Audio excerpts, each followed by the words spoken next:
Never imagined all of the lies that would be told.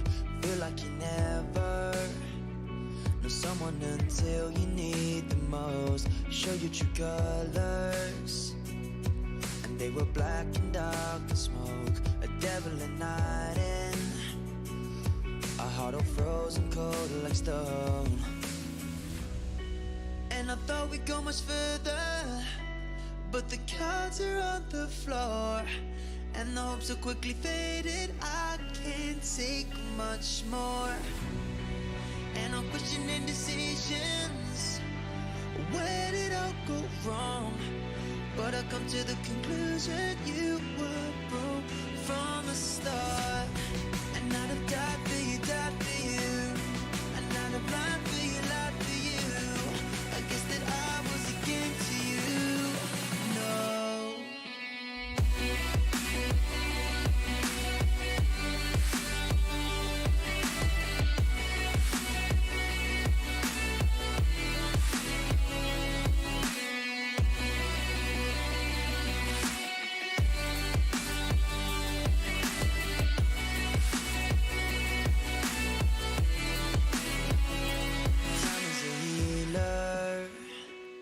For everything that went so bad, and I see it much clearer that you were empty, lost and sad. And I'm free and unlocked from now.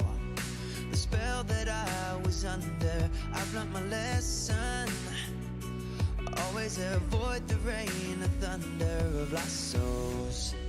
And I thought we'd go much further, but the cards are on the floor, and the hope so quickly faded. I can't take much more, and I'm questioning decisions. Where did I go wrong? But I come to the conclusion you were broke from the start. And I'd have died for you, died for you, and I'd have lied for you, lied for you. I guess that I was a game to you. No.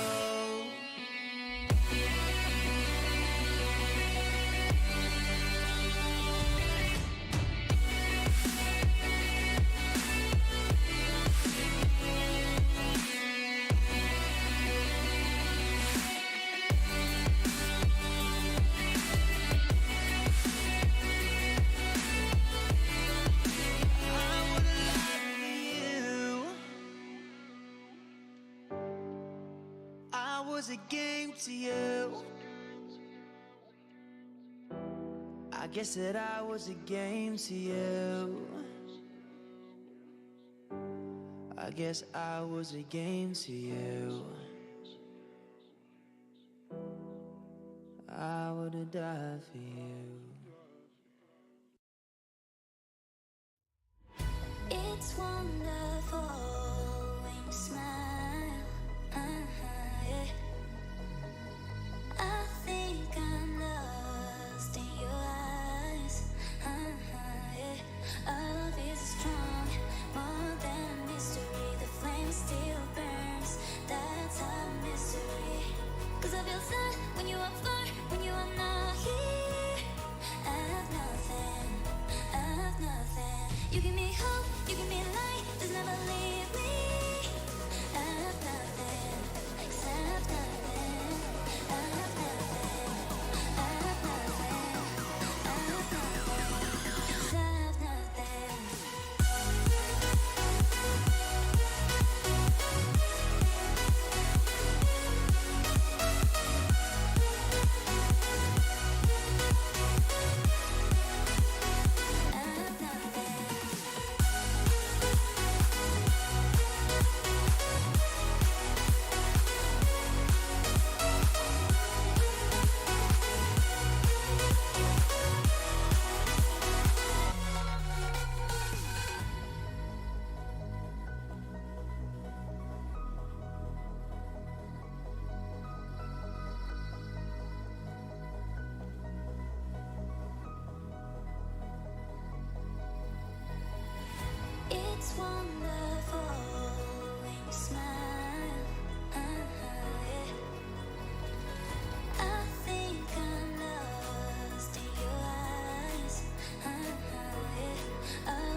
It is 10:37 a.m. Sorry I'm late, but better late than never. This is Arvinda by Fela. Good morning, /afternoon /evening, wherever you happen to be in the world. And welcome. I hope you'll have an excellent time together with me on stream today. We're in for a long one today. We've got a lot of content coming, and then we're doing it again in the evening. So stick around.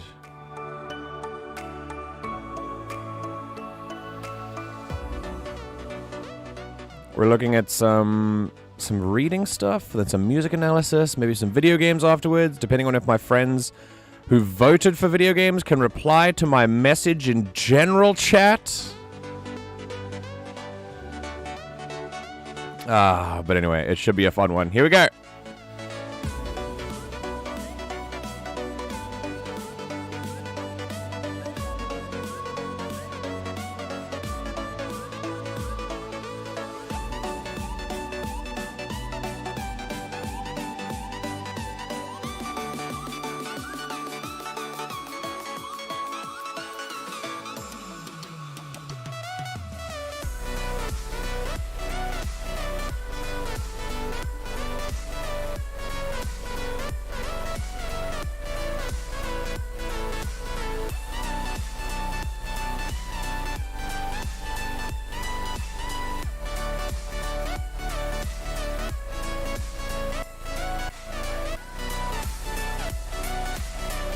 I rocked too hard. My green screen shat itself. Hold on. There we go. It's working.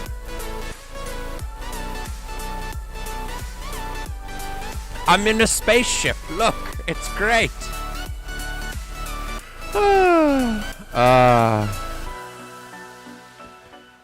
That's right. You've just tuned into the Everything GM broadcast. Welcome, welcome, welcome, welcome. If you're new, welcome. If you're not new, welcome back. And we have, like I've said before, 3 sections of content this stream, which should be quite fun.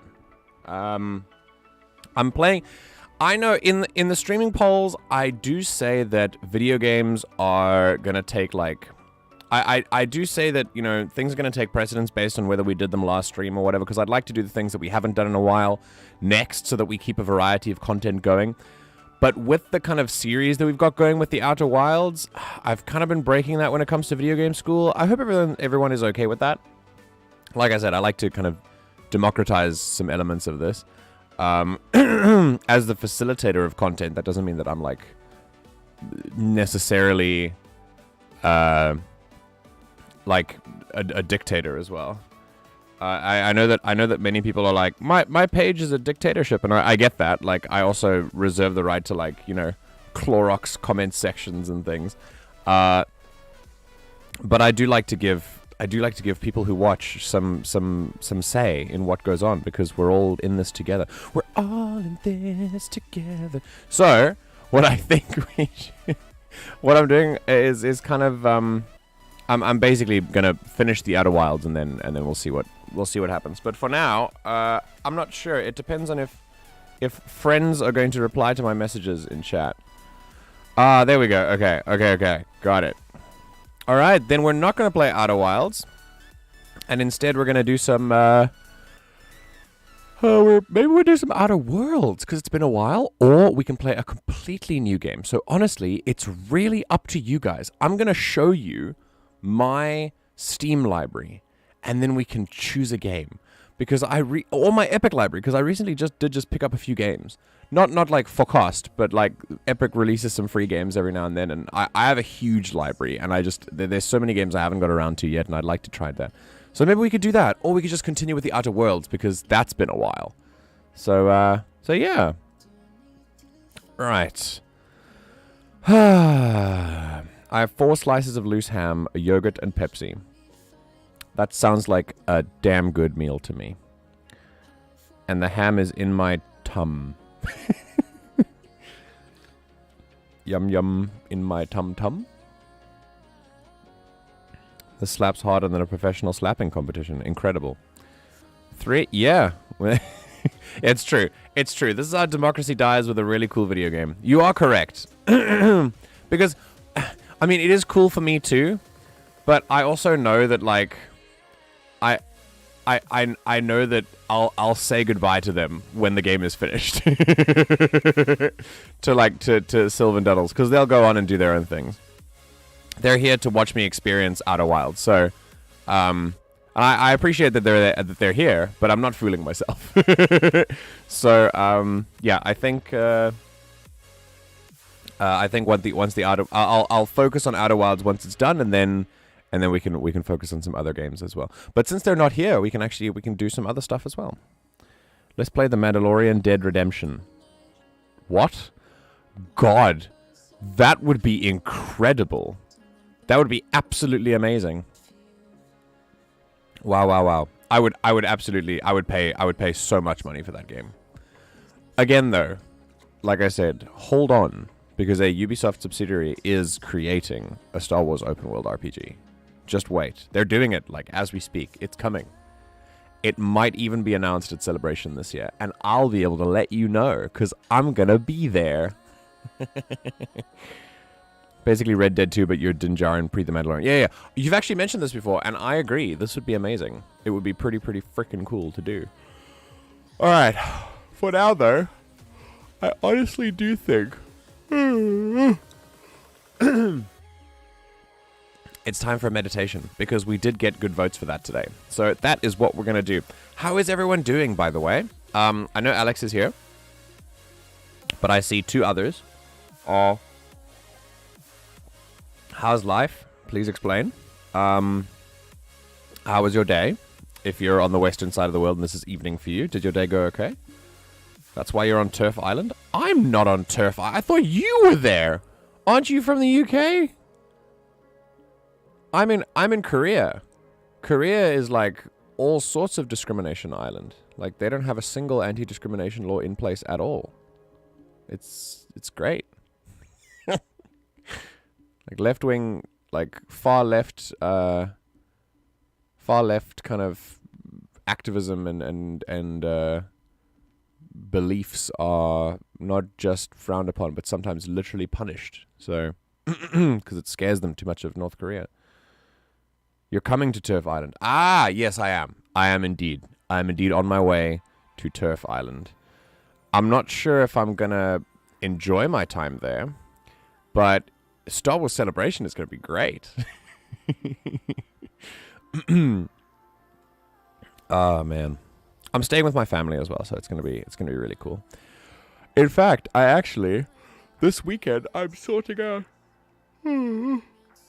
this weekend I'm sorting out all my documents for it. So it should actually be good. Hopefully, we should get that sorted out fairly soon. For now, though, let's do ourselves a bit of a meditation, shall we? We're just gonna chill. Ooh, I don't like this one. It's weird. There we go. Total body relaxation. Right.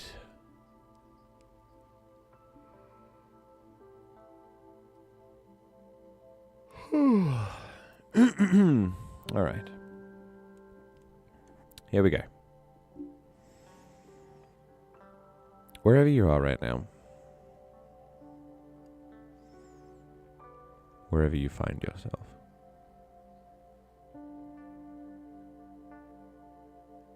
I'd like you to get into a very comfortable position.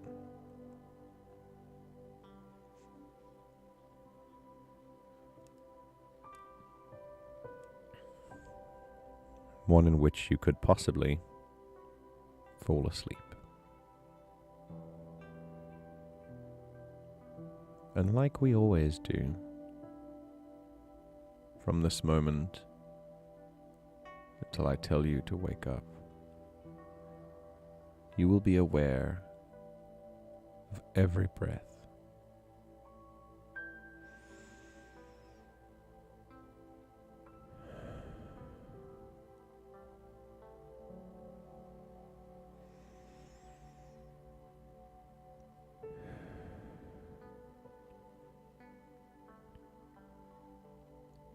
Instead of visualizing today, this will simply be an exercise in releasing the tension that you've built up.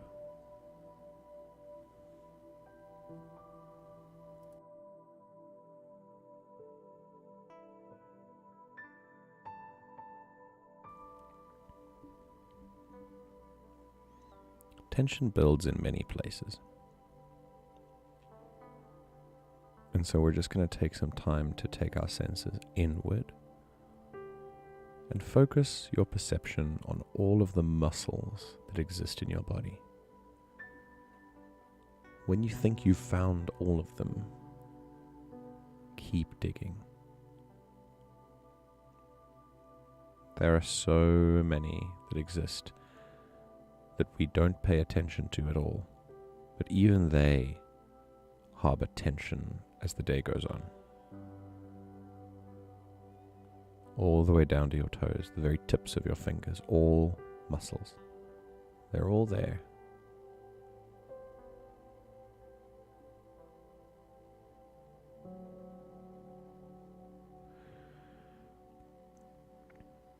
And I'd like you just for a moment to feel each section of your body relax, one after the other.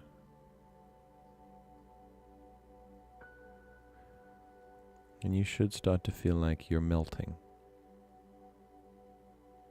folding, collapsing in on yourself.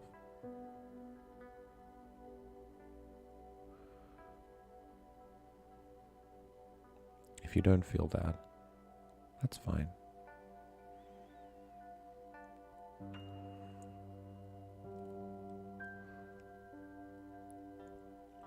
But remaining conscious of every breath is the most important thing. Tension can grow for many different reasons. We often believe that tension is a purely physical thing. But the stress that your mind can be put under over the course of a day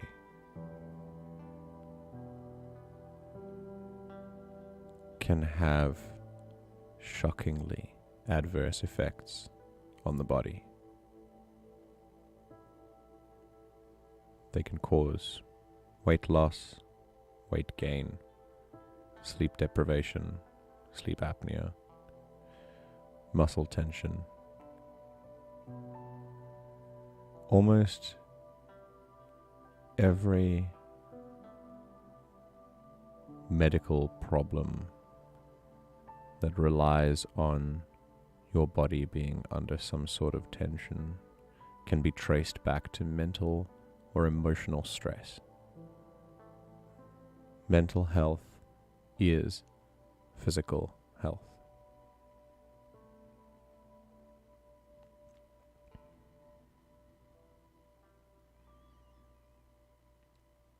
And so with every breath, I'd like you to focus on letting your mind take the burden and relieving your body of its responsibility of holding on to all that stress. There is so much contained within your back, your shoulders, your neck, your arms, and your legs. And slowly, I'd like you to just let that go. One section at a time. Feel everything fold, just drop out of itself.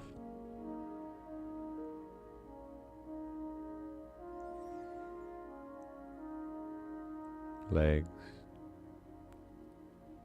torso, chest, arms, shoulders, neck.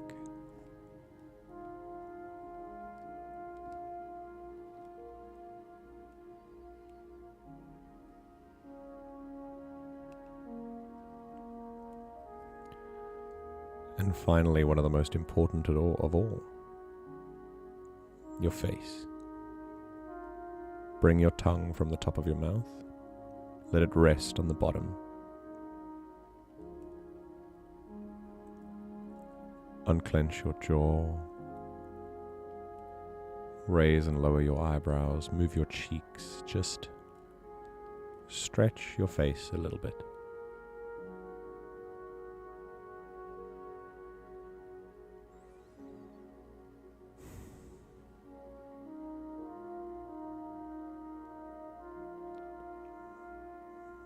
Don't come out of this state. Now that your body feels relaxed, stay here. Stay here for 1 minute. 1 minute, starting now.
It's been a minute.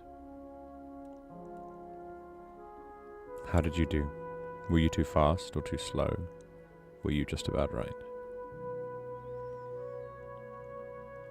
Your body has now existed in this state of relaxation for a while. That's better than what we give it most of the time.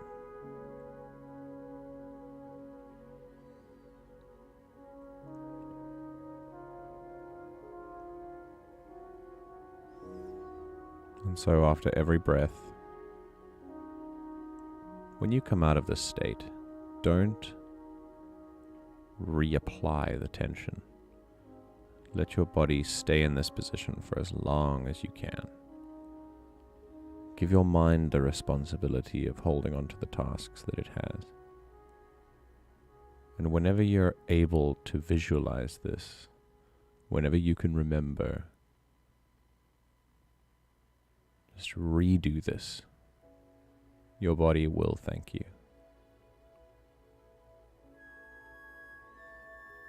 And so, as you extend your senses outwards and let your body travel through this more released state over the next 30 seconds, whenever you feel comfortable, wake up.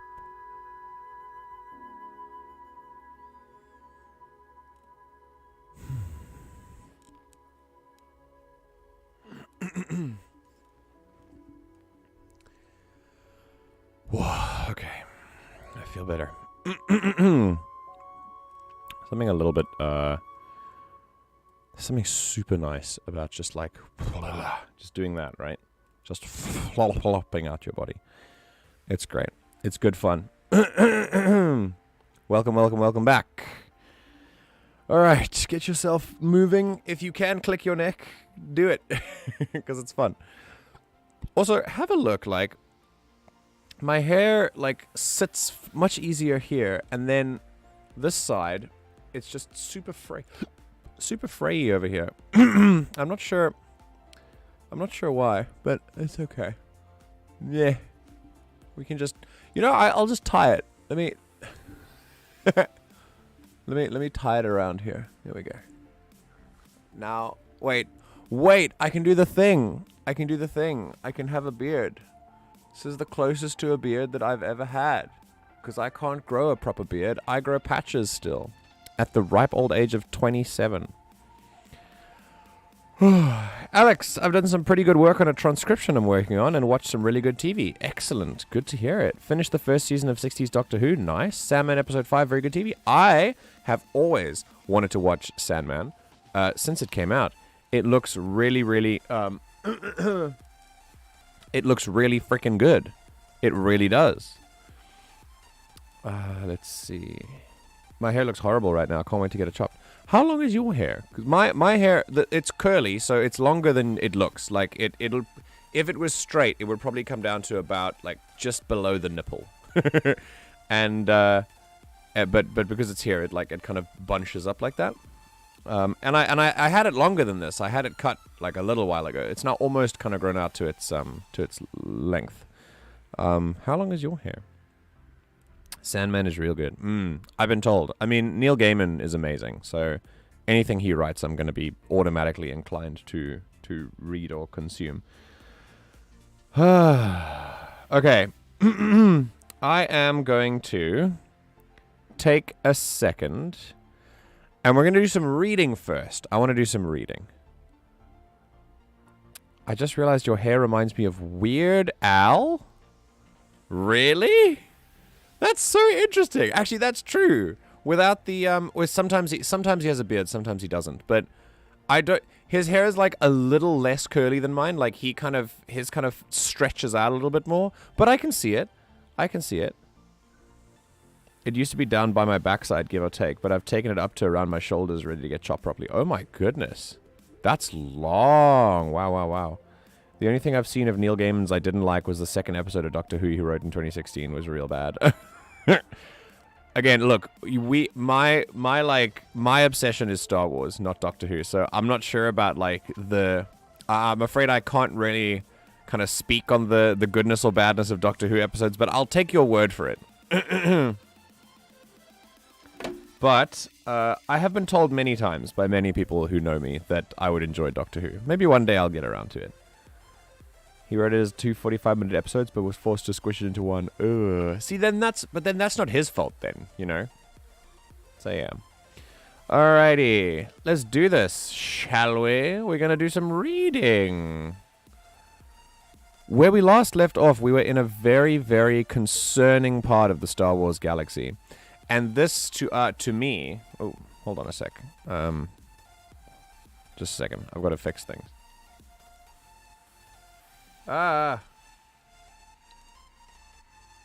Here, enjoy a spaceship. Come on. Okay. Here we go. Right, so. We go to screen sharing. Right. So what we've been doing in the book recently is something that has been very concerning, and something that for you as a viewer or a reader, should illustrate the fall of the Jedi. The fall of the Jedi is not what they did to Anakin, because Anakin made his own choices. It comes down to many things. Palpatine himself knew that he could take the complacency of the Jedi with the elimination of this. Excuse me, the supposed extinction of the Sith. He knew that he could shroud himself. Number one. Number two, the Jedi underestimated the power of Palpatine. They didn't know what was going on. He was too powerful for them. Number three, the Force was already thrown out of balance by Palpatine and his master Plagueis' experiments to manipulate life with midichlorians. And so they're already at a disadvantage. And number four, the systemic issues of the Jedi finally caught up to them. And this includes their basic relegation to being cops of the Republic.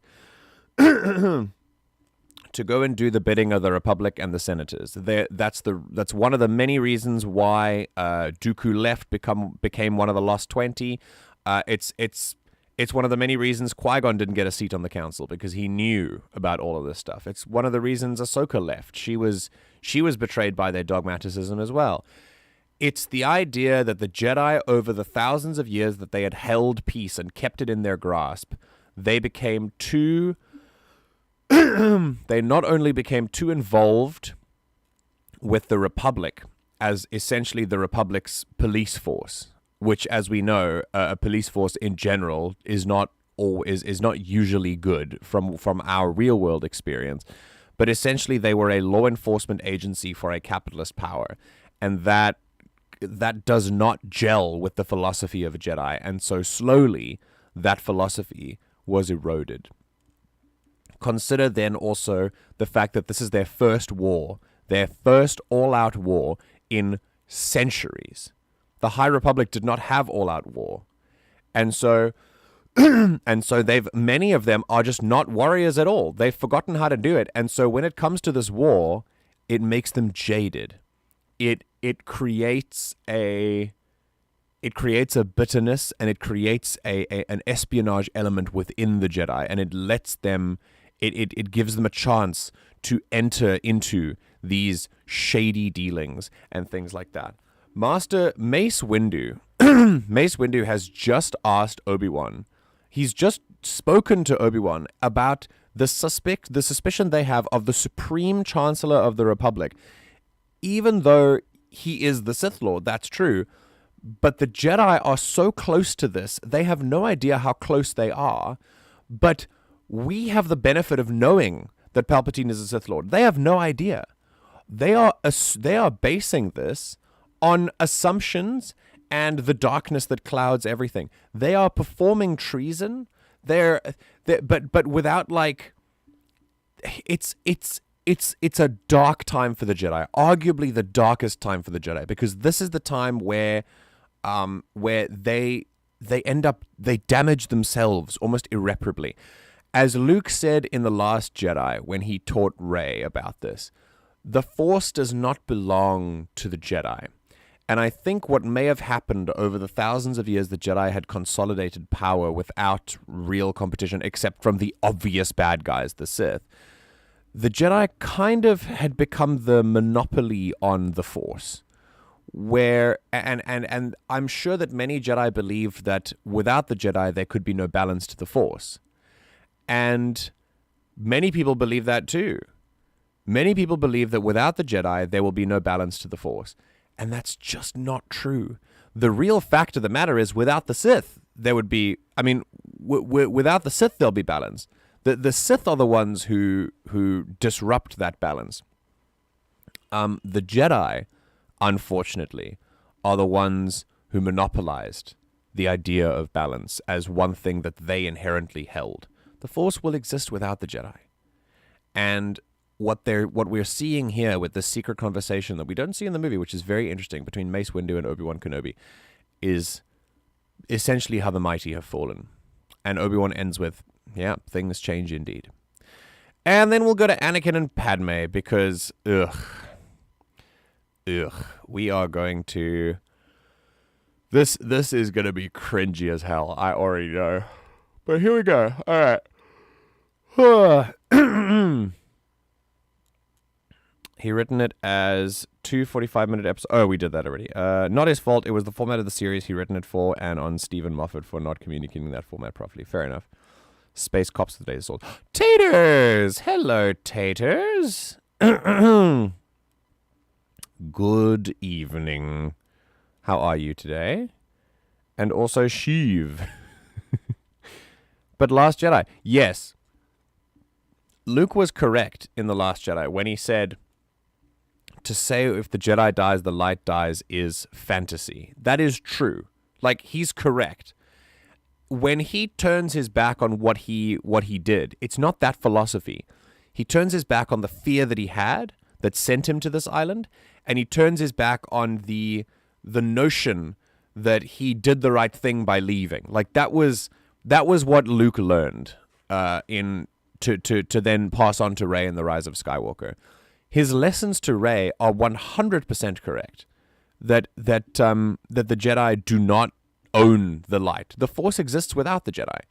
The Jedi are just a really good medium for people to detect the Force, but they may not be the best organization to do it. They're not the only organization to try and do it. They're just focused on the light, and that makes them good. That makes them the good guys. But they have to be really careful, because when they align themselves with something like the Republic, which I still believe is capitalist, there is no... It's an economic system that kind of infects the social order as well, which means that the Jedi will eventually become capitalist thinkers in themselves, which is not good either. So yeah, it's important to realize that the Jedi is an organization and an institution, and the Force is greater than any one institution.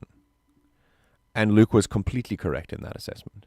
Sorry I'm late, got distracted watching Dimension 20 clips. That is completely understandable. I get lost in my timeline watching those clips. They're so funny. Who's your favorite character on that show? Who's your favorite player? I mean, aside from Brennan, because he's the GM, but I mean, he's still amazing. I've got to say Lou makes me laugh like more than anyone else. I love Lou so much. They basically became Sheev's own personal mafia. He wills it, they do it if they realize it or not.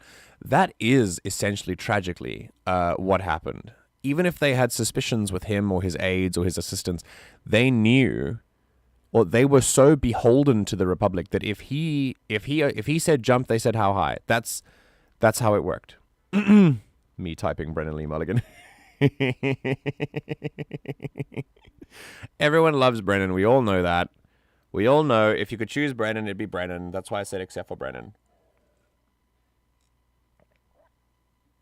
I actually fell in love with Brennan, not from Dimension 20, but from his ads as the CEO, the College Humor CEO skits. I loved those. They made me I was rolling on the floor laughing. Yeah, Lou kills me. Yeah, absolutely. Okay. And with that, let's get underway, shall we? And I think what I am gonna do, let's play some royalty-free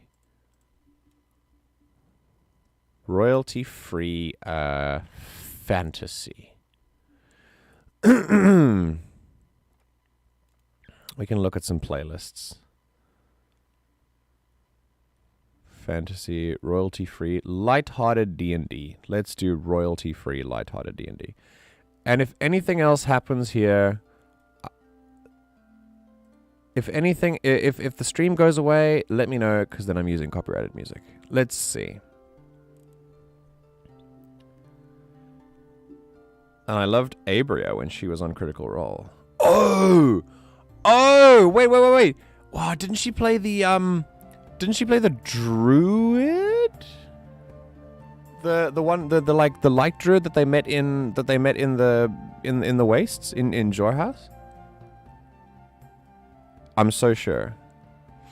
I'm getting Dropout now that we're dropping Netflix. Oh, cool. Oh, some of the shows on Dropout I see on my TikTok and they're just like, maybe I should. Should I get it? Yeah. All right, here we go.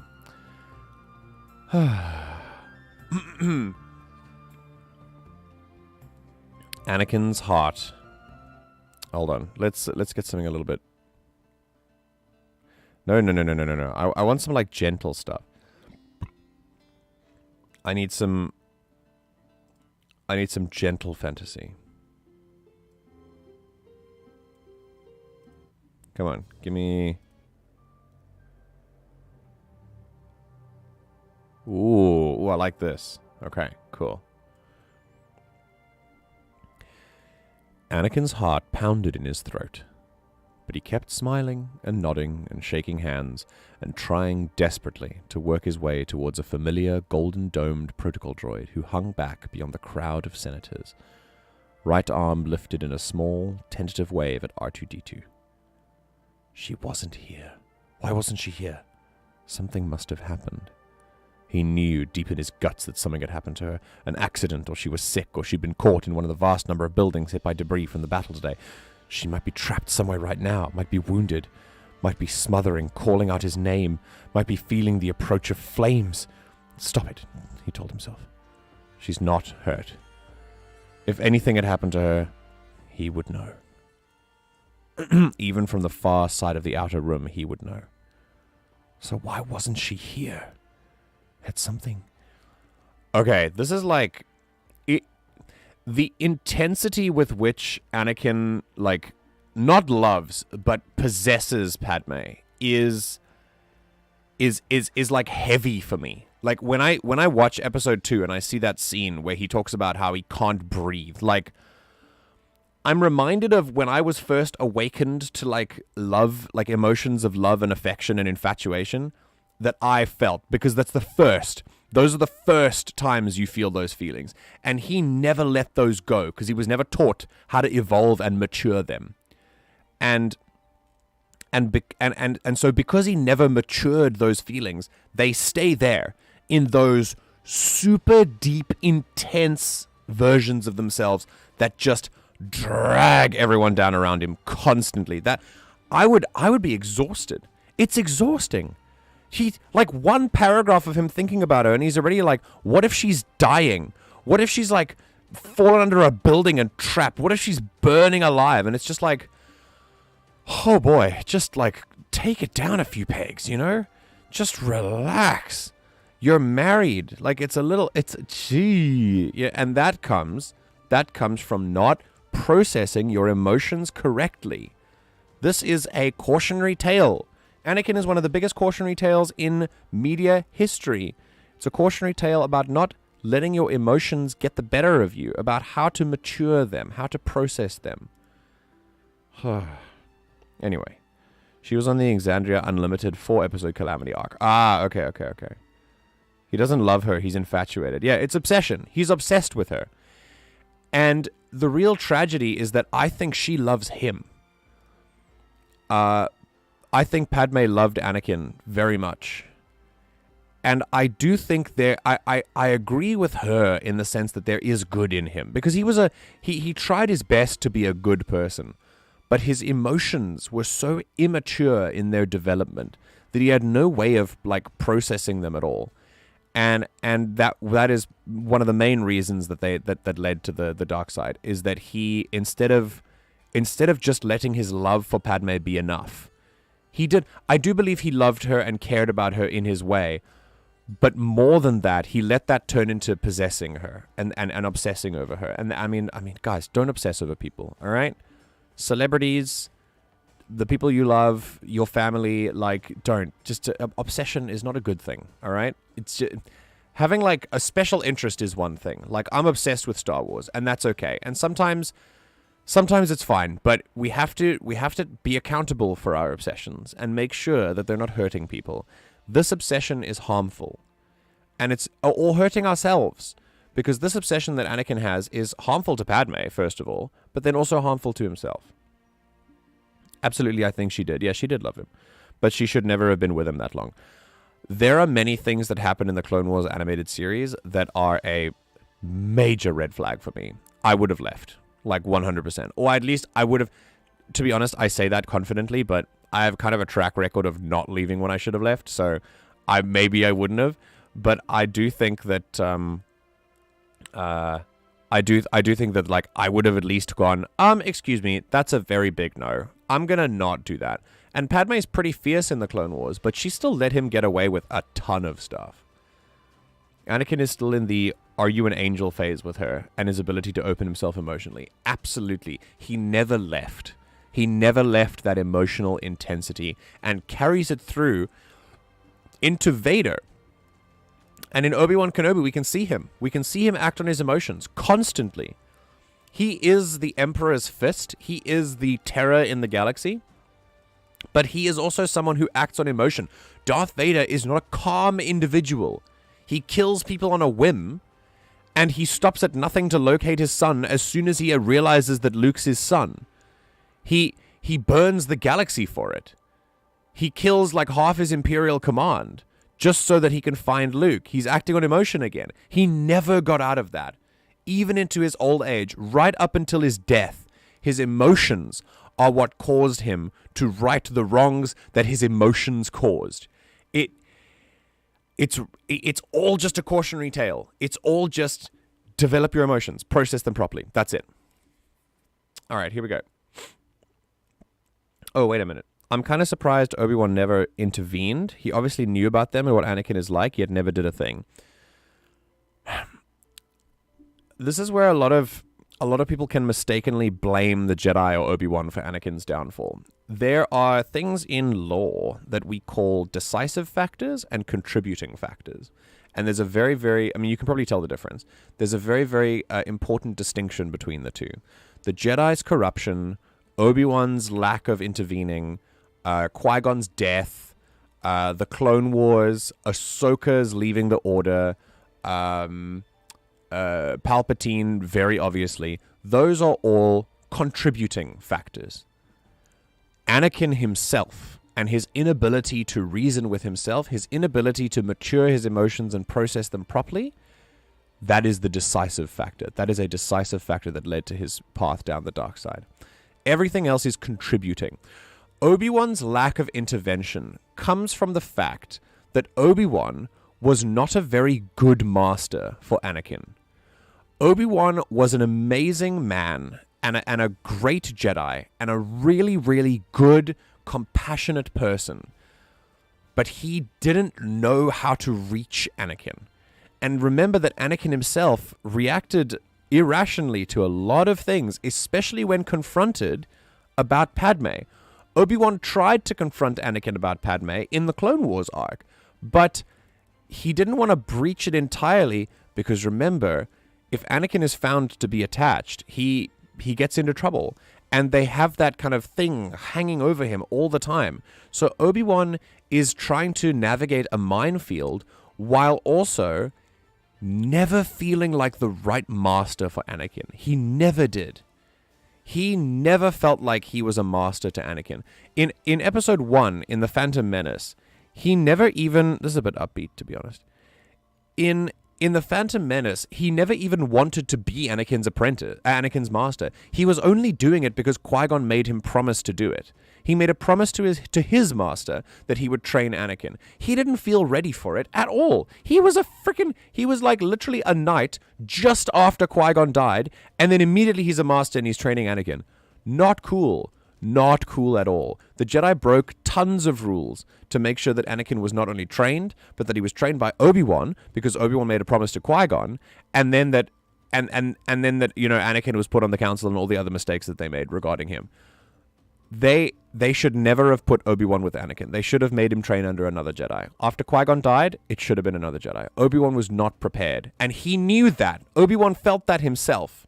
He felt that he wasn't prepared to train Anakin. And he always saw Anakin as more of a brother than a father figure. Even though Anakin, when he was younger, in episode 2, Anakin talks about how Obi-Wan is a father, but it's not like... But later they're like brothers. And it becomes clearer as Anakin goes into adulthood that they are brothers. So yeah, Obi-Wan was not fit to be Anakin's master. Not because he lacked the experience, but because he never knew how to fully connect to him. Even though they were friends, Obi-Wan lacked that ability to get into Anakin. I don't know if another Jedi had that ability, but I'd be interested to see, like maybe Mace Windu. I feel like Mace Windu would be someone interesting, or maybe Yoda, but I think Plo Koon might have been a very interesting master for Anakin. Alternatively, maybe, I think I would vote Plo Koon first. Kit Fisto maybe as well. Or Luminara. Luminara has a very interesting kind of scene with Anakin in the Clone Wars during the Geonosis arc. Okay, Anakin was always going to go down that path. It was in his nature. All that stuff basically just sped it up a tad. I would be careful of saying that things were fated. In the Star Wars galaxy, it is pretty easy to say it's the will of the Force, but it wasn't the will of the Force for Anakin to fall. There were multiple things that were put in place as opportunities for him not to, that he could have taken, but he chose not to. So he wasn't doomed from the start. He was only doomed from the start because we're watching the prequels and we've seen what happens to him anyway. But for example, if Qui-Gon hadn't died, I doubt there would be a Darth Vader. If Palpatine wasn't around to influence Anakin, I doubt there would have been a Darth Vader. I'm not saying that was the decisive factor, but it was so pivotal in changing who Anakin was. There were so many things that could have helped him that I think in any kind of combination they might have ended differently for him.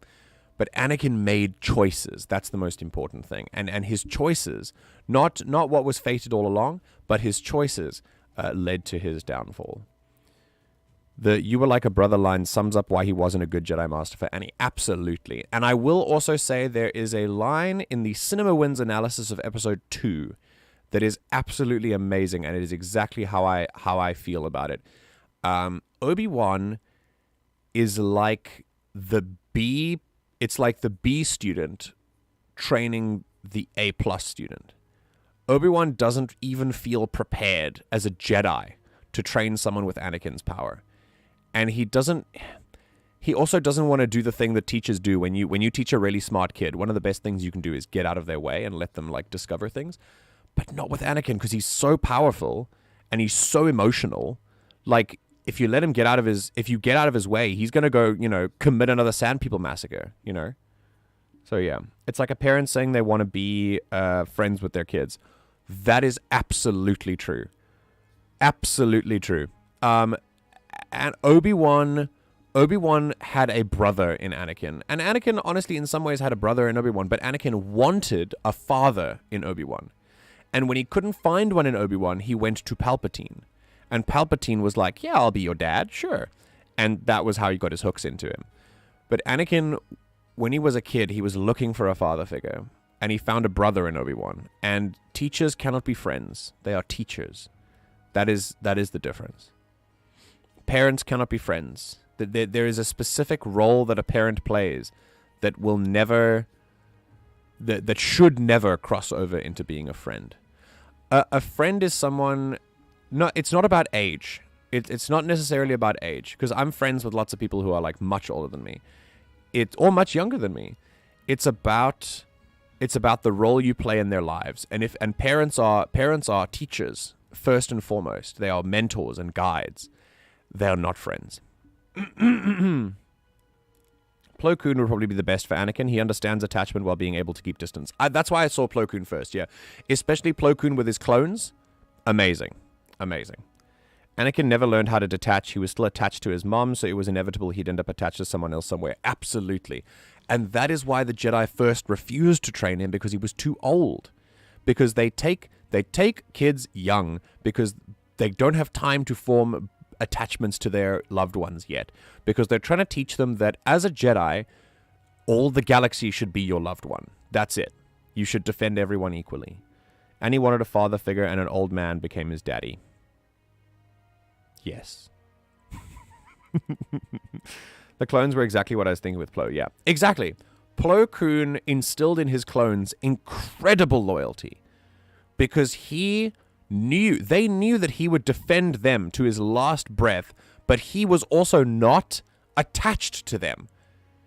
He had faith in the Force that people would rescue them, but he still knew that if a clone died under his watch, he could move on. They passed into the Force, and he could carry on with his duty.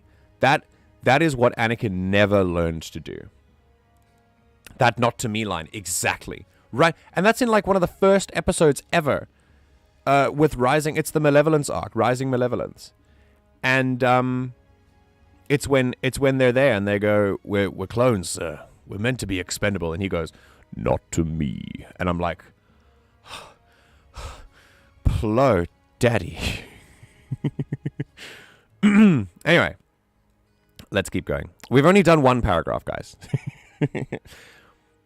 He could barely breathe. He couldn't even make himself think it. He couldn't stop himself from thinking it.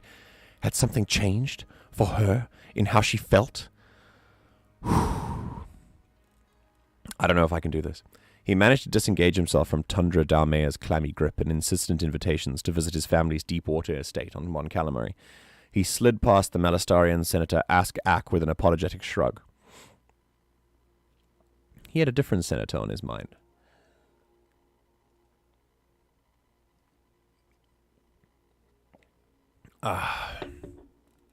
R2 was weeping and beeping and whistling intensely when Anakin finally struggled free of the mass of sweaty, grasping politicians. C-3PO had turned away dismissively. It couldn't have been that bad. Don't exaggerate. You're hardly even dented. R2's answering Faru sounded a little defensive. C-3PO sent a wisp of static through his vocabulator that sounded distinctly like a disapproving sniff. On that point, I agree. You're long overdue for a tune-up, and, if I may say so, a bath. 3PO. Anakin came up close beside the droid he'd built in the back room of his mother's slave hovel on Tatooine. The droid who had been both project and friend through his painful childhood. The droid who now served the woman he loved. 3PO had been with her all these months, had seen her every day, had touched her, perhaps even today. God, he could feel echoes of her resonating outward from his electroplated shell, and they left him breathless. God! Oh my God, I have no doubt Anakin feels this way. Oh, Master Anakin, 3PO exclaimed. I am very glad to find you well. One does worry when friends fall out of touch. Why, I was saying the same to the Senator just the other day. Or was it last week? Time seems to run together so.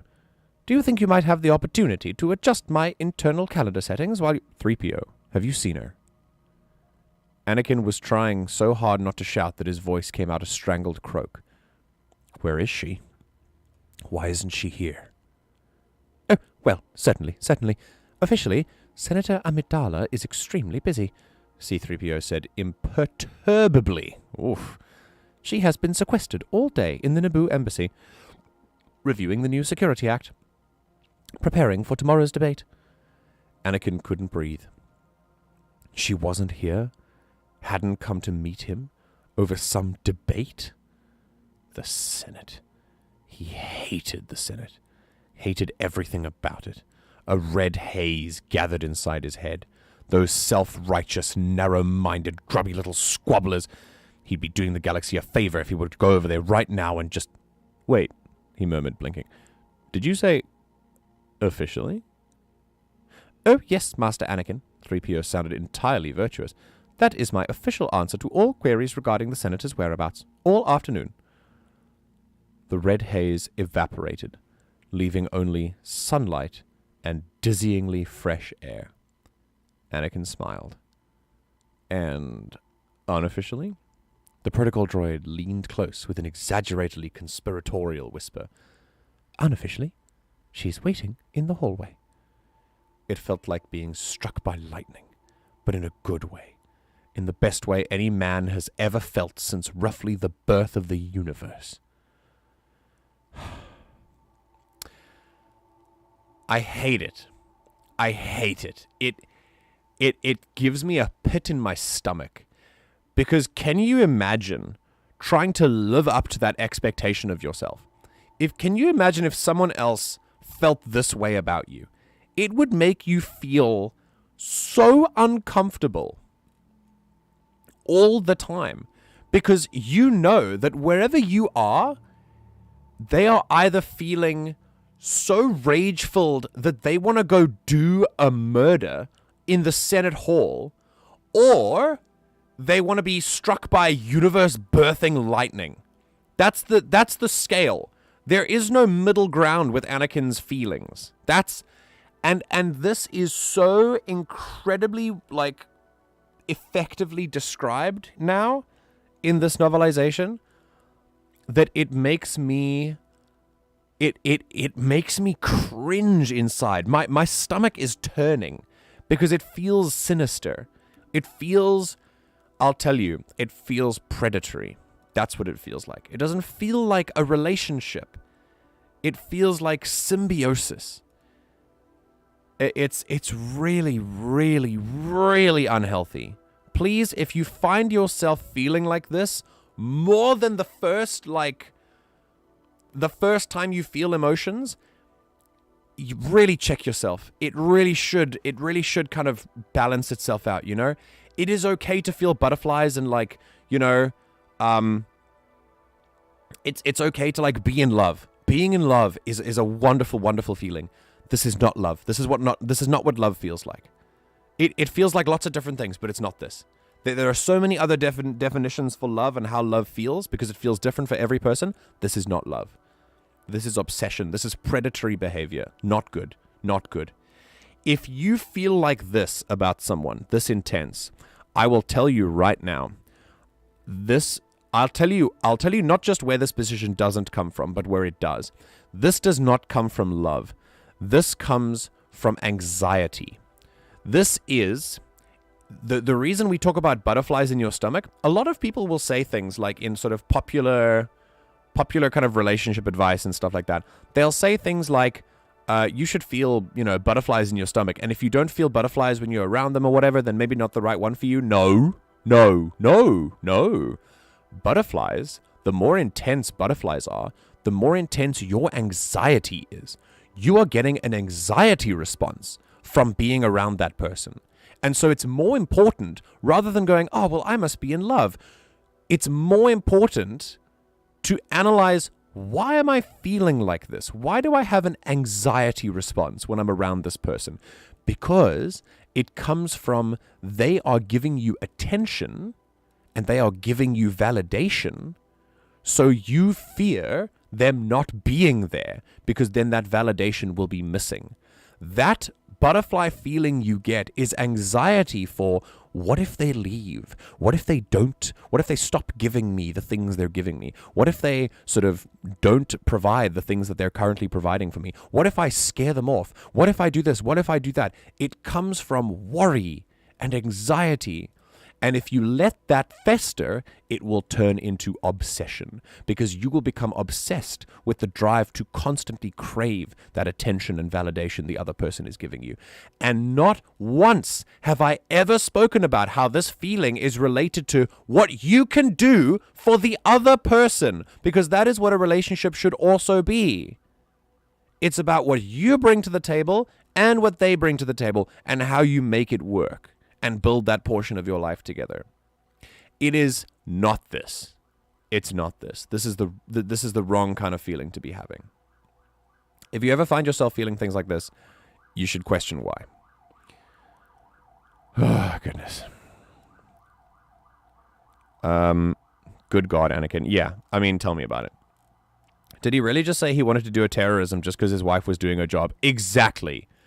This is pretty well written, to be honest. It really shows the polarity of his emotions. I will say, absolutely, this book lays it on thick. If there's one thing this book does, it leaves no room to question what's going on. There is no interpretation here. It spells it out for you.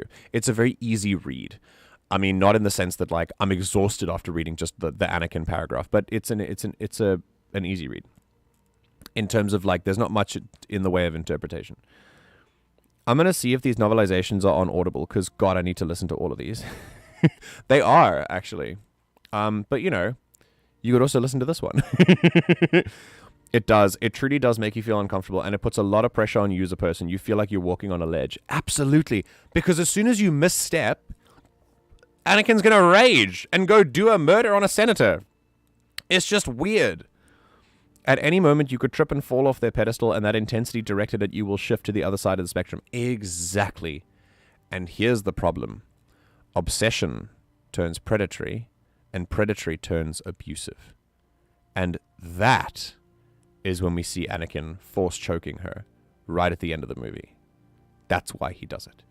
Because obsession turns into abuse. Imagine being married to someone with this kind of emotional range, where there is no middle ground, and the second you kind of stop being about their own self-interest and actually confront them about it, they turn on you like that. Honestly, the shift from intense infatuation to intense rage is terrifying. Yes, it is. Yeah, I agree. The Phantom Menace wasn't on there. I'm just a dum-dum. Oh, you meant like all the movies. Right. No. I don't think it's for every movie. The sequels all have one. I think the sequels all have one. I'd love to read the sequel ones. But I think this one has one. Rogue One has one as well. And I'm not sure about the other ones. But yeah. All right, we continue. 3PO gave a slight nod at the other senators and the holonet crews on the gangway. She thought it best to avoid a public scene, and she wished for me to relate to you that she believes the both of you might avoid a public scene all afternoon, and perhaps all night as well. Jesus. Oh, God, why is she feeding him? 3PO, Anakin blinked at him. He felt an irrational desire to giggle. Oh, my God. What exactly are you suggesting? She is down bad. Oh, my God. I'm sure I couldn't say so. I'm only performing as per the Senator's instructions.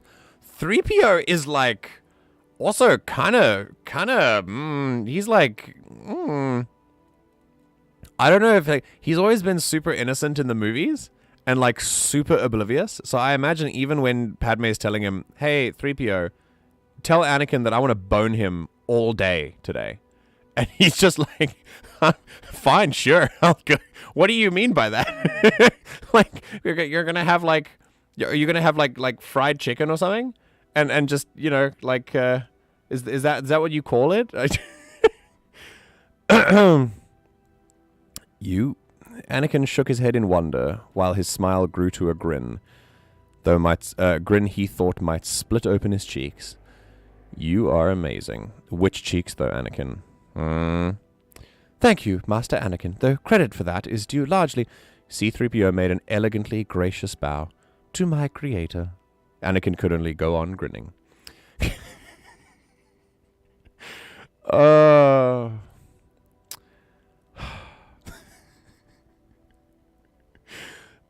With that, the Golden Protocol droid laid an affectionate hand on R2's dome. Come along, R2. I have found the most delightful body shop down in the Departian Way. They moved away, whirring and clanking after the senators who were already off among the holonet crews. Anakin's smile faded as he watched them go. He felt a presence at his shoulder, and turned to find Palpatine beside him with a warm smile and a soft word, as he always seemed to be when Anakin was troubled. Excellent manipulation. If you want to manipulate someone, be there when they need you all the time, and they will rely on you. What is it, Anakin? The Chancellor asked kindly. Something is disturbing you. I can tell. Anakin shrugged and gave his head a dismissive shake, embarrassed. It's nothing. Anakin, anything that might upset a man such as yourself is certainly something. Let me help. There's nothing you can do. It's just... Anakin nodded off to 3PO and R2. I was just thinking that, even after all I've done, C-3PO is still the only person I know who calls me Master. Ah, the Jedi Council. Palpatine slid an arm around Anakin's shoulders and gave him a comradely squeeze. I believe I can be of some use to you in this problem, after all. You can? I should be very much surprised if I couldn't. Palpatine's smile was still warm, but his eyes had gone distant. You may have noticed that I have a certain gift, he murmured, for getting my way. He's so creepy. Padme! Yay! Okay, we're gonna get Padme. Right, now before we get Padme, we're gonna learn just how... I want to know... Oh, the sun came out. That's why things are happening like that. Hold on just a moment.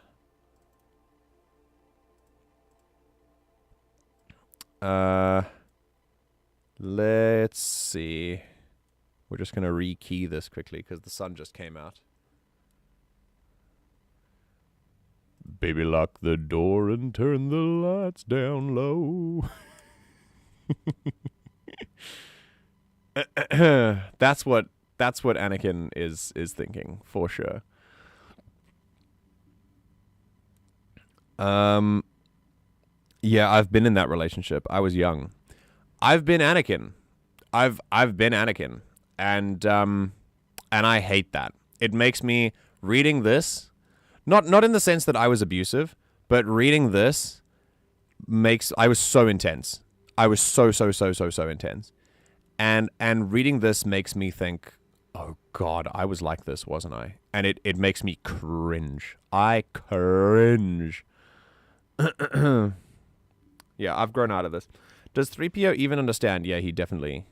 I don't think he does. Based on what we see about 3PO, I don't think he does.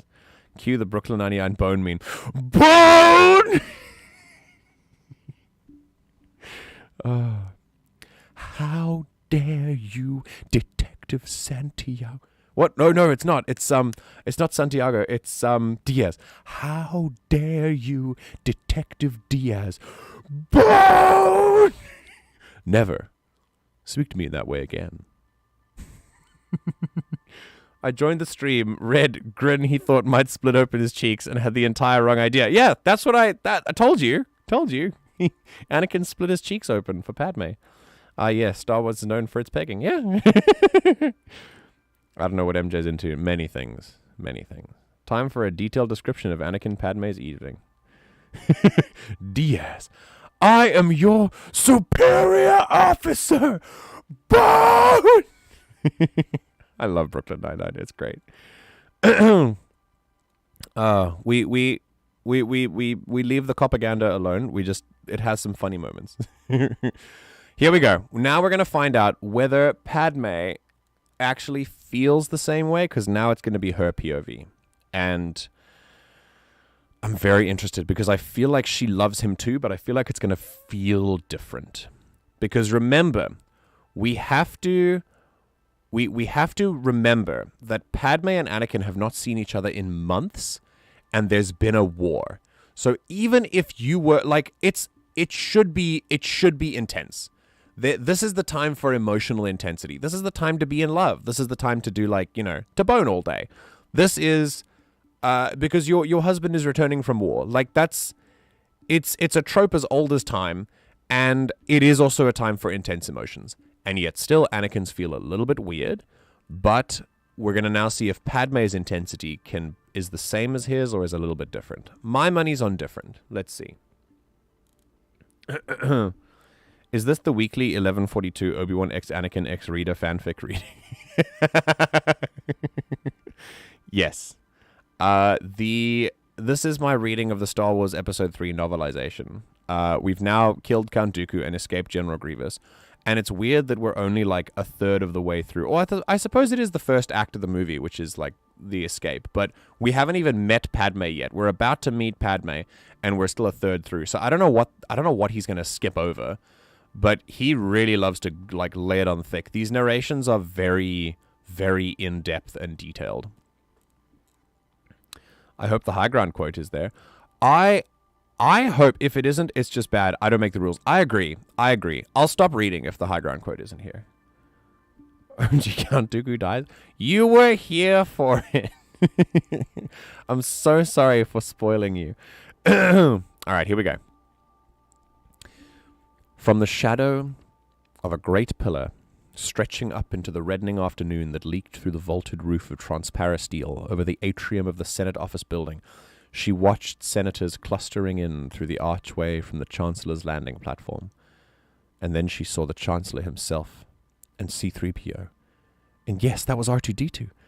And so he could not be far behind. And only then did she finally find him among them, tall and straight, his hair radiation bleached to golden streaks, and on his lips a lively smile that opened her chest and unlocked her heart, and she could breathe again.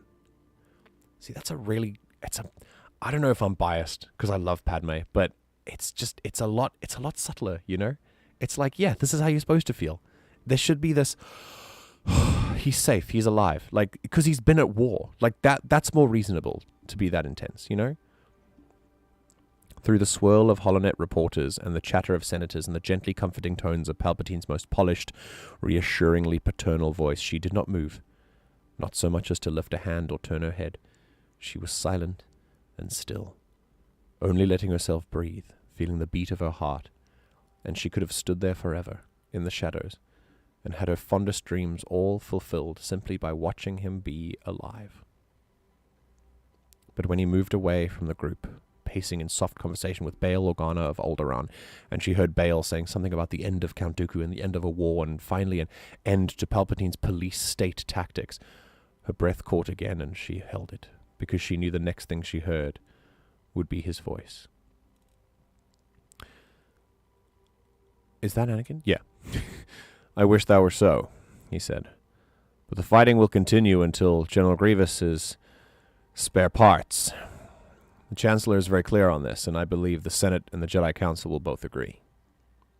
And beyond that, there was no hope she could be happier, until his eye found her silent, still shadow, and his straightened, and a new light broke over his golden face, and he said, "Excuse me," to the senator from Alderaan.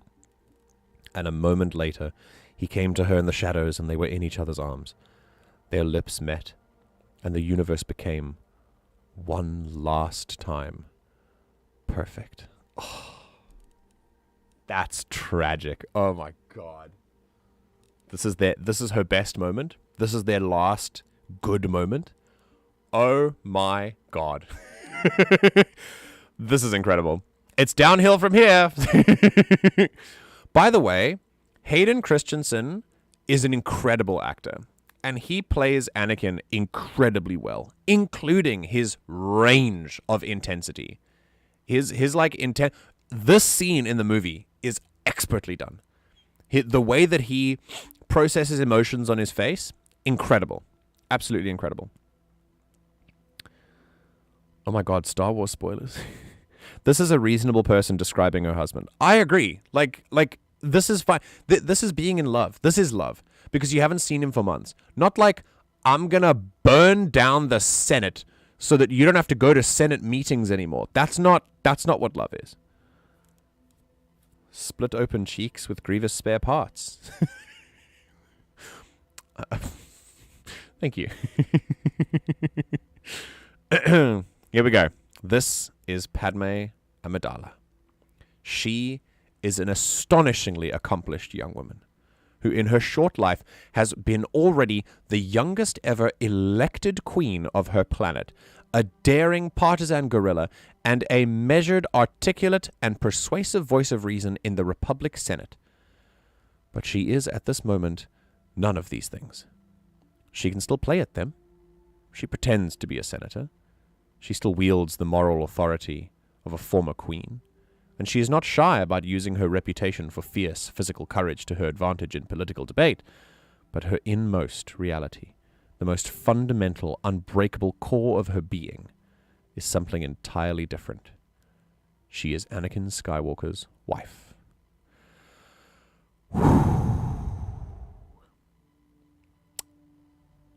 Look, this is Padme's choice, right? I mean, if it were me as Anakin, I'd be like, listen, darling, you should probably like still be a senator, you know? Like, don't define yourself through me, please. We'll keep going. Yet wife is a word too weak to carry the truth of her. Wife is such a small word, such a common word, a word that can come from a downturned mouth with so many petty, unpleasant echoes. For Padme Amidala, saying I am Anakin Skywalker's wife is saying neither more or less than I am alive.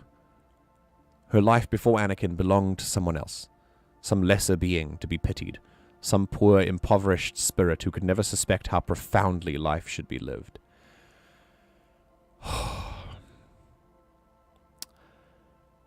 You know how I said I hoped that, like, Padme's intensity would be different? Oh no. Her real life began the first time she looked into Anakin Skywalker's eyes and found in there not the uncritical worship of little Annie from Tatooine, but the direct, unashamed, smoldering passion of a powerful Jedi. A young man, to be sure, but every centimeter a man. Every inch a man. A man whose legend was already growing within the Jedi Order and beyond. A man who knew exactly what he wanted and was honest enough to simply ask for it. A man strong enough to unroll his deepest feelings before her without fear and without shame. A man who had loved her for a decade with faithful and patient heart, while he waited for the act of destiny he was sure would someday open her own heart to the fire in his. But though she loves her husband without reservation, love does not blind her to his faults. She is older than he, and wise enough to understand him better than he does himself. He is not a perfect man. He is prideful, and moody, and quick to anger. But these faults only make her love him the more. For his every flaw is more than balanced by the greatness within him. His capacity for joy and cleansing laughter, his extraordinary generosity of spirit, his passionate devotion not only to her, but also in the service of every living being. He is a wild creature who has come gently to her hand, a vine tiger purring against her cheek. Every softness of his touch, every kind glance or loving word is a small miracle in itself. How can she not be grateful for such gifts? If she knew what we have just read about him, I don't know if she would feel this way. And that is possibly either maybe she doesn't know, but I would also posit that it's possible she knows and denies it. She's in denial that he is this intense. She acknowledges that she loves him very intensely, but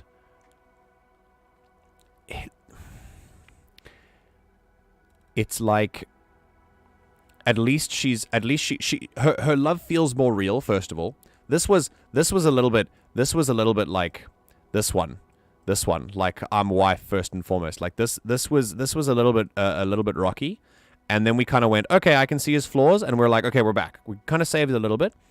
I think if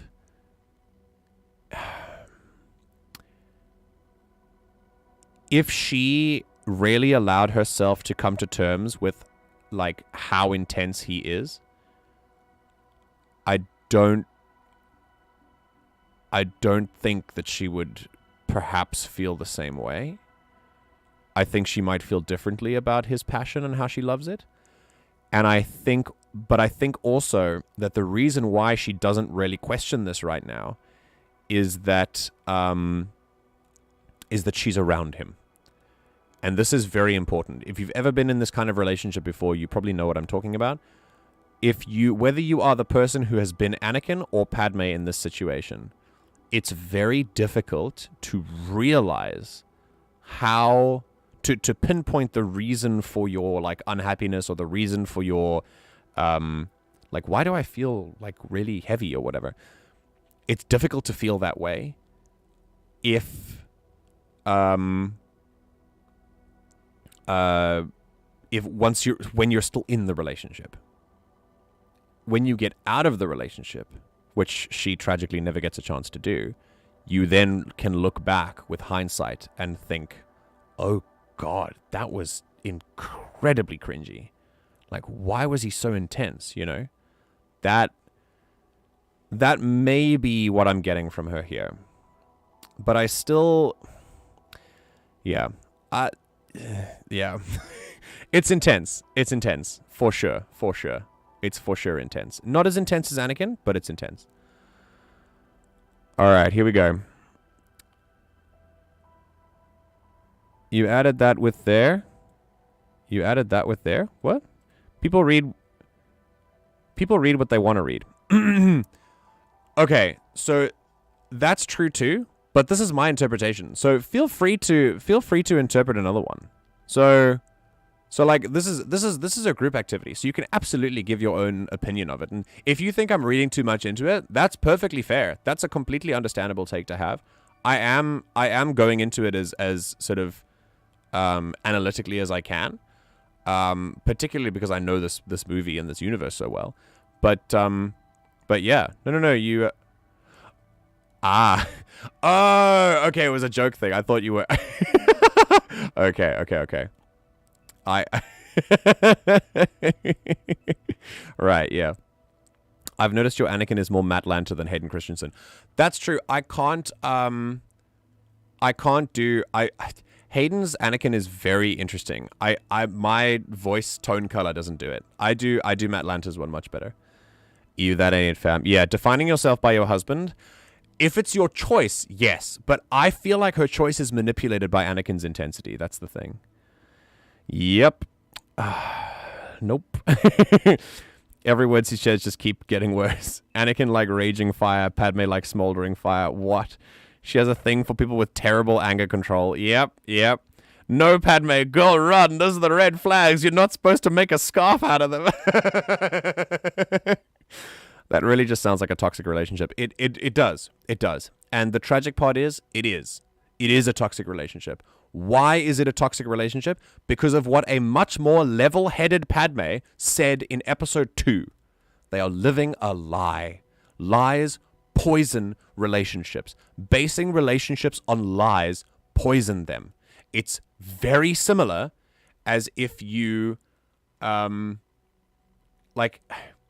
a lot of people, yeah, if you start a relationship but you're also cheating on someone, like that kind of thing. It depending on your situation. If your current relationship is like abusive or whatever, it's a little bit different. But if you are just in a normal marriage and the problems that are in your marriage or your relationship could be fixed by, you know, therapy or talking about it or whatever, and you then go cheat and you start a relationship with someone else, that relationship is based on a lie. And that lie poisons it. It poisons the affair because you constantly have to think about that. You constantly have to worry about that. And that worry underpins it's the foundation of everything. In this instance between Anakin and Padme, they are intense on both sides. Anakin much more intense, and I think his intensity rubbed off on her, and then she allowed him to like creep into her, and now she's in. And she's in for life. That's just it. I won't take Padme's accountability away from her, though. I do think she definitely had a choice in this, but I also think her voice, her line in episode 2, we would be living a lie, and it would destroy our lives. She's 1000% right. That lie poisoned their relationship from day one, and it's because they have stress that exists outside of their relationship that is the foundation of their relationship that creates that. His flaws make her love him all the more. It depends on the flaws. So if your flaws are like, yeah, I mean, maybe he like gets a little bit too into his job, or he likes to video game a little bit, or, you know, I don't know, he has a special interest in something, or maybe he like, I don't know, maybe he cooks weirdly, or he doesn't like spicy food. But then it can go a little bit deeper into like emotional stuff that he needs to work on.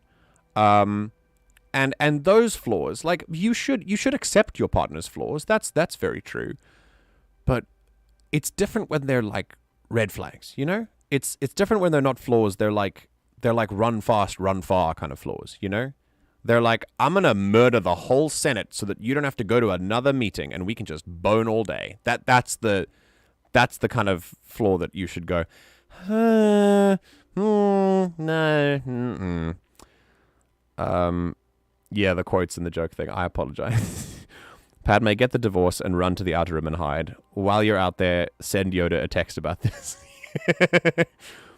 How different would things be if Padme just actually used a brain cell and left Anakin before the episode 3 climax? Would she just get murdered earlier or just cause everything that happened still?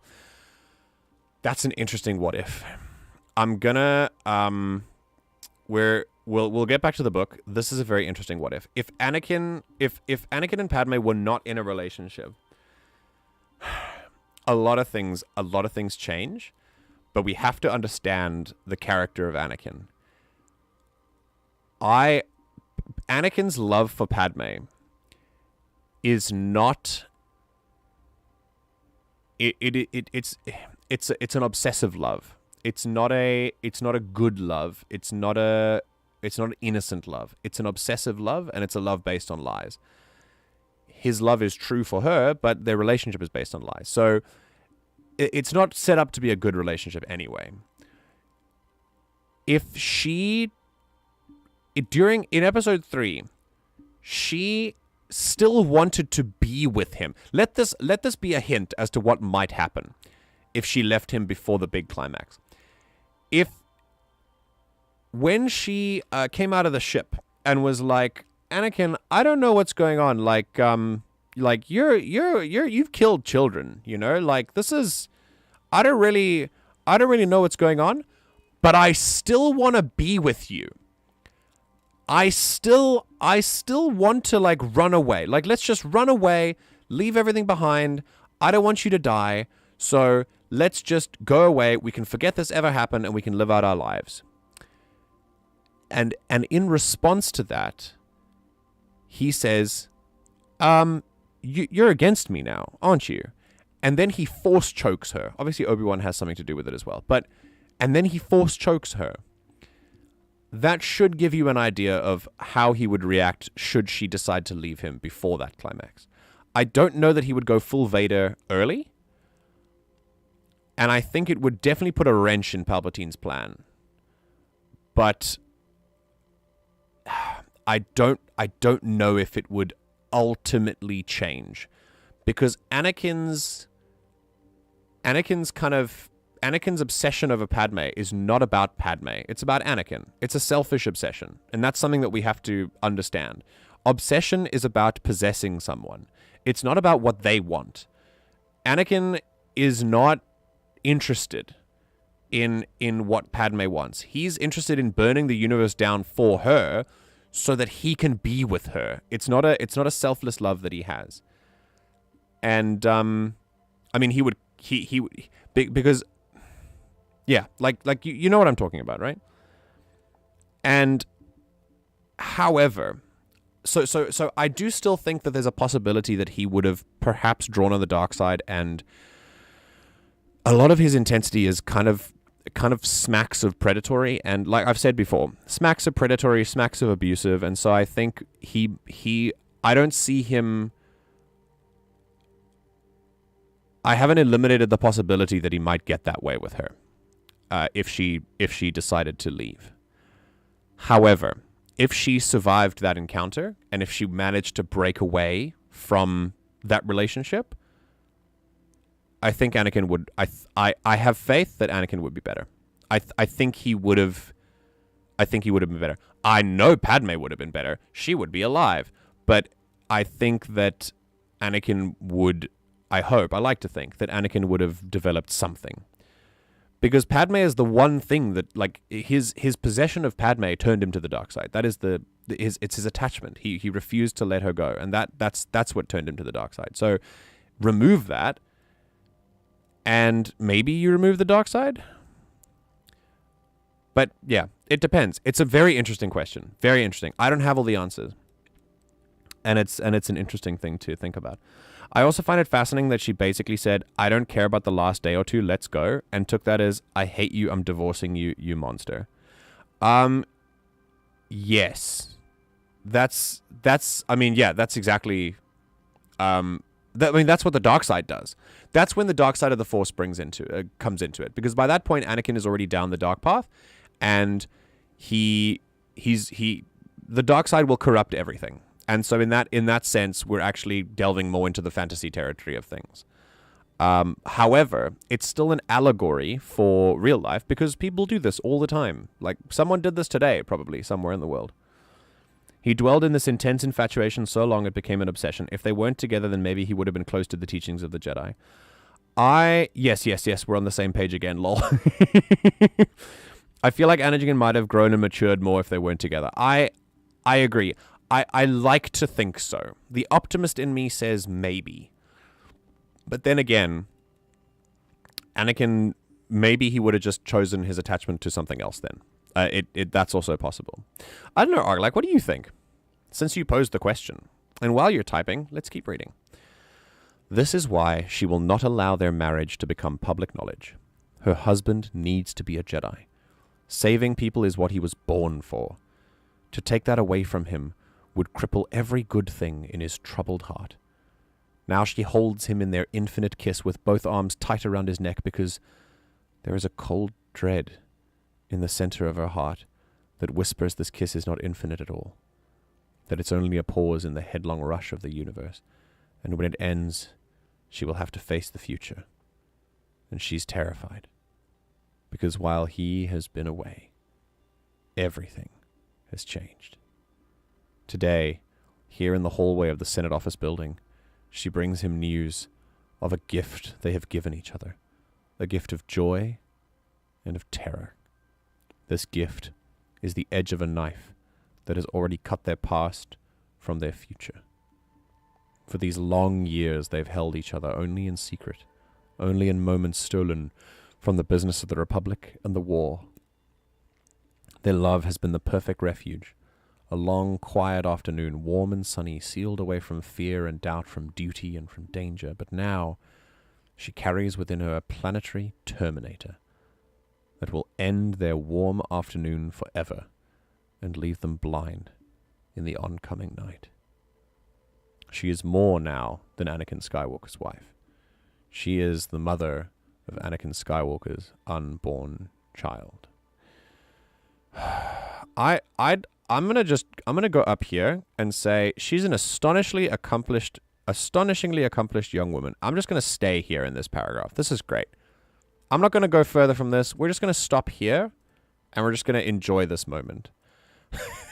This is Padme to me. This is Padme to me. I know that she's defined as Anakin's wife in the movie, and in episode 3, she is the wife. She's literally just the wife.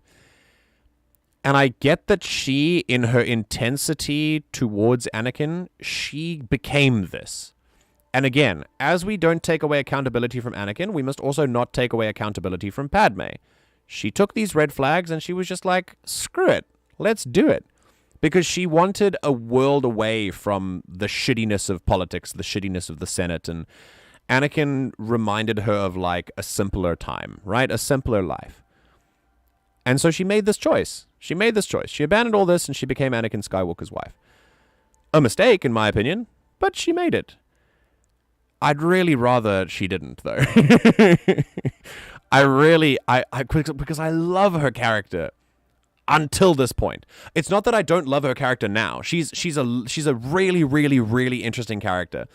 I just don't. And I think that the direction that she went, especially considering the magnetism and charm of Anakin and his like manipulation tactics, I understand like why she went this way. So it makes sense for her. It's not like the character direction that I'm disagreeing with. It's just that I'd rather she not have done that. That's the thing. All right.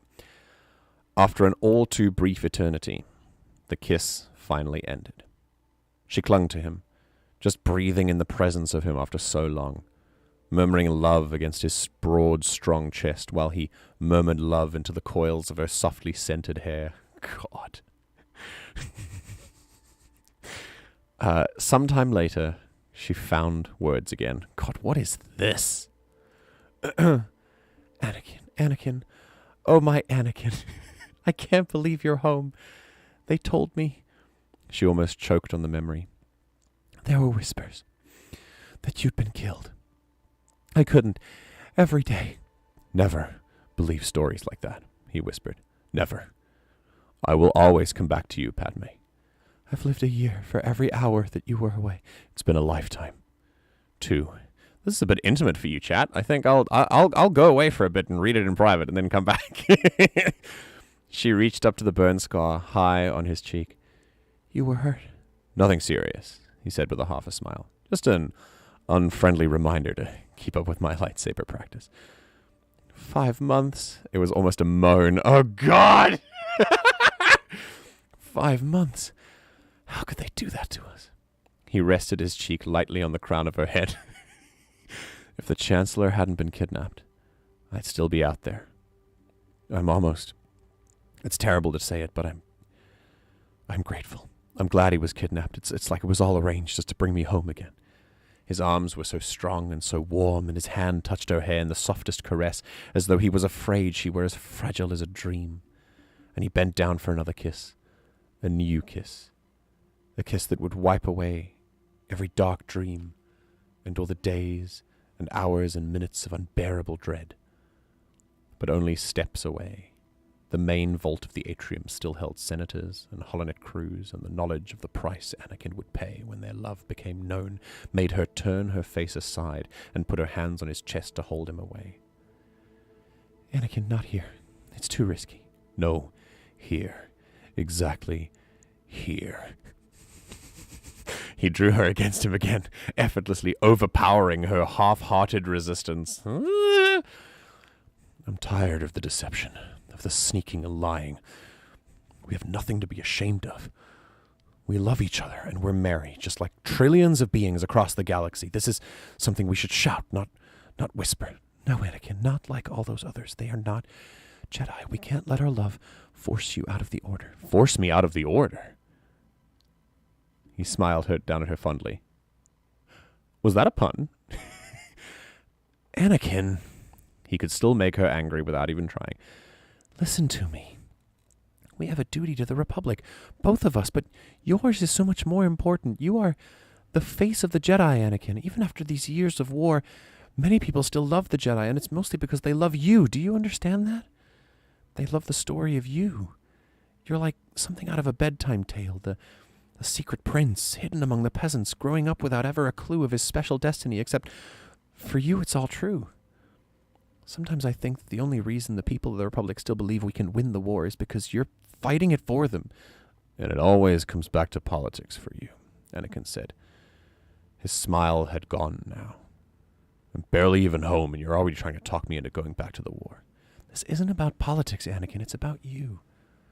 Something has changed, hasn't it? Thunder gathered in his voice. I felt it, even outside. Something has changed.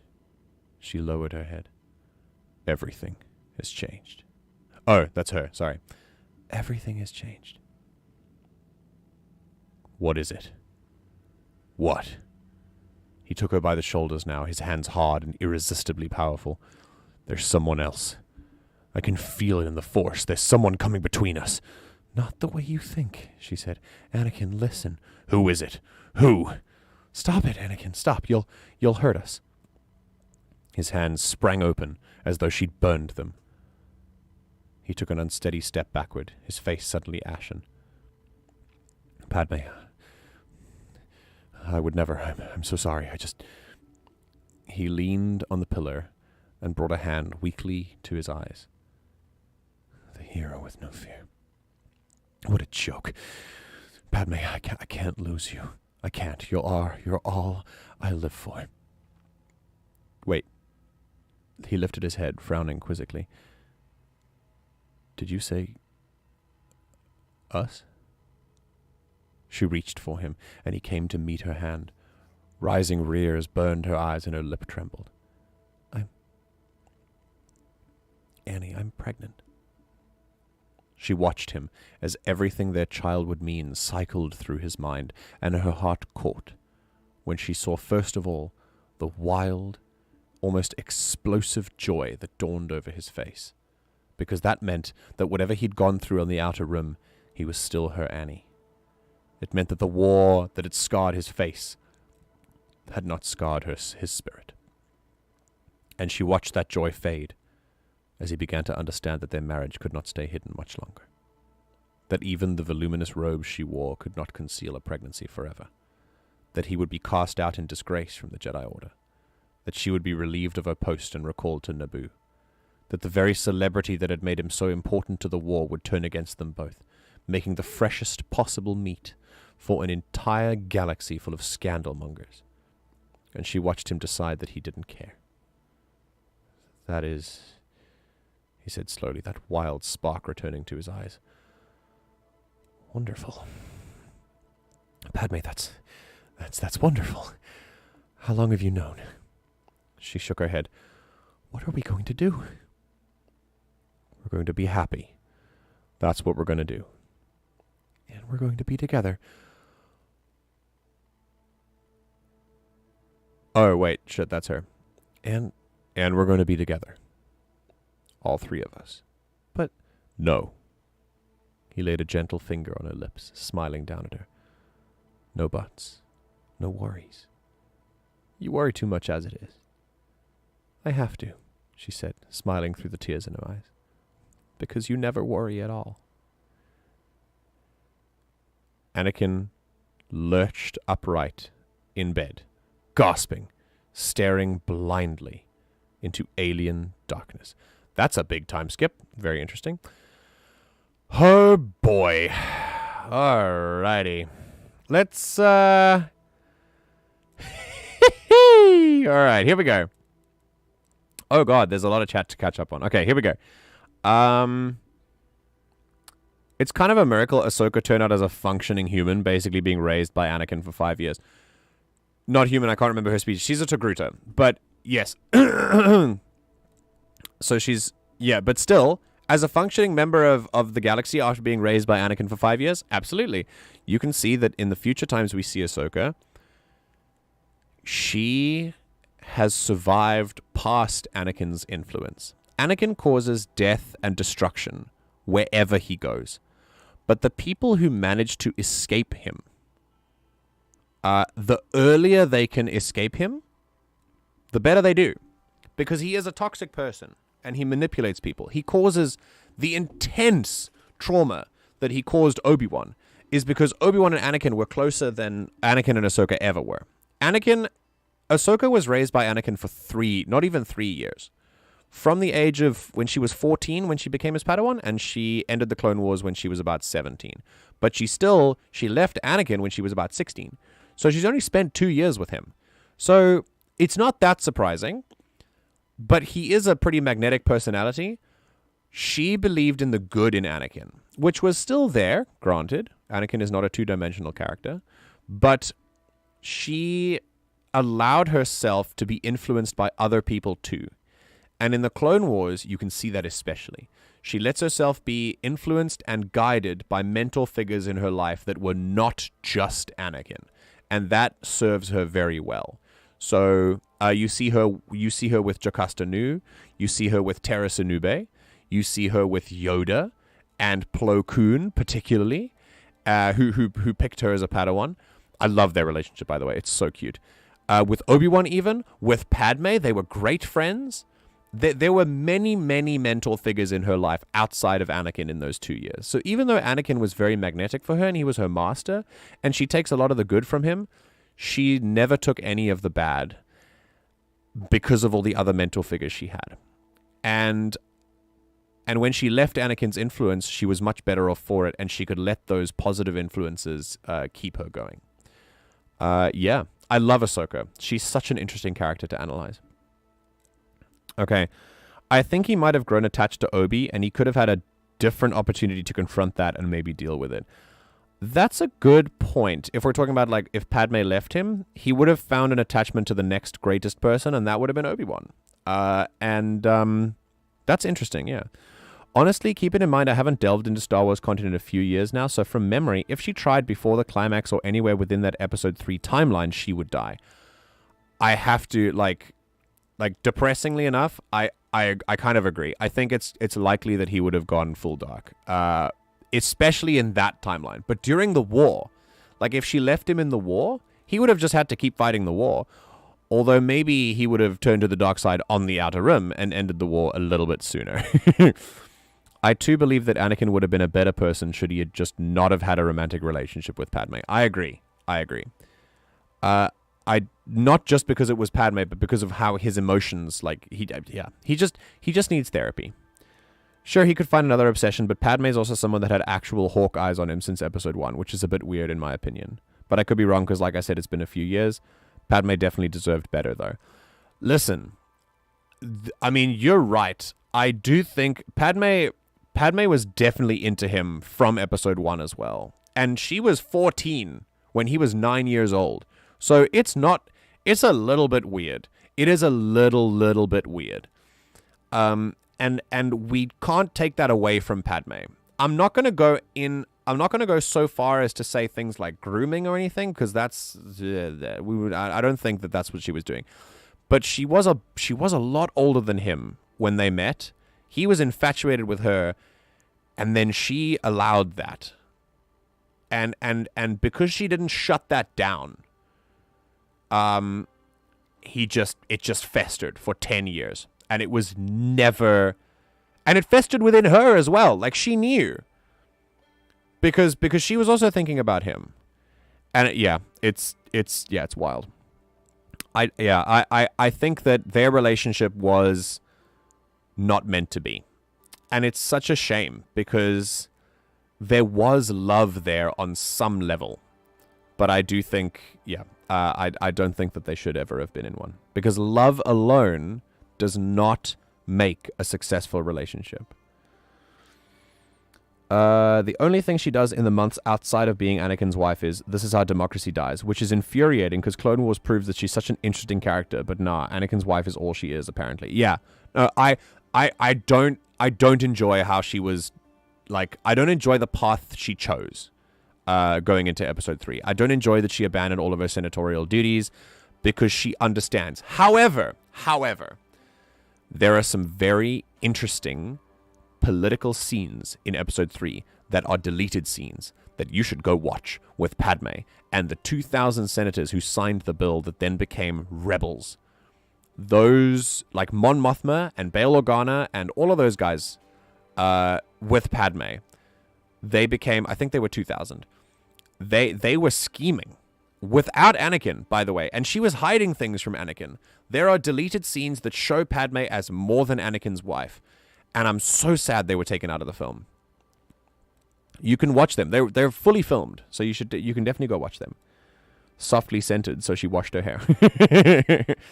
It's over, Anakin. I have the high ground, Obi-Wan spoke calmly.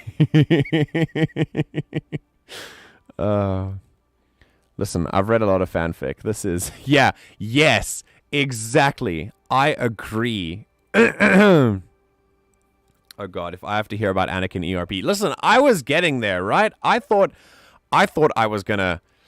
I thought I was gonna have to, like, skip a few, like, go black screen, you know? This is wild. Geiger character going off like a Min Chernobyl. Feels to me like Ahsoka is more influenced by Plo Koon than Anakin, for sure. I think Ahsoka's wish to do good comes from Anakin, but her maturity comes from Plo Koon and all the other mental figures that she had. Ahsoka, when she was a child and spent more time with Anakin, in the first few years of the Clone Wars, she was attached to Anakin as his Padawan. And as the war went on, she started spending more and more time away from him and doing her own arcs. And those were the times that she stopped being headstrong and started being her own person. And those are the really, really interesting times for me. You can, and in fact, all of it. You can see, I see so many people talk about how much they hated Ahsoka in the beginning. Like, okay, so do you also hate Anakin? Those people never really have the same response for Anakin. It just makes me feel like they didn't like Ahsoka because she was a girl. But the people who talk about like how Ahsoka was annoying or headstrong in the first few episodes and don't then understand why, I'm going to tell you why. Because she's Anakin's Padawan and she's also 14. So she's written correctly for a 14-year-old, in my opinion. She walks out, becomes Anakin's Padawan, and then Anakin just goes, okay, cool, let's do this, and then teaches her the way he knows how, which is often not good. He does teach her the good parts about himself, but he teaches her the bad parts too, like his headstrong behavior and his willingness to, like, you know, kind of do anything to achieve victory and things like that. And she picks that up. She learns that. And it is only when she stops being his Padawan constantly, 24/7, that she actually comes into her own and starts being her own person. Also, that costume they put Ahsoka in Series 1 to 2. Yikes. Yes. I agree. She was 14. Not cool. This is definitely an Akil thing, but to the people that don't like Ahsoka, she wasn't written for them. Yes. I also agree that. I agree with that too. Ahsoka, the Clone Wars and Rebels are written for the kids in there are written for the younger audience that consumes the content, and they are written so that the kids can then grow up. They are written with the concept in mind that the Clone Wars will continue, and the kids who keep watching them will grow up with those characters, and so the characters on screen have to mature as the kids on this, as the kids on the other side of the screen are also growing up. Rebels does it very well. Clone Wars also does it well for Ahsoka. But it's not just about Ahsoka, it's also about the clones and about like the Jedi and stuff. But Rebels is about Rebels. And so Rebels is filmed in a much more childish style for the first 2 seasons. And then it matures. It matures for season 3, 4, and I think they're 5 seasons. But because it should, because the audience is growing up with you. So yes, Ahsoka was not written for grown-ups. I seen the Clone Wars movie in cinema when I was 7. The Clone Wars the movie was actually pretty cool. I did enjoy it. It was the first time I saw like animated lightsaber fights, and I was like, oh my god, this is amazing. I've grown up as Ahsoka has, and now she's a whole adult in her 40s, so if anything, she's outgrown me. Well, yeah, now we've seen her, with a time skip. But in Tales of the Jedi, the Ahsoka series in Tales of the Jedi, that's like the oldest, like the closest to your age she'll come, because she was like 19 there, or 18 there. 4 seasons of Rebels. Oh, okay. Exactly, and we want to inspire headstrong girls. Yeah, exactly. Headstrong girls who can start out as like teenagers and then grow into their own, using that passion and that fire to sort of change things, to actually do good things and not become Darth Vader. All right, here we go. Actually, no, you know what? It's 12:28. I think it's time to stop for now. This has been an excellent conversation. We've now met Padme, and that's awesome. And we're going to stop again. We're going to pick up that again in the next little bit. Right. The next time we read, we're going to do Anakin's Nightmare. That'll be excellent. Thank you for joining me so far. Now, we're going to take a short break. Please refill your water. Hold on a moment. I say to myself, where am I? Here we go. Alrighty. Everyone, thank you for tuning in this far. Don't go away, because when we get back, we'll be doing some music. And then after music, we'll be doing just a little bit of gaming as well. We're not going to be doing any Outer Wilds today. I might just jump into Outer Worlds. But it is time for music. So, we're going to take a small break for now. It is 12:28 in South Korea. I'm going to refill my water, do a hydration check, and a stretch check for everyone who's here. And, yeah, thank you all, everyone. Thank you all, everyone, for joining this far. I truly appreciate that you are here. Really, really, I do. And let's see. Yeah, she was somewhere in the 17-20 area. We don't know exactly when. She was 17 in Season 7. Yes, yeah. Go make cereal, Alex. That's a good idea. I like music. Well, I like you, Alfergs. Ooh, Arglax playing Tower Unite in the background. Interesting. Excellent. Have you finished the Phantom Menace game yet? For that, I'll read your response when you come back. For now, everyone, thank you very much. It's now 12:29. I'm going to go get some water, and we'll be back in about 2 minutes. See you in a bit.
You never talked about it, said you had to leave.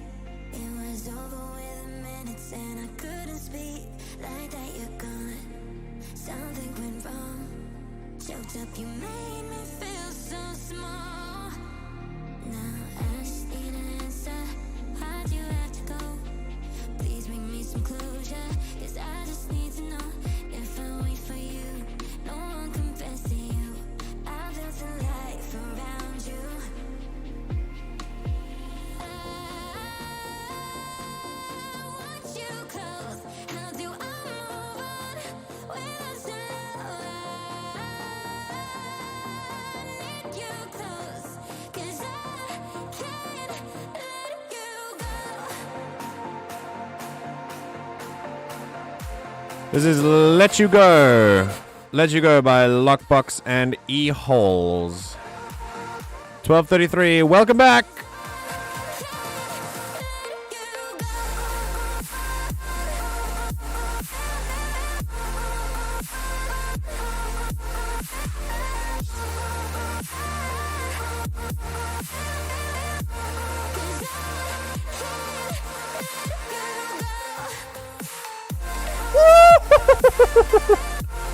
It's the false drop for me. Hang on, we gotta run that back. Hold on. Here we go. Here we go. 3 and the second time it comes. Wait for it.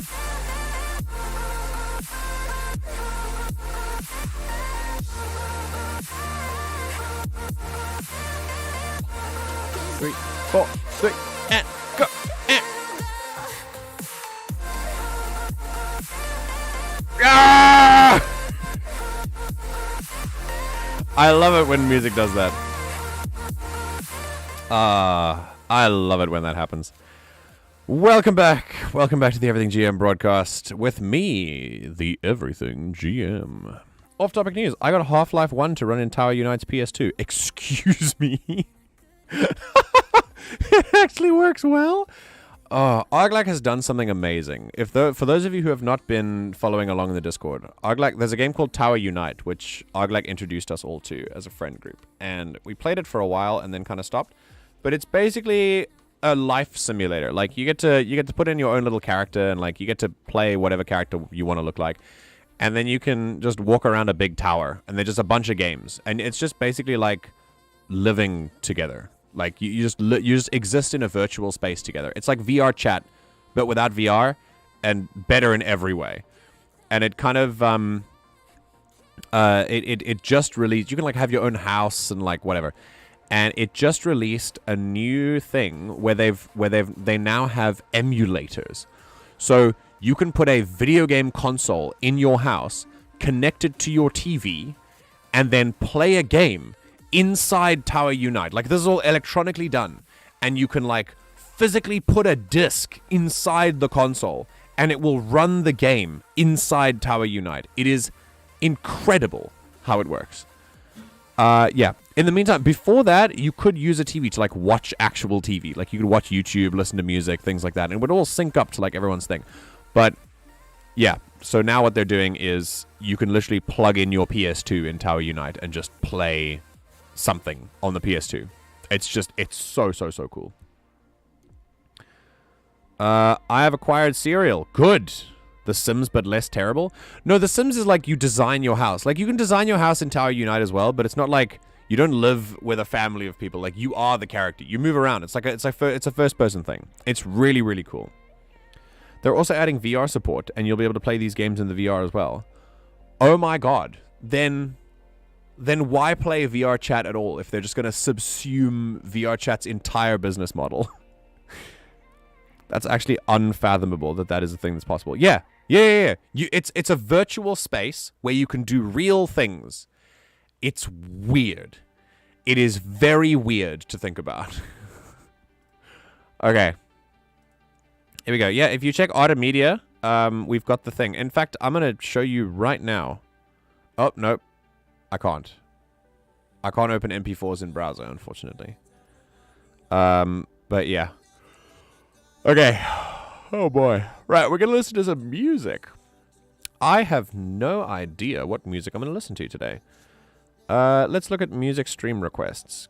We have Karina with more Rishlu. We have the Outer Wilds thing as well. Oh, V&V. It was V&V. I was gonna do Rain's one. Okay, hang on. Let me tag them quickly. Hold on.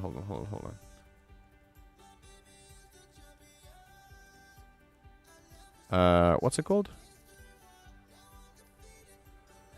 Okay, let's go in there. Music stream requests. We're gonna go in there. Okay. This is called V&V. The artist is called V&V Nation, and the track is called Resolution. Okay, and we're gonna have a listen to it and see what it does to us. See if it makes us feel the things. Also, why? Let's just confirm.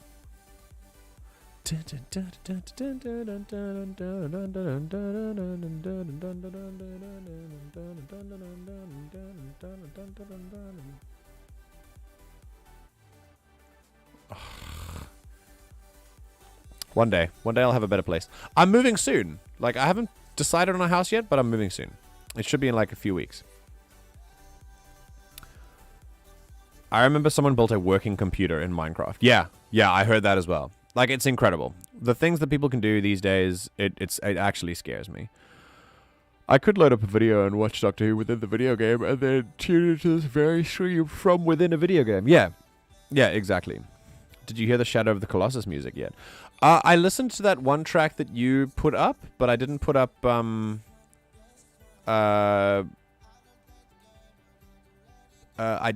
didn't listen to, like, what was the other one you said? Put it in, if you put it in stream requests, maybe you did and I just didn't see it. Hang on, let's go back up. There's Disco Biscuit, there's that one. Yeah, no, if you put it in music stream requests, I'll be able to do it. Oh, you're not in the music stuff. Okay, then if you just put it in stream requests, then that'll be fine. Then it'll be in there. But yeah. Otherwise I might forget. I apologize. But yeah, okay. Alright, here we go. Let's do this. Hang on, I need this to drop first. Hold on, here we go.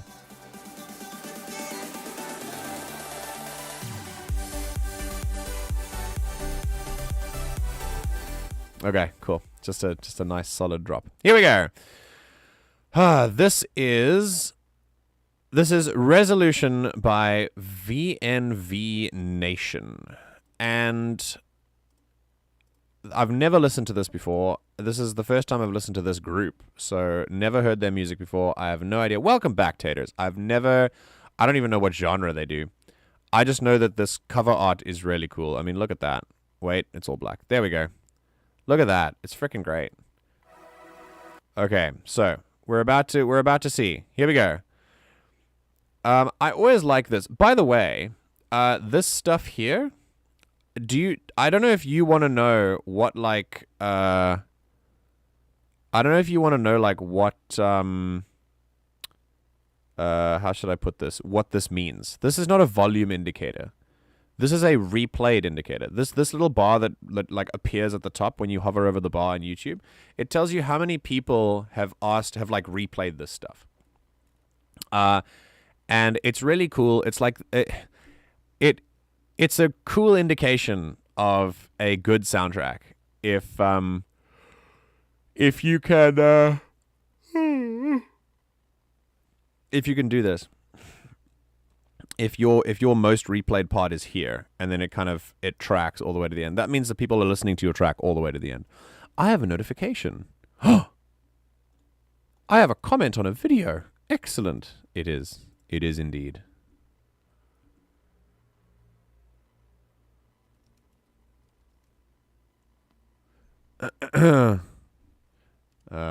Better than not having it. Okay. Here we go.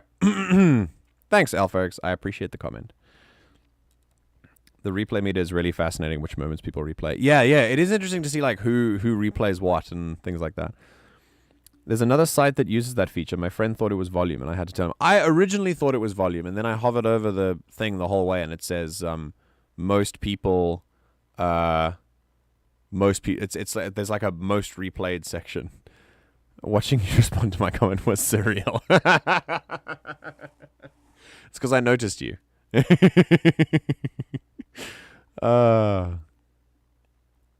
Okay, here we go. Right, let's do it. This sounds like it's gonna be great. I'm waiting for drums. Give me drums. Drums and a big chord. That's what I'm expecting from here. Ooh.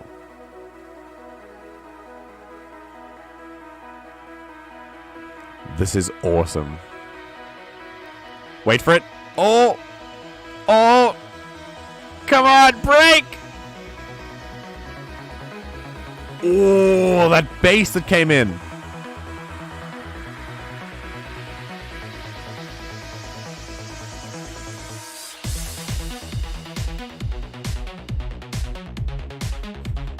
Yes, incredible. Okay. So, first, what are we doing? From the first little bit, when you hear that, those are these. That's this chord. If we play it all at the same time, which I can't because I don't have a piano, and my virtual piano can't do it yet. But if we do it all at the same time, that's what it looks like. This is what it sounds like. So this bit. Oh God. This bit. Hang on.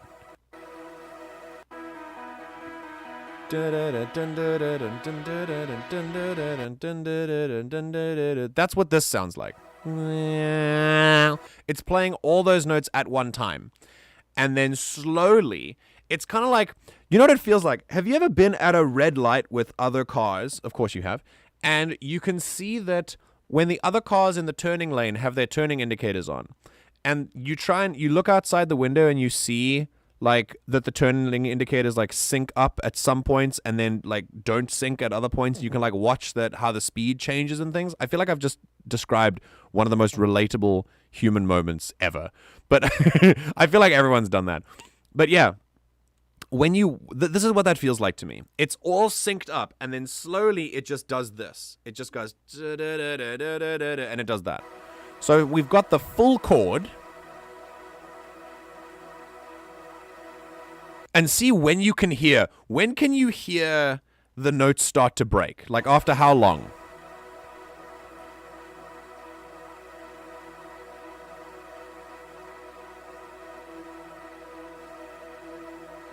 Here. There. That's when it starts. There's a little bit before then when it's very, very quiet and it kind of matches really well. But they're basically taking the chord and they're extracting the notes from it, spreading them out like that slowly as they go. Very cool. And then this becomes an actual note. And they have like a thing in the background.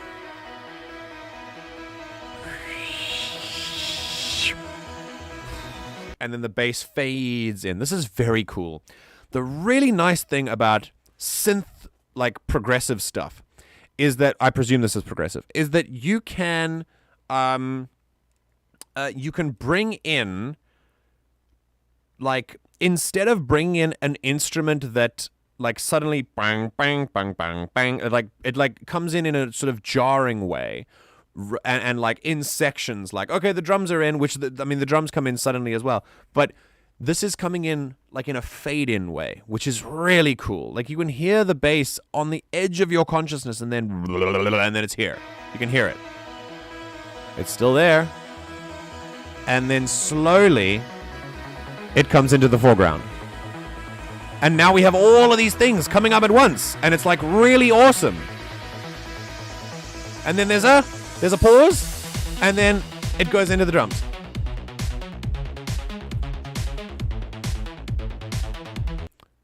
What is that chord progression, people? Listen very carefully. Points to the right person. Here we go. 2, 3, and...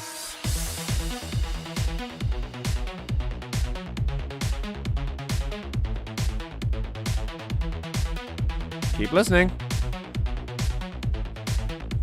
Now it changes. Right. What is that? What is that chord progression? It's not complicated. It's okay if you don't know, but like what I mean, like it's the chord progression. It's the pop formula. Bing, bing, bing, bing, bing. The chord progression is chord 1, to chord 5 to chord 6 to chord 4. 1, 5, 6, 4 is literally the formula to almost all pop songs since the 60s. It's an amazingly reliable chord progression because you can do a lot with it. And as pop music starts to become less about the music complexity and more about the lyrics and the easeability of singing, and infected as all industries are infected by the current economic system, pop music needs to continue churning out things that work. And so that is why we continue keeping with this chord progression. Because don't forget, the economic system that we live under inspires innovation above all, and creativity. This is a music stream! But yes, so essentially what this does is it's literally just taking the pop formula, the chord 1, 5, 6, 4, and it's just building on it and doing things normally. It's really, yeah. Okay. Let's see. I like the replay meter on things like Critical Role because you can see when they went back to the jokes. Yeah, true. To like clip them. There it is. Oh, the tension was marvelous. Super relatable. That riser had me so on edge. It's fantastic. Yeah. It was really, really cool. I enjoyed it. You can feel the bass before you can hear it, and I love it. Very cool. 1, 5, 6, 4. Amazing. I don't know when you posted that, so you might have done it after I said it, but I don't know. I believe you. I believe you. I just refuse to use this chord progression. Last time I used it was like 6 years ago. It's okay. It's okay to use it. Okay. A lot of people... Let me put it this way. Do you do things because other people are doing them? Or do you do things because other people are not doing them? My answer is neither. And the reason for that is that if you do things just because other people are doing them, you're falling into line, right? If you do things because other people are not doing them, you're falling into line. It's just the other line. Because there are two. There are the people who think, there are the people who don't think and just kind of want to go with it, which is fine, by the way. Like, it's okay. People who just want to go with the masses and what people are thinking about and what people are doing. But because they're doing that, the reason why they're watching this movie is because everyone else is watching this movie. That's their reason. Not because they think it's a good movie, but because everyone else is watching it. That's what I'm talking about. And so they fall into that line. And then you get the people who think they're different, where in actual fact, they're just creating a new line. Be the person who does things because they sound nice, not necessarily because they are what people are doing or what people are not doing. Wait, what? What did you... What? I didn't ignore a pun. You just pointed at Alex. Is that a pun? Or did you... Wait, did the pun get censored? Wait. Did I miss a pun? I'm so sorry. I'm looking through your chat and I didn't see one. It's parts because it's the progression and partly because I think it just sounds kind of naff to me. See, that's fine. Like, it's cool. If you don't like using it, then that's perfect. But just make sure. Just make sure you're not creating a new line. Okay, here we go. I love this.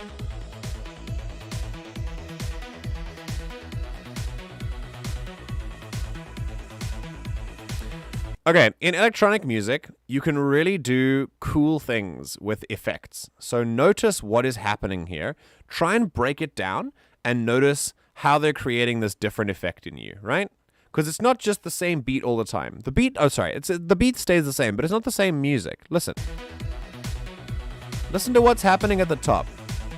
It starts with a dee-dee, and then it starts sounding more like this, and kind of fades into itself. You can hear that. Ooh, there's voice. Okay, sick.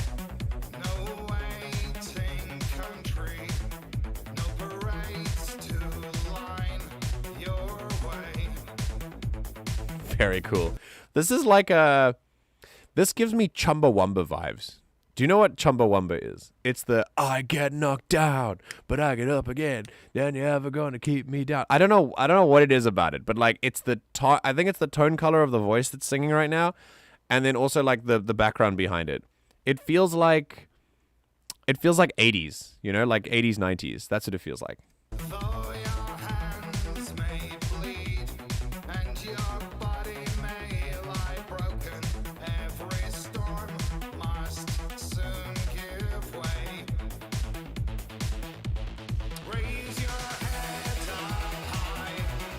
Oh, this is so cool. There's not really much to analyze. I'm more just reacting to it. I think if I were to pull it apart, the music itself is very basic and non-complicated.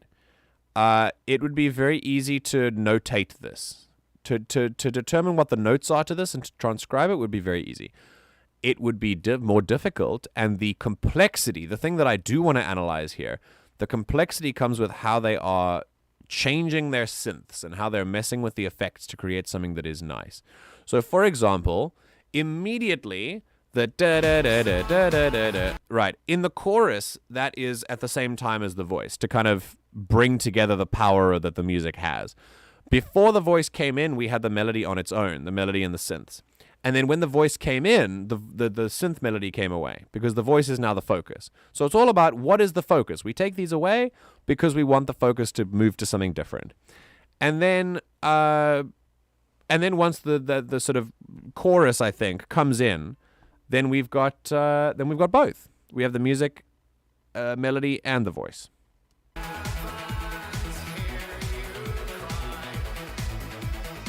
Still same, like 1 4 1 5 6 4 and then 1 5 4 4. Same chord progression.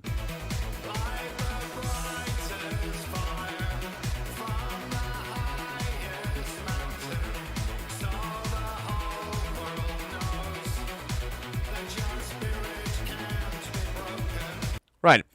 This melody, again, I will sing the praises of simplified melodies to the highest mountains. Because I do like complicated stuff sometimes, but there's really something to be said about just having something that is sing-alongable. And that's great. Just have something that you can sing along to. Like this. This guy is singing 5 notes max. He's going from the tonic note, from the first note, da, and he's going up to the 5th up here. So he goes da da.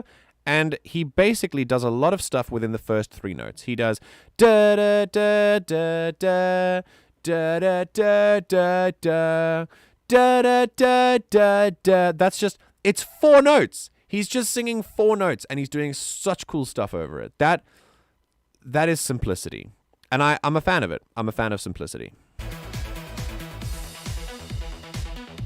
Okay, this is a direct copy of what came before. Nothing is different.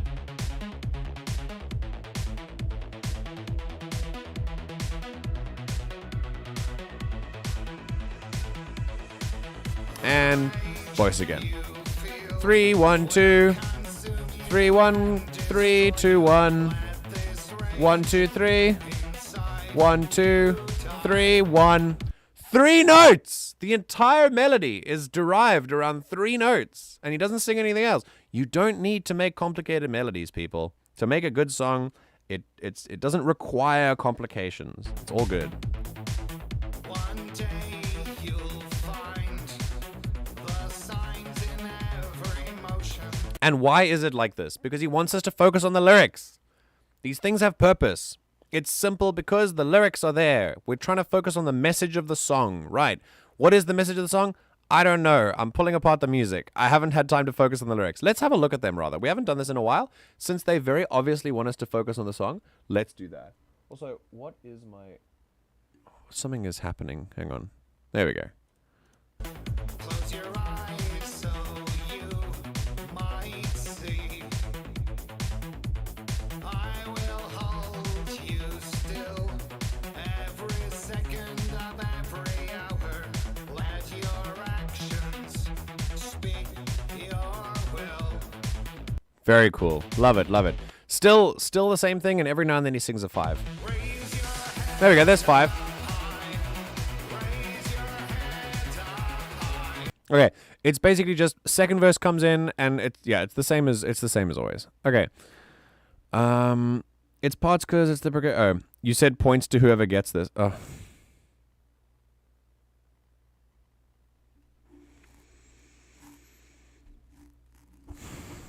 It was such low hanging fruit.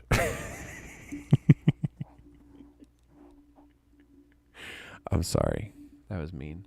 Points to whoever gets this, yeah.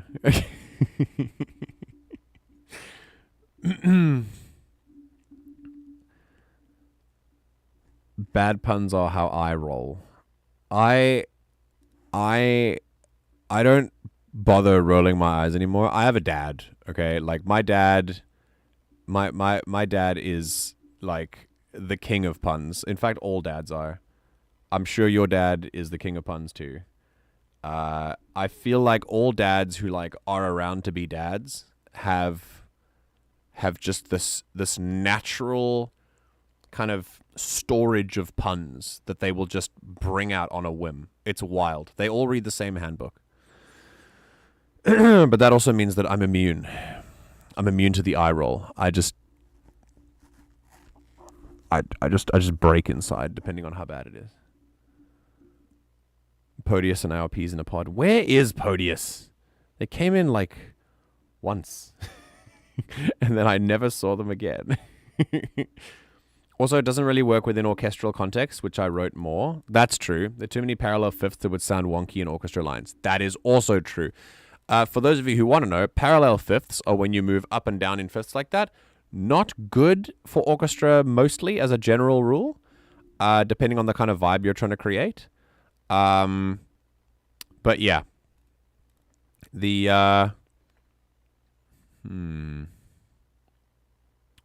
Those synths sound so nice, just very pleasing to listen to. Yes, it is. It's just a very nice ride. I like this. And yeah, so parallel fifths are when you move up and down in just always fifth intervals, and it sounds really weird in orchestra music. Things kind of have to flow over each other. Yeah. That's what happens. Like when orchestra plays pop music, it's not just about transcribing the pop music. You have to follow the note. You have to follow the rules of music. Feels like the track is basically a loop going round and around, adding and removing elements now and then, but otherwise the same thing throughout. Yes, it is. Yeah, no. It is for sure. Immune to the eye roll, but I still got a face pal out at you. Yes, you did. You cracked me. All right. Let's keep going. This is a great track. I do like this. I like this a lot. And yeah, important to note, it's not very musically complex, but we're going to look at the lyrics for it in a second.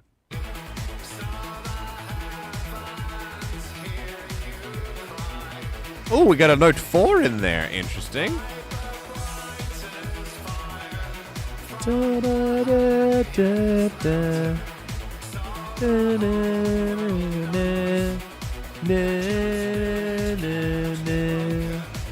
See, I'm kind of getting the melody because it's just 3, 2, 1. So you can just kind of go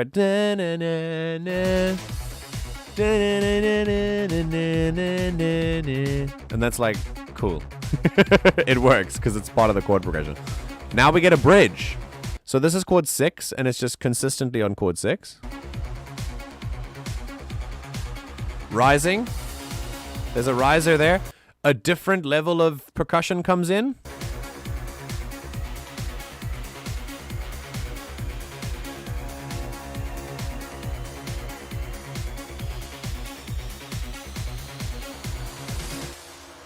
Ooh. Okay, very nice. This is pretty classic synth work. Okay. A facepalm. Yeah, no, don't worry. I got it.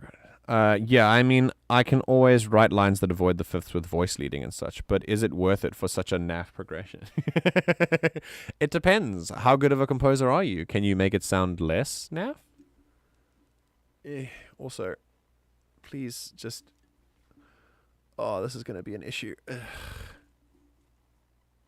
My green screen is too close to me today. That's the That's like the biggest issue. Oof. Oh my goodness. Even if I lean back a little bit and it's gonna like interact with it, which is really... Hold on. Oh, I can't get that green square out of it. It's fine. My body covers most of it. Okay. So yeah, cool. New section now. Great.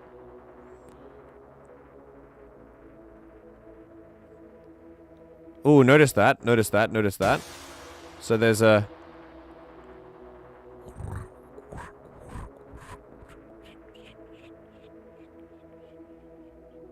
It's just a cool little echo effect that just got like filtered out slowly.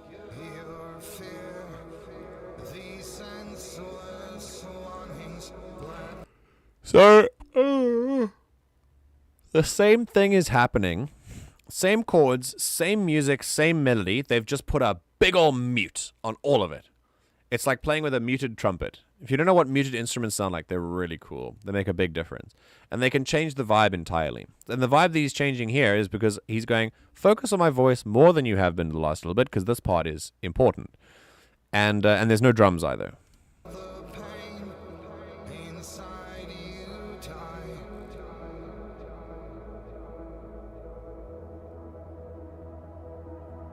And that's it. We stick on chord 1. Slowly drums come back in. We stop fading for a moment. 3, 4. 1, 2, 3, 4. 1, 2, 3, 4. And back in the explosive chorus, which feels much more impactful when we went from really soft. If you want to create, this is called dynamic range. If you want to create dynamic range in your piece, go really soft. You go in extremes. If you go like really loud and you go da da da da da da, you will make your audience and your listeners go, ooh, something's happening. You're bringing them along for the ride with you. If you want dynamic range, if you don't want dynamic range, then just don't use the extremes. Go like slightly soft, slightly loud, slightly middle, whatever. That also has a purpose. For example, video game music. Video game music does not need to be super loud and super soft because it's supposed to be repetitive and kind of getting you through the level. Unless it's cinematic music, in which case, yes, it should be super soft and super loud. It should have more dynamic range because it's designed to be a cinematic. It's designed to be experienced and not to be, like, to be watched and not to be actively experienced.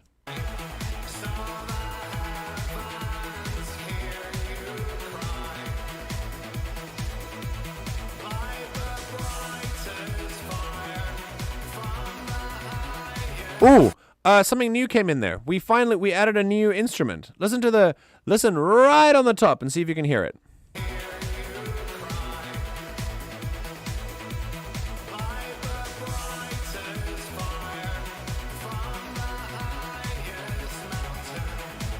The melodies are doing different things on the top. They're playing fifths. Every now and then you can hear that top fifth being played. Very cool.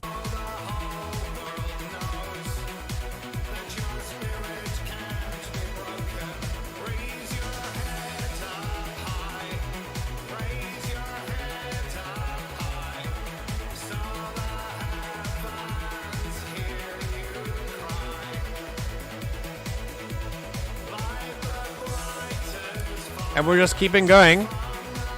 But now what's really interesting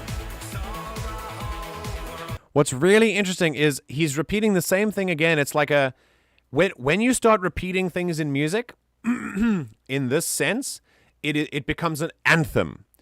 It is a mantra. It's something to carry with you.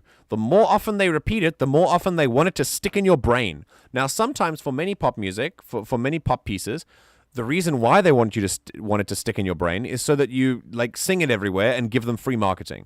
But this is to create the message in your brain. For people who are songwriters, people who make pop music, I'm not saying all pop music is like that because I do love pop music, but for people who make any kind of music, if they are passionate about songwriting, the thing that they repeat more often than anything else is the most important thing to take away from it. That's the thing that should be kind of drilling into your brain for whatever reason they want it to be. And as he does this, he starts to bring in a lower element as well. So you can hear that. And it just adds, it fills the space, and it just creates this cacophony for your brain, but it's so pleasurable to listen to. It's great. There's a drone in the middle tones, like middle lower tones. There we go. There we go.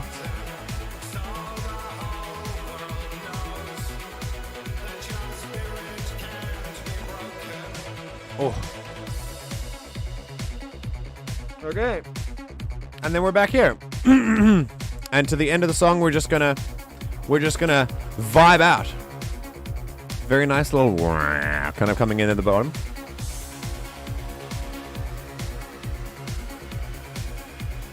Three, 2, 3, 4. 1, 2, 3, 4. 1, 2, 3. It's gonna end 1, 2, 3, 4. 1, 2, 3, and there you go. Cool. How do I know? Because you know. You either take away elements, you add elements, yeah, that's cool. I thoroughly enjoyed that. That was excellent. What I really like the most about that is the lyrics, because they seem quite strong and empowering. So we're going to go look at these lyrics quickly, because part of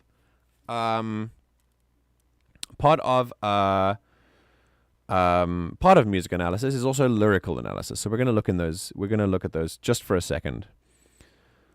All right, I'm back. Welcome back, Arglak. Went AFK because apparently I forgot to eat. I think you should eat, especially after you were playing Beat Saber all day, which you then say in the next thing. I get very hungry, especially if I play Beat Saber the next day. Yes, you should definitely do that.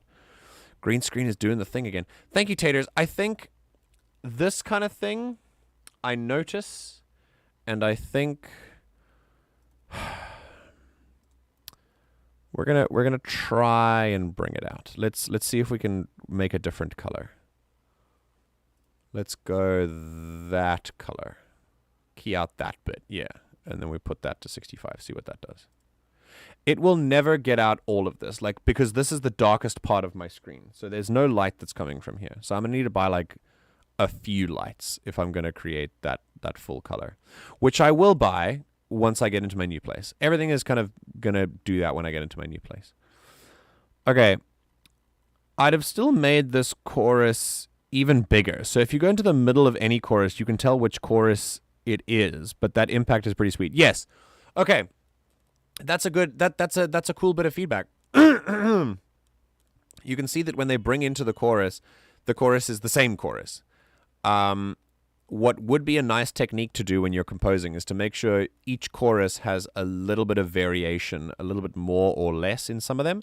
So you can determine the difference between, oh, this is the big chorus, this is the little chorus, this is the second time we hear the chorus, etc., etc. You can do cool things with pop music. Like, don't dismiss it out of hand. Just don't move and we'll never notice it. Yeah, exactly. The green screen never bugs me, but I know it bugs you. Thank you, Taters. I appreciate that. I appreciate that it doesn't bug you.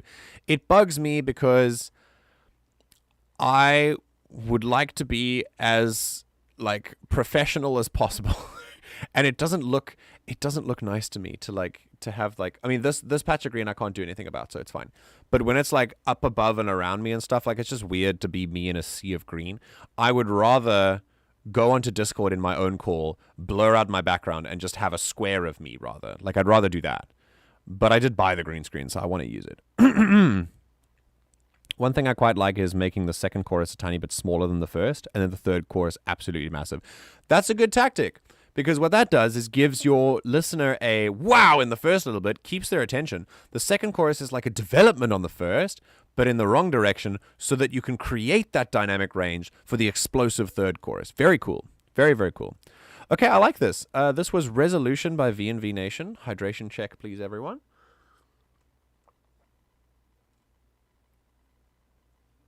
I drink more water on stream than off stream. Okay. Resolution. We need the lyrics. Let's do this. No pride to feel. No waiting country, no parades to line your way.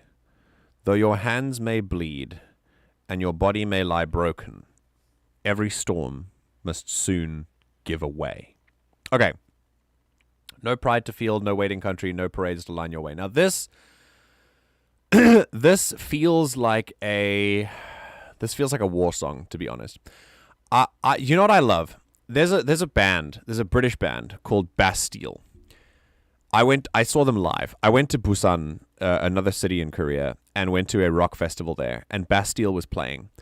And they define their songs as really nice songs that sound really nice and have really depressing lyrics. That's how the main singer defined the band's music.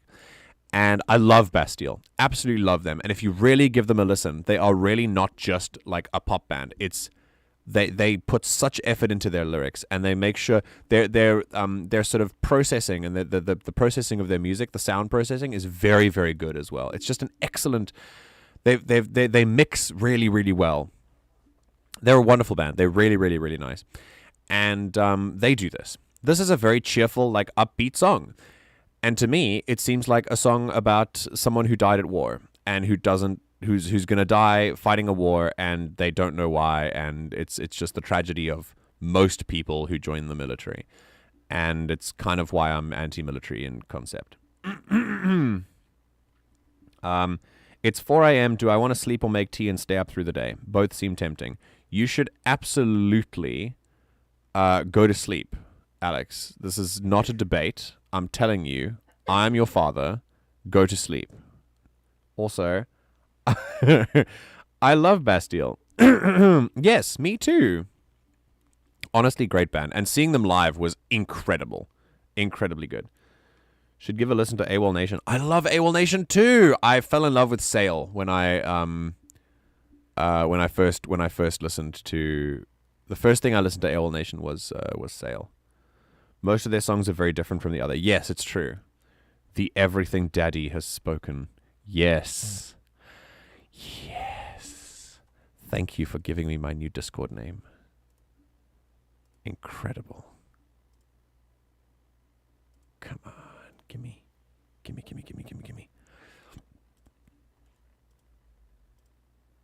Oh, streamer mode's enabled. Ugh. Okay, I'll do it later. The Everything Daddy. I need to see more shows. They're so damn fun. Yeah. Oh, like live music shows? Yeah, they are. They really, really are. Oh god, he's doing it, isn't he? Where's the echo? Wait. Alex. It's me. The Everything Daddy. It's time to sleep. Daddy has spoken.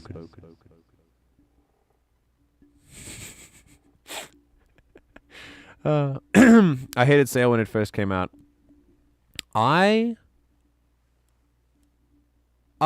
Interesting. I can see why, because it kind of is just but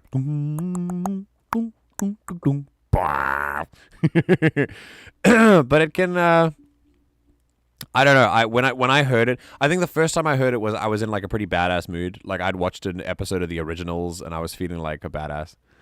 AWOL Nation is that one band where people won't recognize that's what it's playing unless I say so, because it's just so different. That's interesting, yeah. I heard that about them as well. I shall sleep upon the completion of this segment. Okay, sick. When we finish with the lyrics, yeah. You did that really well, lol. I wasn't trying to. It's not because of the song. The 3DS had a video app and Sail was in it for like 2 months. Oh, right. So it was just like overplayed for you? I understand. Okay, here we go. So, yeah. So this is no pride to feel, no waiting country, no parades to line your way, though your hands may bleed and your body may lie broken, every storm must soon give away. When you join the military, especially if your country is likely to be in an armed conflict or be posted into an armed conflict anytime soon, America, you will... This is your fate, more than coming home. The veterans are like... They're growing, I guess, but it's... The amount of people who die over there... I mean, it's just unnecessary, even if it's one person. And And I'm not just counting troops. I'm counting troops on the other side as well. It's just like it's just pointless. I don't like most wars that have been fought. I don't think that most wars that have been fought in human history had a real like fightable purpose behind them. I say most, not all. And I have a problem with the military in general, just as a concept. But I understand that in the way that we have dictated our own history, some militaries have become necessary, but it's just not really something that I like to like spend energy on, you know? I rather like to read, you know, stuff like this that criticizes it.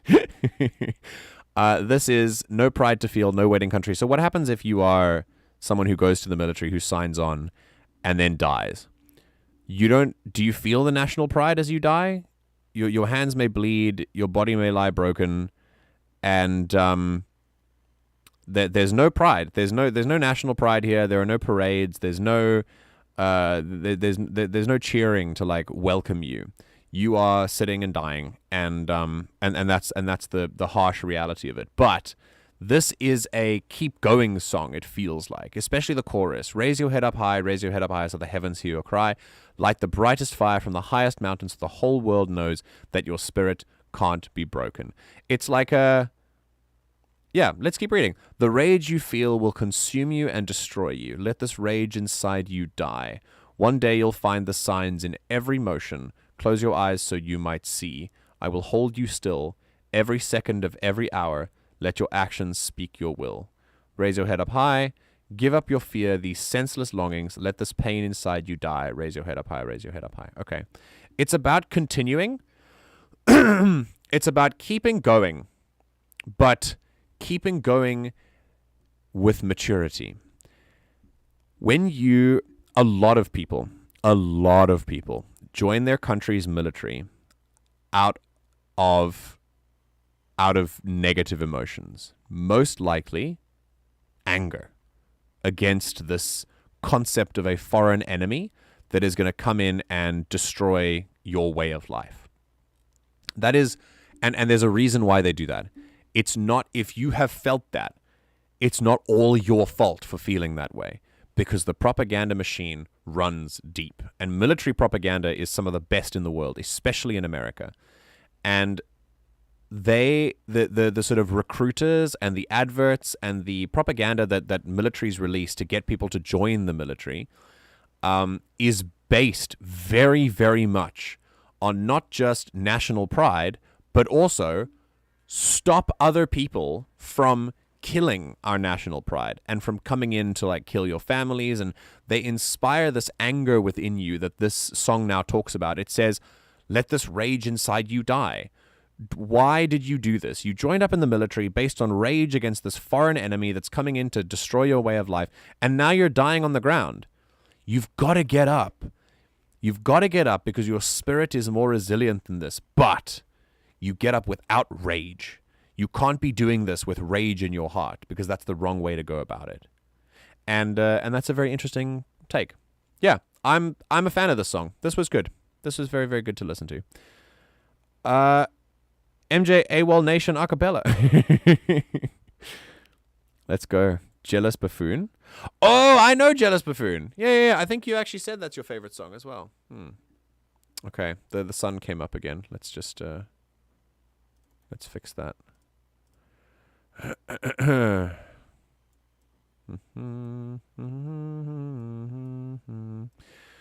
Dun dun dun dun dun dun. Oh, 65. Here we go. Much better. Okay. It'd only have 4 videos in it and would rotate every so often, but Sale was in there for the longest time. Oh, yeah. Hans Zimmer, Brahms, Tiny Little Xylophone, Brahms, xylophones. What? Alex, did you have a stroke? I Sale is one of their weakest, in my opinion. It's not bad, but it's like Aha and Take On Me. It's not a bad song, but there's better. I have to say, it's like, popularity is not always dependent on whether the song is actually good or not. So, I definitely get on board with that. Every time I go see an MCU movie, I get like 8 military ads and 8 car ads before it. I don't know if I could sit through a military advert. I'm very glad that I've never lived in countries that show them. First of all, because in South Africa, the military is not that popular, especially because of how we as South Africans have a history of we've had martial law before. We've had a state of emergency where during apartheid the military was sent into poorer areas to kill protesters. So we're not a big fan of the military. So it's not like a super big thing. But in Korea, there's conscription still. You have to go in for 2 years if you're a man from the age of 18 to 35, and you can go to jail if you don't. So yeah, they don't have to do ads in Korea because it's compulsory anyway. I was born in Bristol, but I was made in the Royal Navy, or something to that effect, has been the Navy tagline in the UK for the last 20 years. It is a very difficult thing to challenge national pride. Let me go back to chatting because we're done with music for now. It is a very difficult thing to challenge national pride in the military of a country, because it speaks to one of the greatest and most powerful emotional anchors that you can make in your life, and that is to home. They tell you that this is who you are.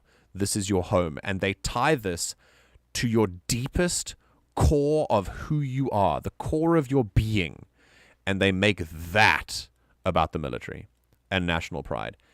It is very difficult to challenge that at all. And you will find that when you engage in this conversation with many people, they will react in a very hostile way towards you. Because you're not attacking an idea that's like exists outside of them, because they can't separate it because of the propaganda that has worked so well. You're attacking them as people, and then they will defend themselves. That's why it's so difficult, and it's very sad. Also, Call of Duty and the Michael Bay Transformers movies. Michael Bay, yeah. I mean, Call of Duty, absolutely, 100%. Call of Duty is just war porn for sure. It's still a game that I enjoy. I'll still play it. I loved the Modern Warfare series, the original, when I was there. But remember, we don't have to hate every game that we criticize, right? Like, I was criticizing Star Wars: The Old Republic. That's the point. So if anyone's in here thinking, oh, well, I mean, man just hates every game. I mean, no. I just know how to analyze them and critique them properly. Like Call of Duty is war porn. And Top Gun Maverick, which is apparently a really good film, raised Navy recruitment applications by like 25% after it came out. Like, that's also war porn for sure. So yeah, it definitely has its effect. And I think if we want to become smarter, we should at least understand that. We can still play it as long as we understand that and keep that in mind. I just make fun of the military ads when they're playing. How does that work for you since you've moved there? I don't have to do it. I don't have to do military service at all, thankfully. I'm not a Korean citizen, so only Korean citizens ages 18 to 35. Foreigners don't have to do it, which is great for me because no, I'd literally rather go to jail. No military for me. You want to know a game that shows you the real horrors of war and it's absolutely horrifying? Spec Ops: The Line. Spec Ops: The Line is a game. It is not a game that is not war porn. It is exactly the opposite. It is a game, and it's brilliant. That game messed me up for weeks after I played it. I don't recommend anyone play it unless they feel in a good headspace to play it, and be prepared to like emotionally recover if you are an emotional person for a good long while. It's an incredibly powerful game. It's not a very, like, gameplay-wise, it's very easy. It's not like, I mean, it can get hard, but like it's not complicated. It's just a cover shooter, but it's not about that. And in fact, the fact that the gameplay is very easy and like easy to follow along is also part of the story. It's part of the overarching narrative of how easy it is to like get into the swing of this. It is an incredible story. And it's not a good one. It's not happy at all. It's terrible. It's a terrifying, terrible, horrible, emotional story. And if you are in a space to play it, I recommend it. If you ever wanted to sort of play a military game that was an actual military game that actually taught you like what goes on and how dangerous military games actually are, play Spec Ops: The Line. It's a self-aware shooter game, and it's incredible. Absolutely incredible. It's extreme, but it's inevitable with the concept of national pride. Yes, absolutely. Which is why I'm a flag smasher, and I don't really enjoy the idea of national pride. I think I'm proud of countries for doing things like rising up against, fascist regimes or something like that. I'm proud of countries for cultural reasons that are good. I'm not proud of wars we fought. I don't think anyone should be proud of that. I'm not proud that people won World War II. I'm happy that we didn't lose because, obviously, but I'm not proud. You know what I mean? Pride is not an emotion I feel when I think of the military. I think of the greatest compliment I can give a military is necessary evil. That's all. The U.S. military does not condone the killing of unarmed combatants, but this isn't real, so why should you care? Spec Ops: The Line loading screen. Absolute. That sums up the game. 100%. Yeah, it's wild. It looks like my previous comment didn't go through. Let me try sum it up without getting snagged. Oh, right. You got censored. Sorry about that. Yeah, I can't get that. We're gonna take a break. I'm gonna play a game for a last little bit. Oh, I'm not gonna be right back or anything. Let's just chill a bit. I'm gonna give a take on Hogwarts Legacy. Maybe not now, but in maybe on Sunday. It depends. I don't know. Do you guys want to hear it? Because no one really asked for it, but it's been rolling around in my head for ages, and I hear so many different things about it. And I'm definitely more on the side of not playing it, but I think there's more nuance that we need to. Alex needs to go to bed first. Yes, Alex, we're finished with this segment, so you should go to bed. National pride is how you end up with the UK closing most. National pride is how you end up with the UK closing most routes into the UK and punishing those who come here in the available routes that are questionable. Yes, national pride breeds enmity of things that are not national or that you think are not national, and that's not good at all. You want to take on Hogwarts Legacy that I have? I feel like I know you, Arglak. I feel like I know your take, so go ahead. Tell me what it is, just in case I'm right or wrong. And then let's have a chat. Let's chat about Hogwarts Legacy. Why not? It doesn't have to be a big chat. I know that it's exhausting for everyone to see it all over social media. I know that it's tiring. So we're not going to go into it super in depth. I would like to state that I would like to set the record straight for people here in this community. As the person here who is in charge, I think it would be good for me to explain to everyone how I feel about it so that everyone is clear when they come in. You don't have to agree with me though, but just so that everyone is clear.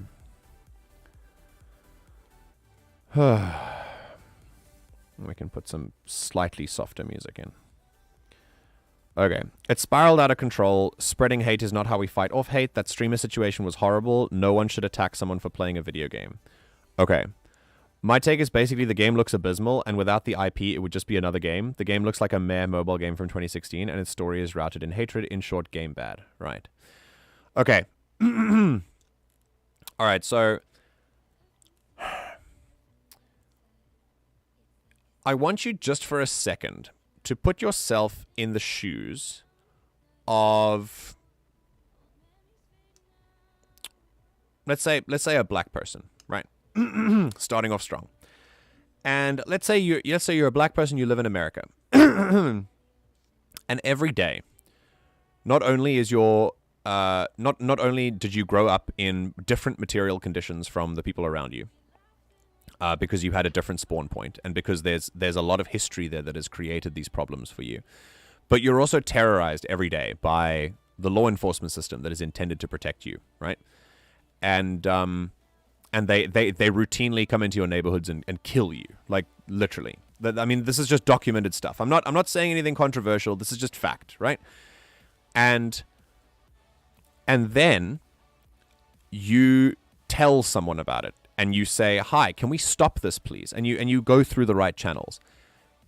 And then you learn that the right channels are part of the same system that is leading to the law enforcement coming into your communities and killing you. And that gives you, and that makes you angry. And then it makes you really angry.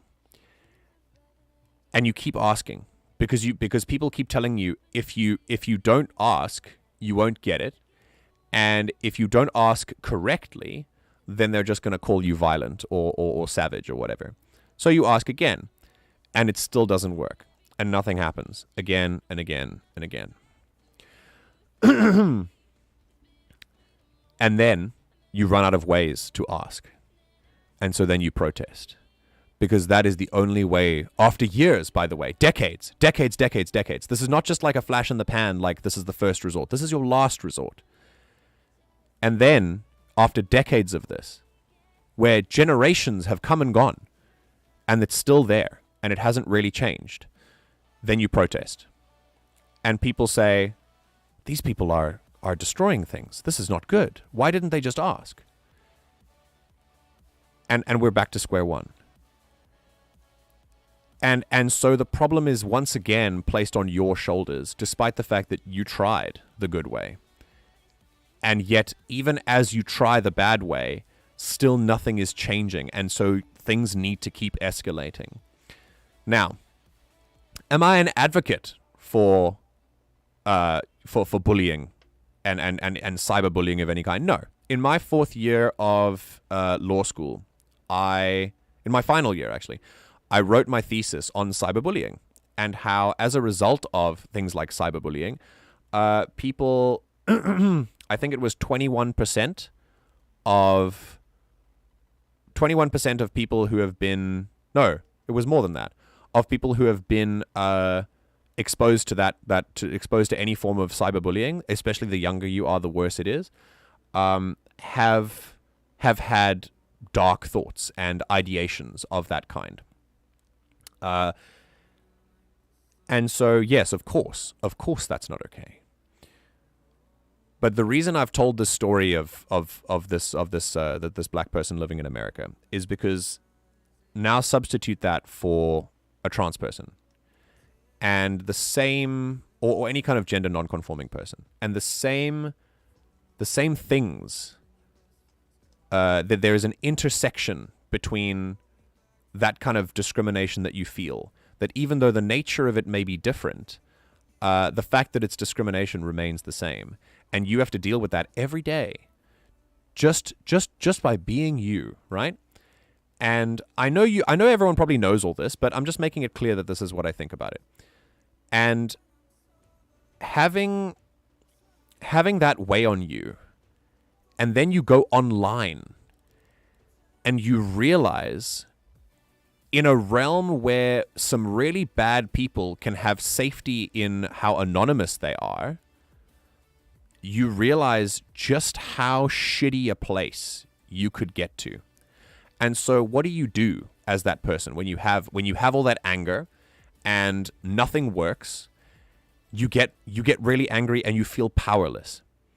And so here comes my thing about Hogwarts Legacy. I want to take that empathy that you have for that other person who has experienced this life just for being themselves, right? Just for existing. And they live a life of sometimes terror. And yes, it does get that bad. And then this game comes out. And in every other aspect of your life, in the necessary ones, things like you will always buy when you buy from companies things that you need, like groceries and things like that. That company probably has children working for them in some third company somewhere, but you buy it because it's a milk. But then a video game comes out, and some people, a lot of people, in every other aspect of your life, you experience this, and you feel utterly powerless in the change that you can bring, because consumer boycotts don't work. They just don't. Not on a big level. Consumer side boycotts don't work without big collective action. And so you realize that you're not going to have a big consumer boycott, but you're going to use it as a platform to raise awareness about these issues. And to, because you have people that are in your spaces that are allies of yours. They're people who like support you and who you are. And in that powerlessness, you see that the more that you say, guys, maybe we shouldn't play this game, the more, and I've seen this, unprompted, by the way, the more people are going to turn around and go, I'm going to buy it extra hard now. Tell me that wouldn't make you so angry. Tell me that wouldn't make you want to just lash out at something, right? I'm not justifying it. We should hold cyberbullying accountable. But man, if that wouldn't make me livid. It does already. Even as a spectator, I'm watching these commenters and I'm like, yeah, I bought the deluxe edition and I'm going to play it for hours just because you said it's got transphobia in it. Like, I'm going to be extra transphobic now. Like, what do you mean? Like, why? So I think we should engage with, a little bit of empathy as to where that anger comes from, while still saying, hey, don't do that. Don't cyberbully people. But the target, the source, is the transphobia, because the game remains out and the writer of the IP remains a piece of shit. And the game itself remains really questionable in terms of what content it is. Like, you're putting down a slave rebellion, for example, and the slaves in question are people who are like outrageous Jewish stereotypes. So it's not even like transphobic as well. It's also racist and anti-Semitic and like all these other things. And yeah, so here's my summarized take about it. No ethical consumption under capitalism only should really apply to things that are necessary. And also, it doesn't give you the right to then just go consume unethically on purpose. Number 2, this is not a big deal to play a video game or to not play a video game. It shouldn't be. But the reactionary force behind this, when people say, hey, this game represents a lot of stuff that makes me feel uncomfortable as a person, and the reaction is so violent against that, it can be very demoralizing to a lot of people. And I would rather talk about the reaction than I would rather criticize the reaction than I would criticize the group of trans people who have just decided they've just decided to ask some other people, hey, can you maybe not play this game? And the reaction has just been incredibly violent.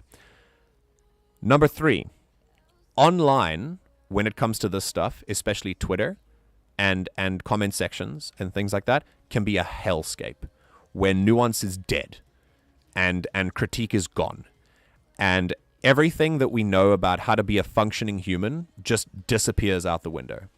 So take that with a grain of salt. Take it as accept it for what it is. We can do better, but in this moment we're not doing better. So just like leave it alone, right? For everyone's mental health, and try and focus on the real root of the issue. The issue is that the person who wrote this content is a monster, and not only it's number 4. It's not only that she is not shutting the fuck up about her transphobia, but is also using the money that she gets to fund legislation in the UK that is going to make transgender people's lives more difficult, denying them access to hormone replacement therapy and gender-affirming surgery. That is what she's actively doing, right? I'm going to read these takes in a moment. I hear you. Don't worry. Let me just finish mine first. Number 5. Because of what she's doing, she has also actively said on Twitter before that any money that she gets from her IP, she sees as direct support for her views. And so, number 5, I will not be playing Hogwarts Legacy because, first of all, it's a video game. And if it's a video game that means that much to other people, cool, that's fine. I just won't play it. That's great. I also realize that now that I am aware of what's going on, as a personal decision, I will not be giving the creator of this IP that I loved when I was a child any more money than I already have. That is a personal thing. Number 6, I am aware that my boycott will not kill this game. I'm aware that it's going to be the most popular game ever. Like, it's the most popular thing for the Harry Potter franchise since ever. Like, it's going to give them so much money. And that makes me really sad, actually. But I still think that as a personal thing, I want people in this community to know that this is that this will be a safe space. It doesn't mean that I'm going to like shut down anything regarding Hogwarts Legacy. It just means that you know that this is where I stand now. This is where I stand firmly with people who oppose monsters like J.K. Rowling. If another company came out and said, "Oh, hey, this company, this company is doing things, or they're actively doing things, or this artist is actively using their art to fund hate campaigns," I wouldn't consume their art either if I knew about it. And in addition to that, the idea of no ethical consumption under capitalism, you say this while speaking on your computer that was created by children in Taiwan or whatever, first of all, doesn't apply to things that are necessary to function in society. And secondly, it doesn't give you an excuse to just go and intentionally consume unethically. I didn't want to do this and talk about it and create like a clippable moment or whatever. I just wanted to give you my honest feelings. I hope I've made myself somewhat coherent, but my stance is that no, I will not be playing this game. And yes, I do think that the reactions to it have been incredibly unreasonable. Not from the trans community, because I will give the community of the oppressed the benefit of the doubt almost every time. But I think I think bullying is not cool. But I also think that the reaction from the mainstream community when the trans community spoke out and said, "Hey, maybe you shouldn't play this," was incredibly violent and so stupid. And that's pretty much it. Okay, here we go. I also think that to an extent, without the campaign against this game, it wouldn't have been as big as it was. And that is very unfortunate. I have another take about this then. Here, if you want people to stop playing something or stop engaging with something, the way to get something to stop being made or to stop engaging about it or like to stop doing it is to stop engaging with the content, to stop talking about it. However, I think that the trans community on average is using this as an opportunity to raise trans awareness, and therefore they have to engage with it and they have to talk about it because how else are you going to raise awareness? So I think from an awareness raising standpoint, you kind of have to bring it up. However, if you don't like a product and you want to stop consuming the product, the best thing you can do for that product is not talk about it. So this will probably be the first. This will be the rare time that I actually talk about Hogwarts Legacy unless prompted for it. So that's it. I hate the fact that people have taken to cyberbullying the people who've played the game, who've already lost this battle. We've already lost this battle, but we haven't lost the war. This game is a drop in the bucket. I do agree with this as well. When it comes to the overall issue, we have to take this to the top, take it to the government, vote our way to safety, or at least attempt to vote and pressure your representative. I also agree with that. To make real political change, it has to be collective action, and it has to be using the democratic powers that are available to you. However, I do understand that people do feel powerless like this, especially in the UK, of which J.K. Rowling is a citizen. And the harm that she's doing, trans people are still unfortunately a minority. And so as long as she can continue to use her influence to divide, democracy will continue to work against trans people, which is why this is an important issue. I'm pretty sure there's also a big majority of people that are into the toxicity just for the hell of it. Yeah, look, and this is regarding, I know you said this as when I was talking about like the people who are like, I'm going to be extra transphobic now. Yes, that's fine. But if you are going to do that just for the fun of it, why are you that person? You know what I mean? Not you, obviously, but like why would you say something like that? Just move on, you know? Like why would you jump on this train? It seems entirely reactionary to me, and just like not cool. Like just maybe don't do that, you know? I've seen some dudes spend $320 buying 6 copies of the game just to own the libs. Yeah, I mean, exactly. Like, it's just such a weird thing. It's such a weird thing. It's a weird hill to die on. Trans people have so much more of a reason to stand up for this than you do to stand against it. For you, it is what started as an entirely super small inconvenience has exploded into what this is. And I don't blame trans people for it getting to this point. As in assaulting streamers, there are people who are legit angry, and then there's people who are just there for the troll. None of it leaves a good image on anyone. Unfortunately, that is accurate. I do agree. I don't think it should be that way. Again, I blame reactionaries more than I blame the trans community who just wants to feel more represented in society, and to not have someone like J.K. Rowling kind of, you know, walk all over them. But yeah, obviously going after and bullying people is not okay. Obviously, like this is, and I don't think that anyone who is normal, who is not chronically online, is saying that. And so I think part of that is so I made an allegory to a black person in America because a lot of what people do, a lot of tactics that happen when those people then protest is they will then attack the protesters and they will say, why are you protesting? This is super unreasonable. When you don't see what's gone on behind the scenes up until this point. And this is like the last straw, for example, right? So I think it's people who are already like in the know about this, people who already have the context of this are like, yes, obviously, don't go bully people. Like, yes. And the problem is, the more we focus on that aspect of it, the more we detract from the actual cause, which is just. The cause is good. The bullying is bad. And this should be a very obvious thing. And the fact that one trans character in the game voiced by trans voice actor Rebecca Root sounds like they've altered her voice to sound more mass, given her voice normally sounds really femme. I mean, to me that's just details. It doesn't really, like, I'm not trans myself, so I'm obviously speaking from an ally perspective and not from a first-hand perspective. But that seems it just seems like another thing to add on to it, you know? Like the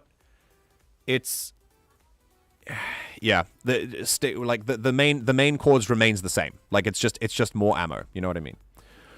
Remember who they even made a website to track down... Oh, how? Remember how they even made a website to track down streamers who streamed the game just so they know who to harass? Yeah. And making something like that comes from a place of anger which we should empathize with. Hold accountable, but we should empathize with. And also understand that at the end of the day, who are the people who are going to advertise that more than anything else? The trans community who is fighting for trans rights, the actual, like, the people who are the people who are here and kind of fighting for the main cause of this, which is just to get people like J.K. Rowling to stop and like raising trans awareness. They would not be... I have not seen... This is anecdotal. I have not seen a single person on this side of the argument, on the trans side of the argument, say, hey, go to that website and go trash those people. I've never heard that. And I've seen a lot of videos on my feed. The only people who have been pointing me towards those cancel websites have been reactionaries, have been people on the other side who are like, y'all are being special snowflakes, like, just get over it, it's just a game, whatever. Those are the people who tell me to go to those. Those are the people who tell me about those websites. I wouldn't have even known that the website existed had it not been for those reactionary people who told me about it, because they thrive on that content. So I think that's something that should be taken into account as well.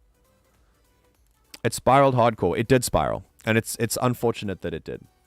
You'll also notice she ramps up the transphobia every time there's a new Harry Potter thing coming out. Fantastic Beasts coming out, Rampage, Legacy Rampage. Exactly. I mean, that's also true. She's doing this on purpose. She does it on purpose, 100%. I won't defend JK at all, though. I respect anyone who's trans like anyone else. Yeah, no, I know, and I know you do. So I hope you don't come across. I'm not being hostile towards you.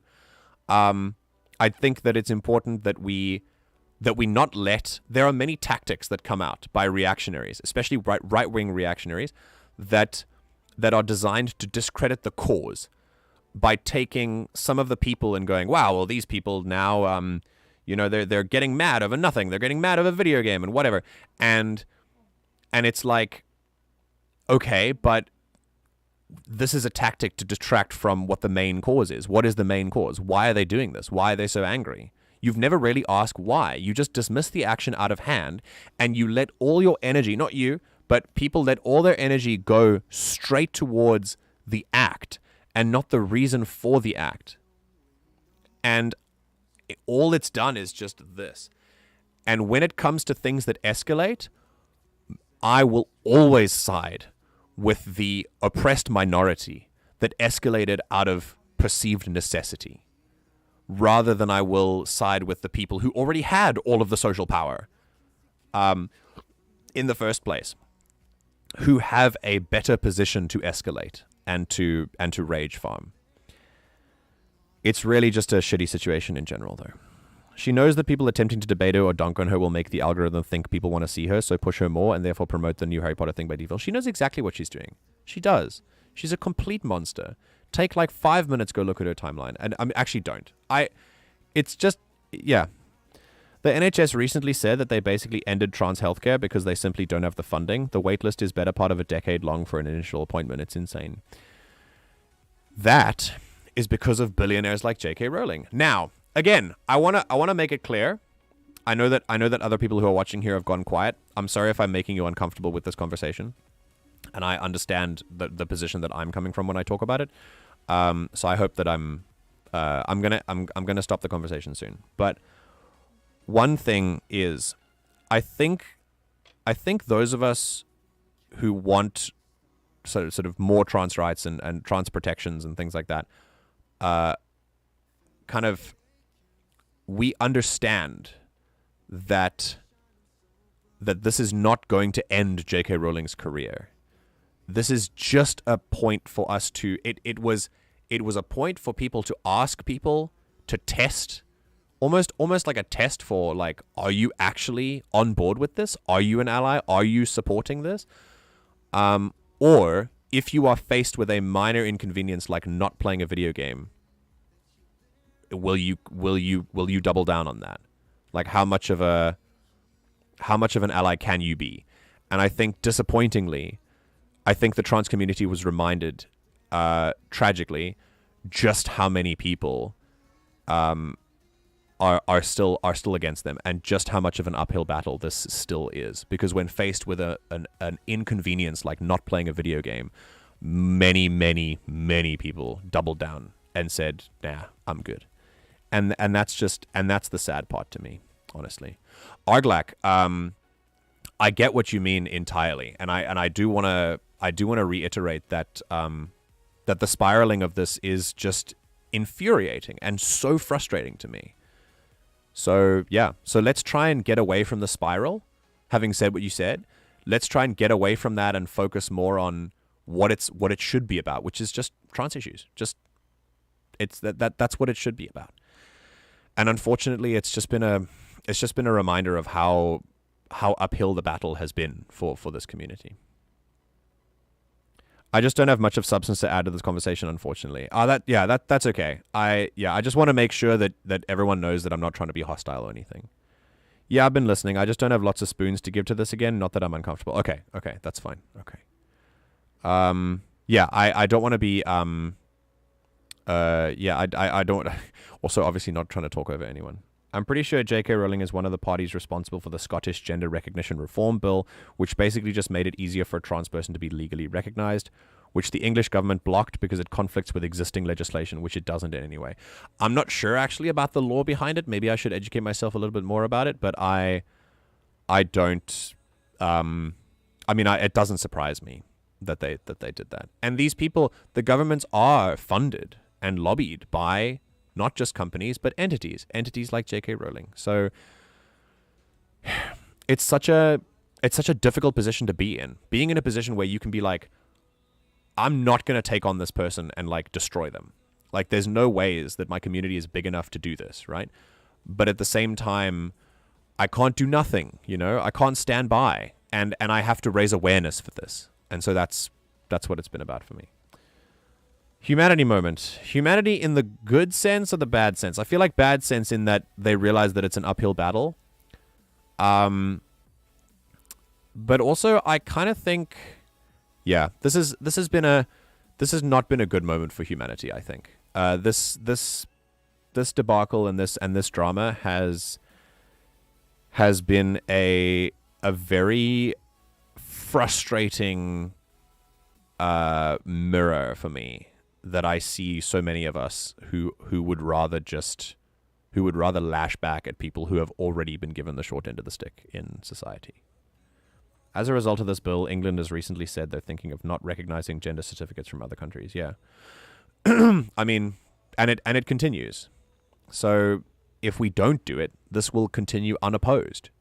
So what are you left with? You have to at least do something, Bad sense. I live in Brazil. There's no such thing as seeing good. Oh, yeah. I mean, that's a whole other conversation. Listen, if you like, we can talk about Brazil as well. I'm sure you'd rather not. But yeah. I mean, the first time someone even remotely leftist comes into power, you get your own January 6th. I mean, it's like, it's wild over there. But yeah, I mean, I'm South African. I'm also, I have experience of political turmoil for sure. And yeah, I mean, I happen to be on the beneficial side of that political turmoil, unfortunately. So yeah. Anyway, I hope that my position has been made clear. There is a video that I watched on TikTok that sums it up pretty perfectly.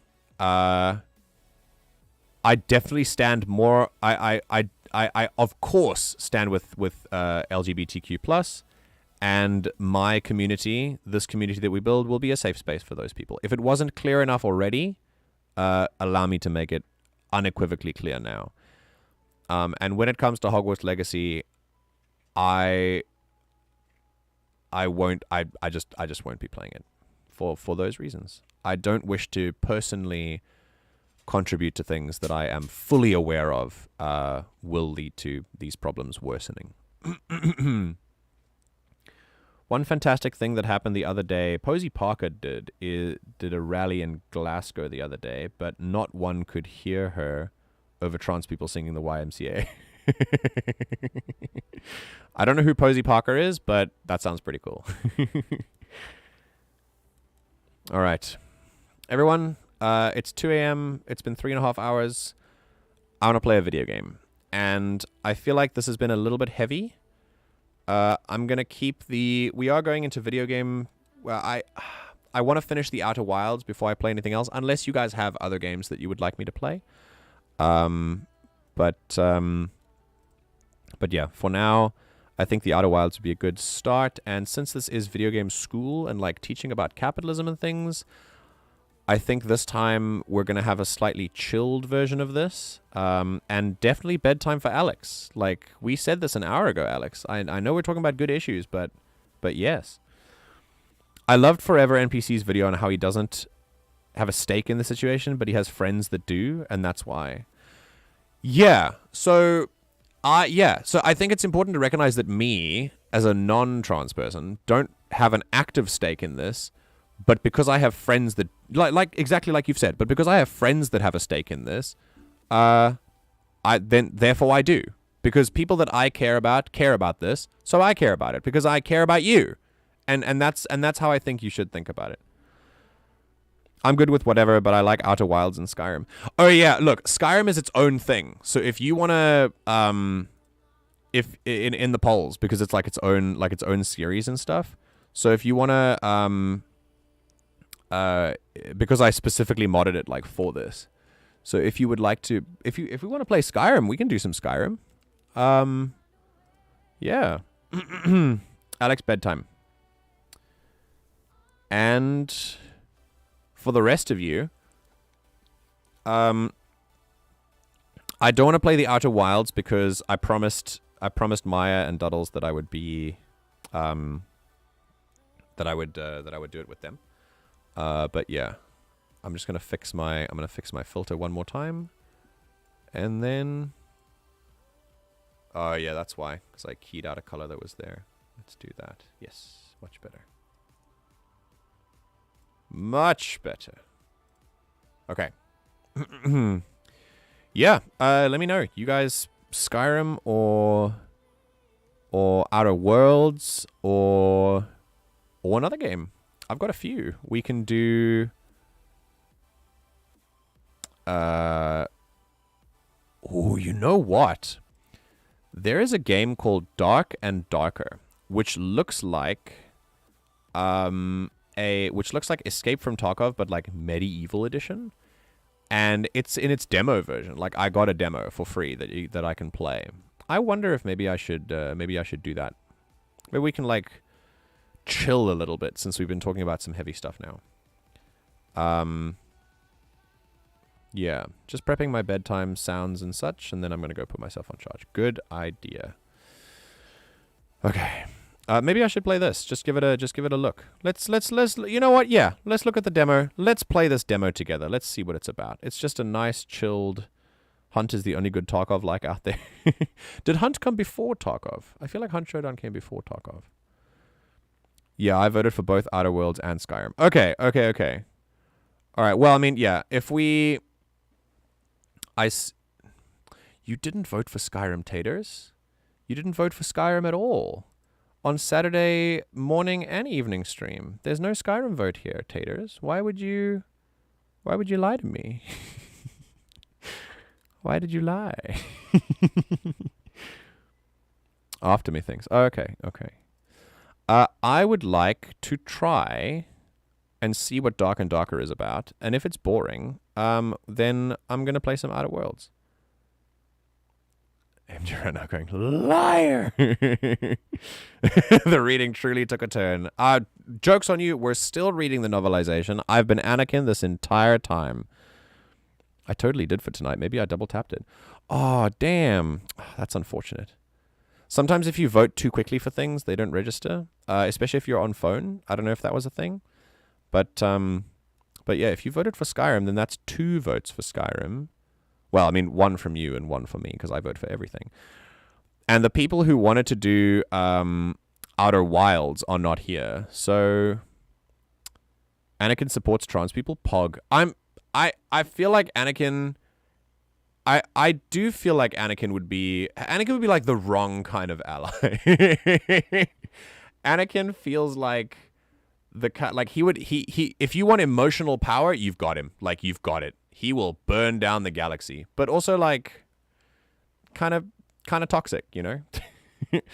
Good night, Alex. Go away. It's already too late. I'll see you later. Oh, there's a Steam update. Let me just restart and update quickly. Okay. I think let's play some Skyrim. It's been a while since we played Skyrim, but first I'm gonna try Dark and Darker, and if Dark and Darker doesn't work, we'll play a little bit of Skyrim. And if we don't make it to Skyrim, I apologize.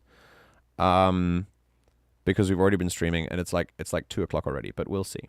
Oh yeah, I'm on mobile 99% of the time. It's totally good, whatever you want to play. Just mentioned it in case you wanted to move from the school stuff. Yeah. Yeah, I kind of want to be a little more chilled today because, well, for now, because it's been a heavy conversation. And for me, I I can concentrate. I can dedicate energy to these conversations as long as people need me to. But then afterwards, I kind of die. So, yeah, I'll just recharge a little bit. Anakin would be the one cyberbullying people. Yeah, no, for sure. If okay. Yeah, so like I said, Oglak, if you want to know how I feel about activism and like leftism and like the kind of socialist that I am, it's when I come at these things, it's from a place of compassion. If you didn't get it by now you do. I don't ever believe that your leftism, if you are anti-capitalist in any way, a lot of that kind of rhetoric, a lot of that mindset starts from anger at the system and being angry at what's going on. But if you are in a position to actually do something about it or educate other people into doing something about it, it has to come from a place of compassion. If it still comes from a place of anger, you get cyberbullies on the internet. And that's not a good place to do activism. It needs to be from a place of compassion. So, yeah.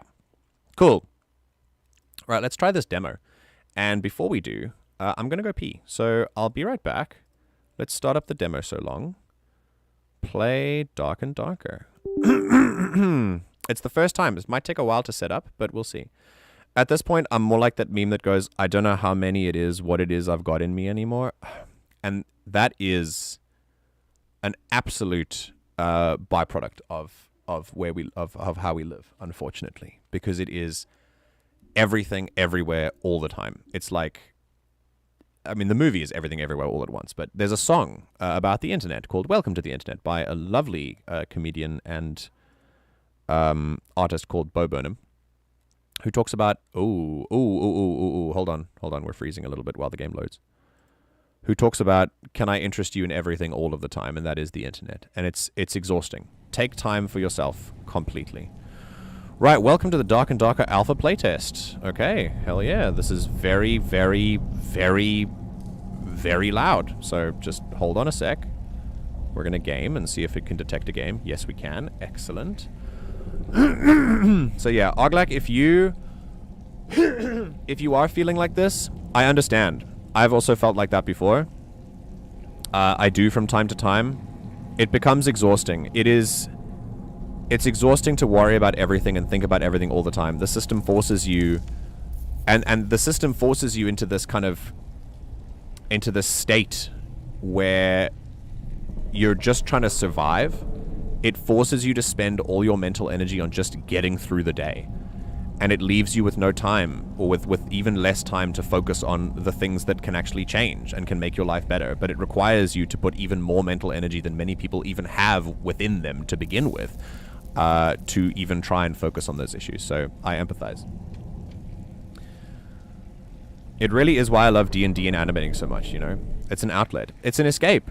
People escape for a reason. And there's nothing wrong with that. So you do that, my man.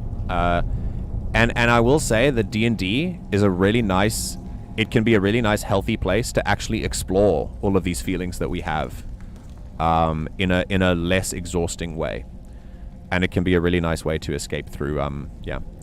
Give yourself a little bit more mental energy to tackle these things. That's what those kind of things can do for sure. And of course, if you want to get away from them, that's exactly what they do as well, which is also perfectly reasonable. Okay. Taters might jump in voice chat. Oh my god! Taters, make sure you vote for Skyrim in the evening stream. Oh wait, no, it's going to be morning for you, so don't worry about that. But yeah, I'm going to go pee, so I'll be right back. And we'll be back with some Dark and Darker.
He's gonna have fun playing a Tarkov-like solo. I feel like I'm gonna. It's gonna be fun. Let's just make that cold light quickly, because then it'll key out quickly. Oh, jeez. Cold light. There we go. Okay. Taters is here. But they're muted. Taters, why are you muted? Taters, precious. Taters is here. Boil him, mash him, stick him in a stew. When are you trying out Hunt with me? It's Yeehaw Wild West. I would like to. Do I even have it? Hold on. Oh my goodness. Come on, stream. There we go. I don't have Hunt Showdown. So maybe I should get it. I've got a Steam voucher. Maybe I should try it out. Bless me. Okay.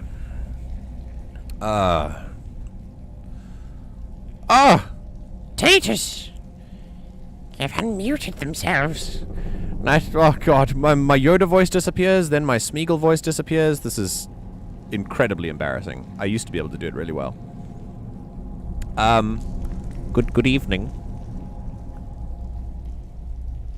I'm not 100% sure how well it's gonna go because I'm trying to also watch on TV, so we'll see. We'll see that first. I could hear. So. I could hear. I don't know what. Gonna go, but that's what I hear. I'm very sorry. Can you focus on stream and Discord at the same time, or is it just too much for your internet? I think it's my headset, actually. Hang on. Ah, okay. I could hear you properly then, I think. Like, maybe a little. Okay. Can you hear me now? Yes, I can. Excellent. Is it clear for the people on the stream? Yeah, no, if it's clear for me, it's clear for the stream, so it should be fine. Okay, good. Excellent. Right, so welcome to Dark and Darker Alpha. Now the headset plays nice. Ah, okay. Wait, what happens? Like, why does it do a thing? It's like 10 years. Ah, okay. So it's a while. Just it works, and then sometimes it doesn't. Sometimes you're still a bit crackly, but it should be okay. Alrighty. Here we go. So first, I'd like to put myself in a place that's like. Oh my goodness! What do I do? Can I? Ah, this is class list A and B. What is that? Oh, does it go male, female? Okay. All right. No, cuz yeah, okay. All right, we're just going to go A and let's have a look. So there's no sound. The character name, this is my ID. Can I change it? I don't know if I can change my ID or anything. I'll just remain Talon Akira. Alright, so let's have the Xanthu Klaxarok build. Be tall, be strong, be pretty. No, I'm going use a shotgun, be depressed.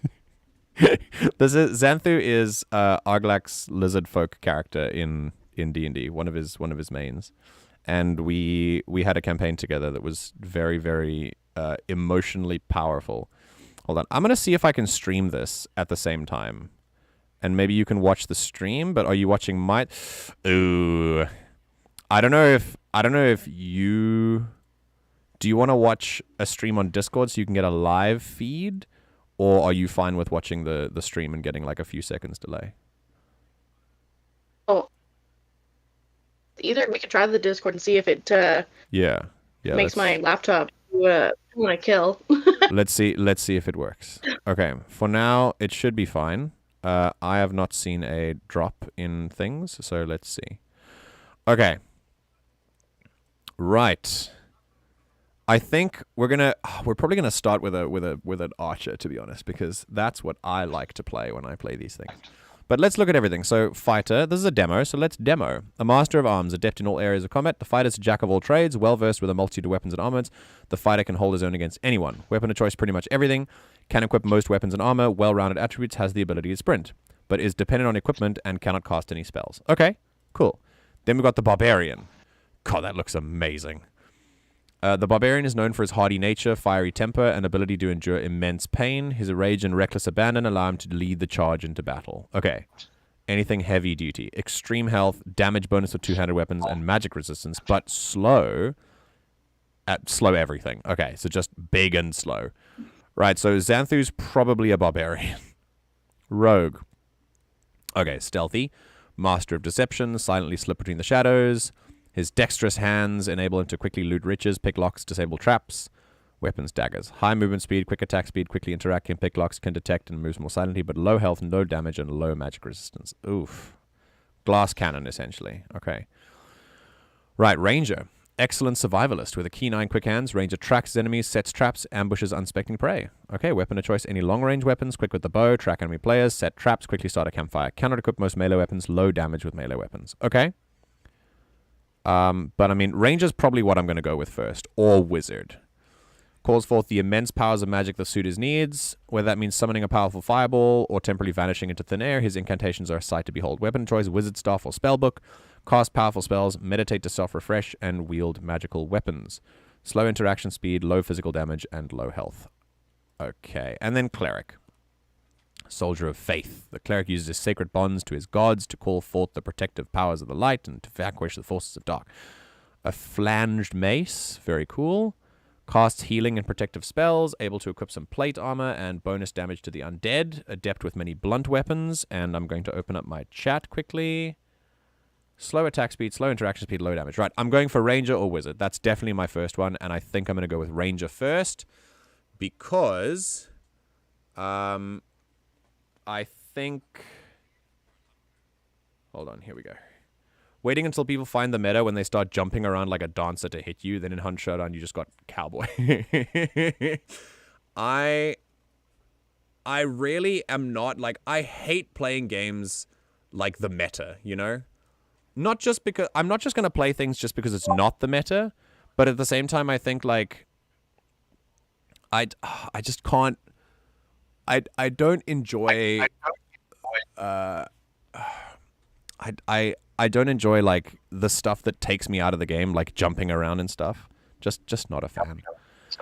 Okay. Let's see. Right. The immersion's higher on your list. Yeah. Exactly. Immersion is much more important for me. Okay, right. We're gonna go a Ranger. Confirm.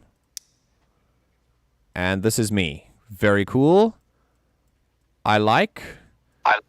And oh, interesting. Okay. I can actually do both. Wait, that name is not available. Oh, because I did that. Okay, interesting. All right. Cool. All right, then let's create a bunch of characters then. So enter a nickname to delete a character. Talon Akira. Delete. Okay, great. So let's create this one first. What shall his name be? We shall call him Lego More. Lego More? As in Lego less, but Lego more. Lego. I You invited me into your Discord. Thanks, I hate it. I didn't say I was going to be helpful. I just said I was going to be here. I'm going to call him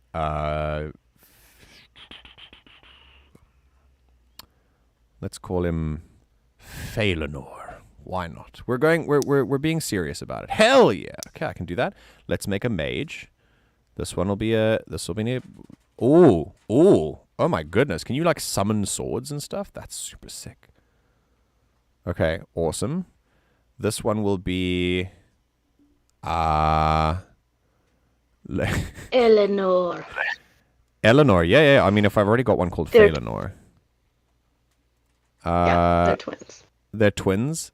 Screw it, yeah. Let's call her Phalanor. Wait, no, Phalanor is already the one. It's what is it? Eleanor? Eleanor. Yeah. Gandhi the Grey. Eleanor. Phalanor and Eleanor. Incredible. Okay, very cool. That's what we're going to start. You know, I'm going to make Xanthu as well. Let's make a barbarian. Is Xanthu a barbarian? Do you think Xanthu would be a barbarian? I feel like he would be. Xanthu. Oh god. Oh god, That is fantastic. That's incredible. Oh, I love it. I love it. Okay, let's look at option. With how much of a brute he became by the end of it? Yeah, okay, cool. Mouse sensitivity's fine. I don't want to invert any of this. Oh, whoa! Wait, the only 3 languages you can have are English, Korean, and... Oh, is that Japanese? I think that's Japanese. Wow, that's so interesting. Okay. Oh, there's streaming mode as well. What is streaming mode? I don't know what streaming mode is, but this is a demo, so it should be weird, really janky. I'm gonna not do streaming mode. That's fine. Right, audio, definitely bring that down to half. Oh, there's voice chat as well. That's awesome. Okay, we're going to go on. You know, my first one is going to be on, but it's going to be push to talk, and I don't know what my talk button is. We're going to make a talk button. And then voice chat input and output volume is fine. Yeah. I'm going to go push to talk, and we're going to talk to people. Right, yeah, everything's epic. That's fine. Windowed full screen is fine. Frame limit, screen brightness. Okay, good. Right, inputs. Okay, so jump is spacebar. Control is crouch or C. Forward, back, left, right. You know what I think? If my crouch is C, I'm gonna put my... What is voice on? Voice is comma? No, I'm gonna... Oh, wait, no. That's just VoIP on or off. Okay, no. What is... Unless that is the one. Ah, VoIP send is B. Okay, so B is the thing. Okay, so it's B. All right, B is fine. We can do B. Walk is left shift, primary attack left, secondary right, special command, skill 1, skill 2, emote wheel. Excellent. Sounds good. And interact is F and special interact is F. Cool. Okay. Apply, I guess. I didn't really change anything. That's good. I don't really need to change things. Lovely. We'll keep that fine. And B is my voice chat. Right. Return. Let's play with Phalanor first. Enter the lobby. Ooh. Okay. Alright. Select server. Okay, I'm definitely going with East Asia. We're going to see if anyone's playing in Seoul right now, because that'll be less lag. The Forgotten Castle dungeon map. Experimental, the Goblin Caves.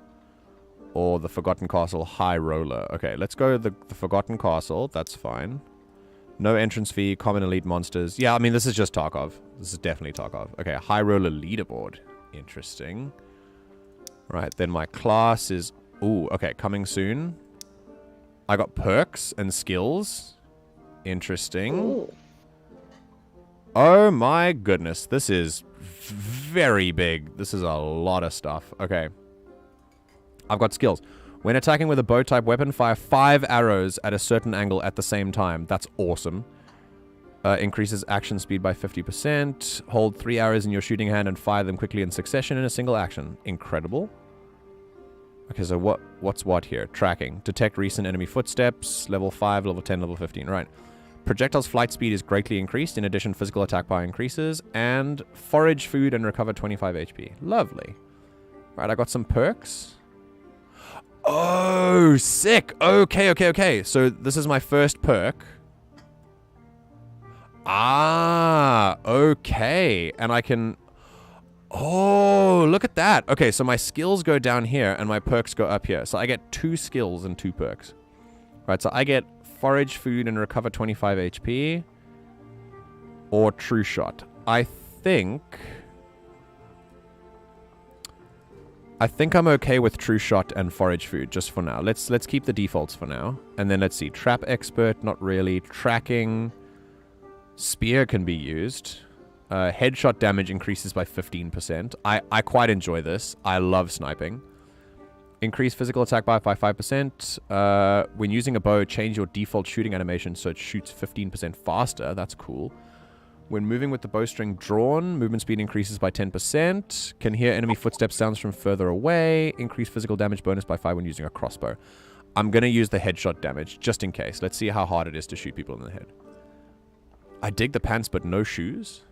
Yeah, yeah, I have no shoes.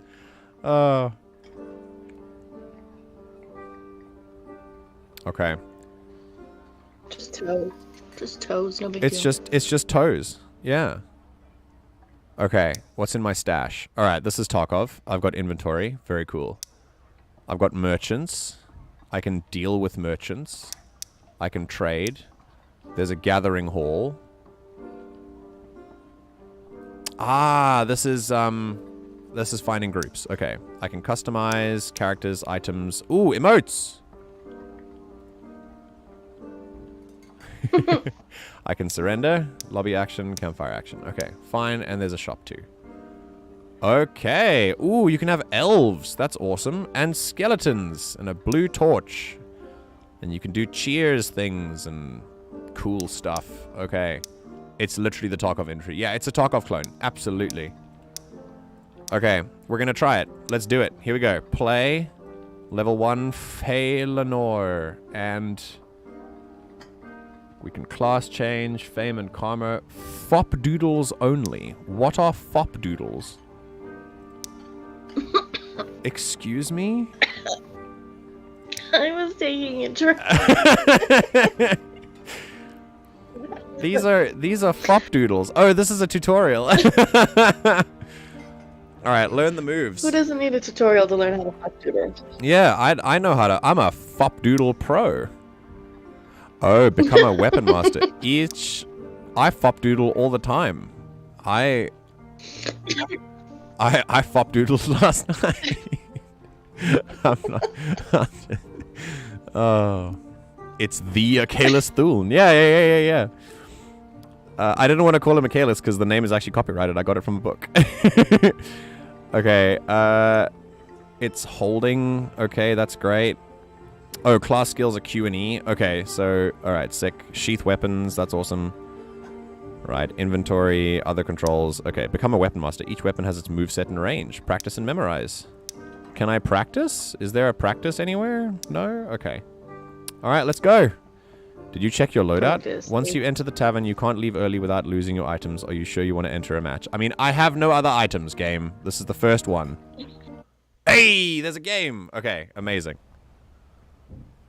Next adventure starts in 2 minutes. Oh god. Okay. Oh, there are people here. Hi. God, these footsteps are loud. Oh, we're loading. Okay. Okay.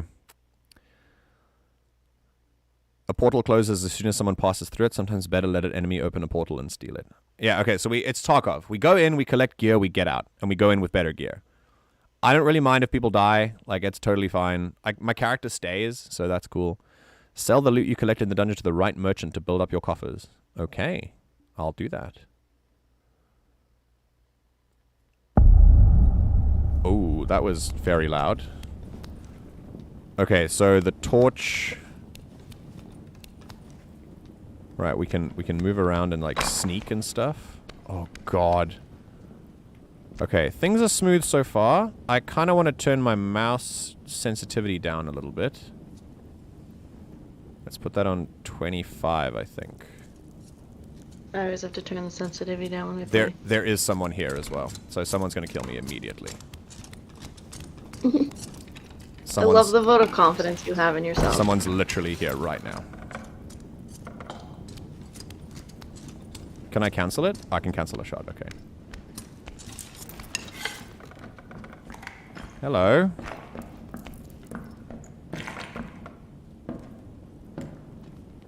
always run into a room and jump just like that. Yep.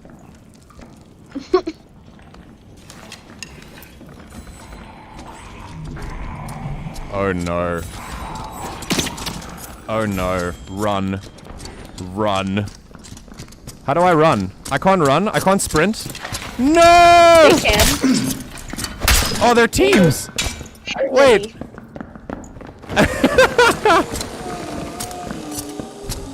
All right, let's turn down this volume. It's a little bit loud. Oh, it didn't save. My brother in Christ, please. Okay, that's better. Can we put that up, please? Well, that went well. That went low. There we go. Okay. Alright, let's spectate this. So... Damn, why do I move so slowly? Why were they so much faster than me? I don't like... Okay, so... You know why I have a bit of a ugh toward the game? I don't like playing Tarkov. Lol. But I want to see how this is. Immediate death. Yeah, no, look. I wasn't expecting to be good. I'm just interested. That's a cool map down there as well.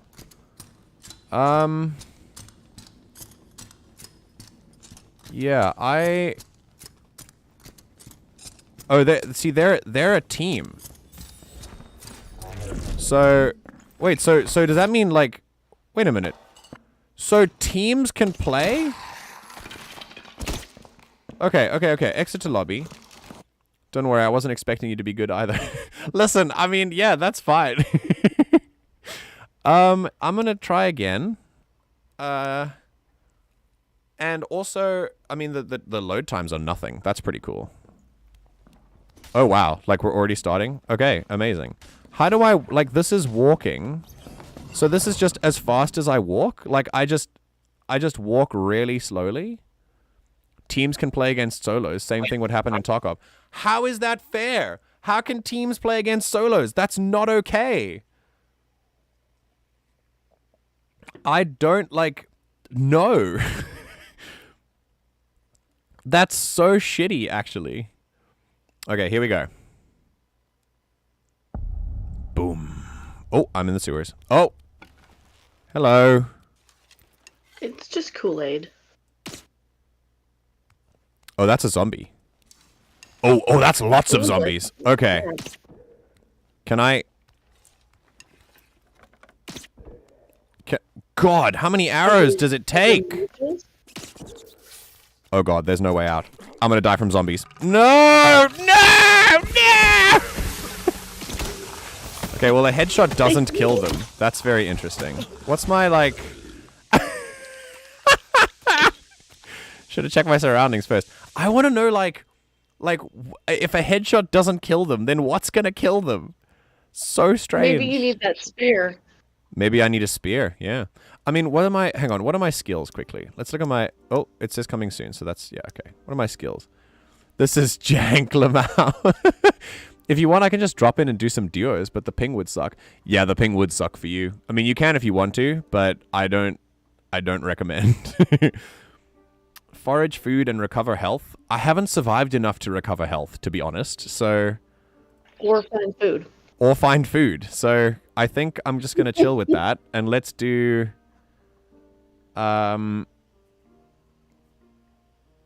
Let's do quick shot. Let's do quick shot. So my Q power is true shot. And my quick shot is... Okay, cool. Okay, let's try. This is fun. I'm cool with this. It queues really fast. So I'm happy with that. Like, it's not frustrating with how slowly it queues. Oh, Table like it's Valentine's Day. it's a little... Oh, look, it's so cute. Okay, I'm good. Did you boop the snoot? I booped... I booped the snoot. booped the snoot. All right, here we go. We're gonna try again. Tarkov takes about 10 minutes to load, no exaggeration. That's a positive. Yeah. This is definitely a positive that it's taking, like 2 minutes to get in and out. Okay. You really are a fucker. I got my bow. Ooh, a chest. Okay, let's open the chest. What do we got inside it? A light gold bangle, but it's cracked. That's correct. Okay, another one. Very cool. Got some loot. Ooh, a hood. Okay, but I think I have this. Already now. Move speed -5, armor rating 12 versus my other one. How do I compare things? Oh, this is 10. Okay, so this is much better. Great. Got another hood. Can I... Okay, I don't have any, Oh, those are zombies. Lovely. I'm just gonna... I can't see. How do I, like... Do I have any other way? Yep, I got a torch. Okay, great. I do have a torch. That's good. Right, let's, Nope. Definitely not. You Right, should hit the zombies with the torch. Alright, so that hit him in the face. Very cool. How many headshots does it take to kill a zombie? God, they actually move fast. Oh my god. Okay. Hi. Anyone around? Oh, did you lose me? Oh, there are more of them. Oh, their pathing is just weird. Okay, that's fine. I don't mind weird pathing. It means I can... Okay, that's three arrows. 4 arrows. Good god. This is Great. Okay, let's try hit them with a torch. Can I hit with a torch? Yes, I can. Can I set you on fire? Nope. No, I can't. That is something that's flying. That's a flying thing. I don't enjoy that. You're dying immediately. Can you die? You're done. I'm done out of arrows. I'm out of arrows. Oh god. Okay. We're good. Hello. That's how I handle mosquitoes as well. That's a giant dragonfly. Jeez. It gave me a gold band. Very cool. Okay. I've got no arrows left. Lamau bonk, yeah. They're very... I've noticed something about these animations. They're very slow. The animator in me wants to grab it and fix it. Yeah. Ooh, a spell book. Can't really use these, but, you know... Spell book, I guess. A fountain of speed. Hey, I can pray to the shrine. I get some speed. Ooh, I'm much faster now. That's awesome. How long does that last? Does that last for a while? Wait, I've got a campfire kit. I got a torch. I got a hunting trap. Oh, cool. Okay, hold on. Oh, zombies are back. Can I retrieve my arrows, please? Nope, they disappear. Okay. Alright, open the... Oh. Okay. That's also how I open doors. Yeah, I negotiate with them. Look, hey, door, can you maybe... Yeah, I'll open. Alright, thank you. That's how I do it. Alright, I'm gonna go over there later. For now, let's see what's in here. Okay, let's go. And I can go Q and E for, like, extra stuff. Ooh! 5 and 7. I don't have any boots. Absolutely. No. Yay! No more toes! Excellent. That's the equivalent of that armor 3 healing animation that plays on every action. Absolutely. Okay, I've got some of that. That's cool. I can sell stuff. Hello, door. Do you mind opening? Very cool. I found no players yet. This is very interesting. I have no arrows, so I really, like... Oh, okay, so you just tap 3 a bunch of times, and you get to all your stuff. Okay. I just want to put it away. I want to be unarmed. That's fine. I just need arrows. Oh, hello. What's this? Hi. Ooh, a dead skeleton. Alright, that definitely means someone's been here. Ooh, a shrine of health. I do need a little bit of health. Let's do this. Hey! Okay, let's do the torch. Can I search in these things? Oh no, you get spiders in this game. Of course we get spiders in this game. Oh, no. I don't think anyone... Did anyone take anything from there? No. Okay. Oh my god, we can throw the torch? That's awesome. Okay, sweet. Was that a bear trap I saw? Yeah. Yeah, there's a... You can set traps if you think people are coming. Are you sure torch is a good idea? Look, I mean, I can't see in the dark, so I'm gonna use it for, like, places where I can't see, like over here. Oh. It's another shrine. Shrine of protection. Yes. It's very bright. No, you are right. You are correct. I just want to see, like, if there's something in there, you know? Like, if there's something to be looted here, I'm gonna just take the torch out and... Alright. Just negotiate the door. Oh, God! Oh, that was... Oh, well, that scared the shit out of me. Goodbye, mummy! I'm just running. We're just negotiating the door. Negotiate, please. Thank you. Negotiate again. Negotiate faster! Yay! Listen, the door's a little bit wonky. All right. I don't know if these guys can open doors. Can these open doors? Oh, they can't open doors. Excellent. I know. That's amazing. There's a skeleton loot thing in here. Ooh, silver coins. Lovely. Oh. It found a way. Okay. Another shrine of protection. Oh, God. Oh, jeez. Oh my goodness. I don't have any weapons. I wasted all of them on, like, a zombie that soaked up 4 of my 6 arrows. That's a spider. That's another spider. I don't enjoy this at all. I'm jumping. Yeah, goodbye. You can't hurt me if I'm here. Goodbye. Oh, I can't hurt you either, apparently. Oh. So, I keep leaning closer to my laptop because as soon as you turn the thing out, I can't see. Yeah. And that's when something like climbs out of the floor, like right when I lean in to see. Hey! Oh, this is awesome. Okay. Hell yeah. I can just Fantastic. hit people with torches until they die. Yeah. Yeah. Yeah. Yeah. Goodbye. Goodbye. Imagine not beating up the mummy with the torch like Brendan Fraser. Yeah, there you go. Are you proud of me now? Oh! Oh no, that's a player. You gotcha. No! There's a couple of them. Ah! The players can open doors. The mummy can't open the door, but the player can. Yeah, players can't. No, because mummies don't have mouths, so they can't negotiate with the door. But That makes perfect sense. yeah. Challenge accepted. Okay, player list, class change.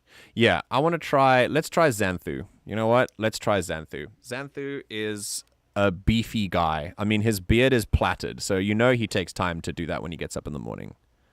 We are gonna. And you know, good rule of thumb is when in doubt, tits out. So That's true. Look at that swing animation. It has no impact. You're completely correct.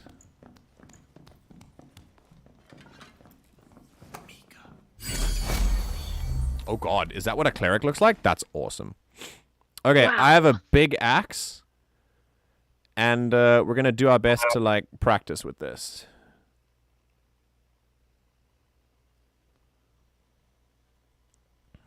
Okay, here we go.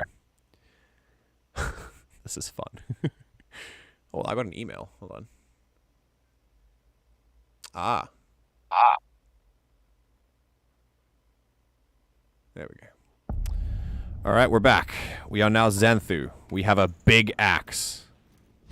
Ooh, okay.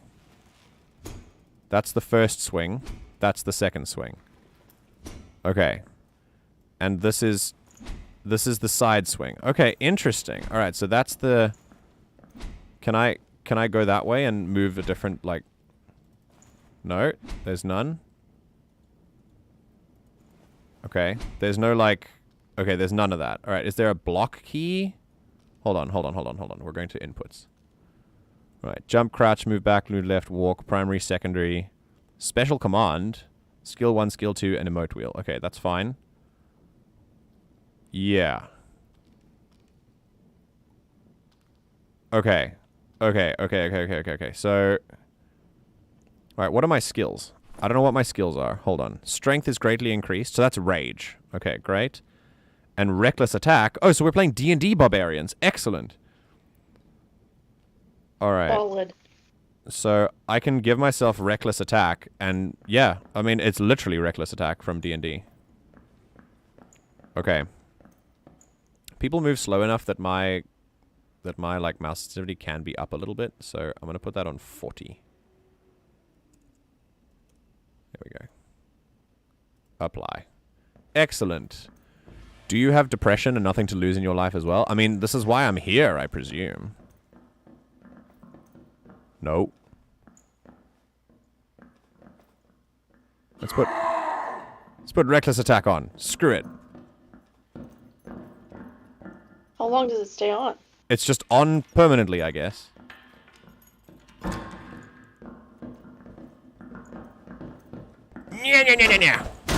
Oh! Smash that door. Hello. Oh god, that's a potion. Oh, not good. Oh, I'm slow too. Come on, we're gonna do this. Nah, you're a group. How can I do anything? Group v solo, very cool. There's nothing I can do if it's a group. So, I mean, barbarian's cool. I'm gonna avoid players entirely. I'm not gonna interact with players at all because I know that I can't beat them. So, I'm instead gonna look around for some items. We're gonna just loot. And that's why I think maybe Rogue might be a good starting character, but then again, you have to loot with the same class to get items for the same class, I think. I don't think they share. So yeah. Xanthu goes in once again.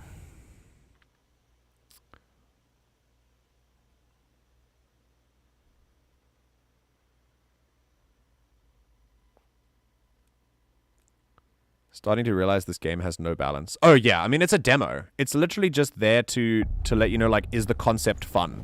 That's what they're trying to say. And to me, this concept can be kind of fun, but only if there is a lot of balance. Just like all games that are multiplayer. So if there's no balance, the game can't go.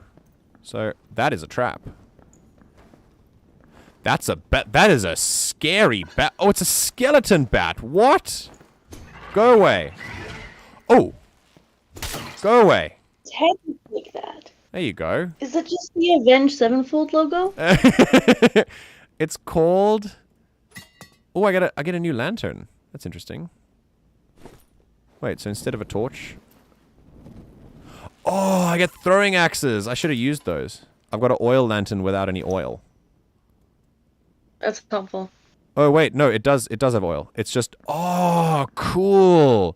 Oh, that's amazing. Okay, I actually like that. I like that a lot. Okay. I've got my axe. I've got throwing axes. I've now got an oil lantern. Very cool. What's in here? Pearl necklaces. Very nice. Let's equip my axe. Come on, chest. Chests take a little longer to negotiate. They need to... You can't pressure them. Yeah, you need to spend time with them. I'll open them up. Warm them up a little bit. Alright, I got bandages now. And I can't wield shields, so... Alright, what's in here? See, I'm gonna shill hunt again, which is kind of like a Tarkov-like, at least that the game has no armor. Every weapon will at least kill you in 2 hits, even the starter ones. Balance moment. It's not negotiation, you're tickling it. I am tickling the chest. You are quite correct, Arglak. Ooh, there's some stuff I can't use, but I'm gonna loot it anyway, just because. Can I navigate this properly? Oh!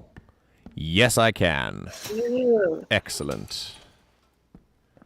Ooh. Wait a minute, that's stuff we can destroy. This is stuff up there. Should we destroy? Let's destroy.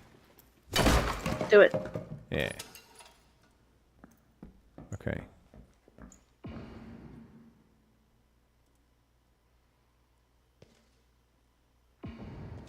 That's a person.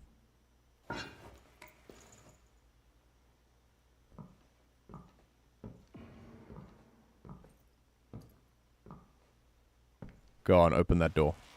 I have a throwing axe. Open that door. Wait, is that... Wait, hold on. Is that not even a door? Oh, it's a bookcase. Oh, it's like a secret entrance in the area. That's awesome. Wait, so does that mean I can, like... Can I, like, smash it open?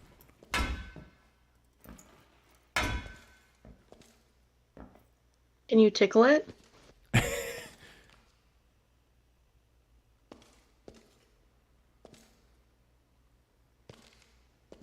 Hello?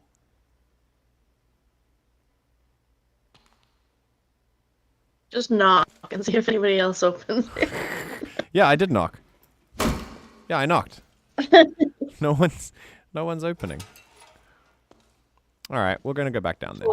Anybody home? This entire ambience reminds me of Forewarned, which is a game I recommend. It's Phasmophobia, except you're just Brendan Fraser in The Mummy. That's pretty cool. Oh no. Wait, it's just melting into the wall. What? Okay. Here we go. We're gonna do our best. Ready? Here we go. Yeah. Okay, we're good. Negotiate. Ah! It's a mimic! Oh god! Oh god! Ah! Ah! Oh Jesus! Oh, it's following you. Oh god, there's a zone that closes? Die! Ow! Oh god, there's a zone that closes. Ah. Nah, we're going. Okay, goodbye, mimic. I'm in the zone. Okay, great. Where's the mimic? Goodbye, mimic! Ow! Yeah! Oh, it's an ugly mimic. That is incredible. Here for it. Oh my god. I'm not gonna lie, I was definitely gonna make a joke when you said, "Oh, I'm tickling it." I was like, yeah, to make sure it's not a mimic. And then it was a mimic. And then it's a mimic. Wait, am I using the one that's like... I'm using the one that does more damage. Okay, great. Yeah, that was not good. I did not enjoy that. At least I know that my battle axe can actually kill things, you know? There you go. We don't know if your arrows could. Okay, are those spiders? Not anymore. Great. These are potions. I can't really... Yeah. Hello, my name is Jared, and I never fucking learned how to read. Wait, I can... Oh, it's a secret... It's a secret bookcase. Is that where you were?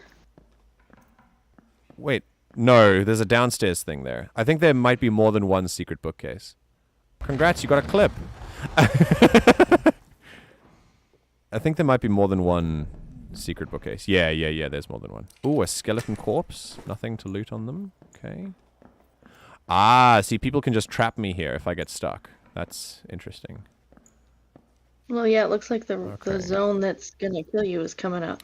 Oh, no, that's right. Okay, I should then... Oh, there's some loot. A silver coin. Very cool. Oh, there's something in there.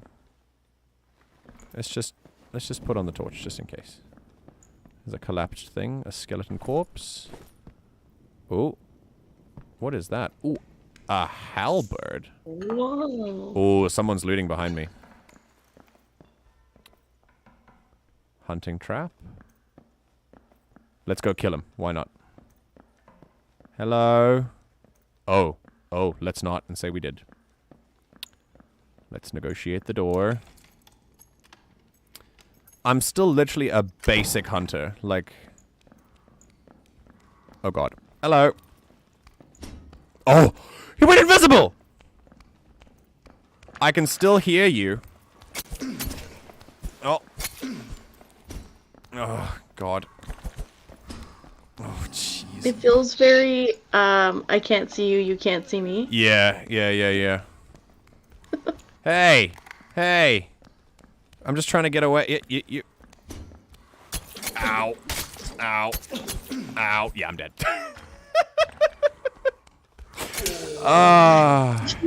You should have tried the I surrender. I should have surrendered. Yeah, you're right.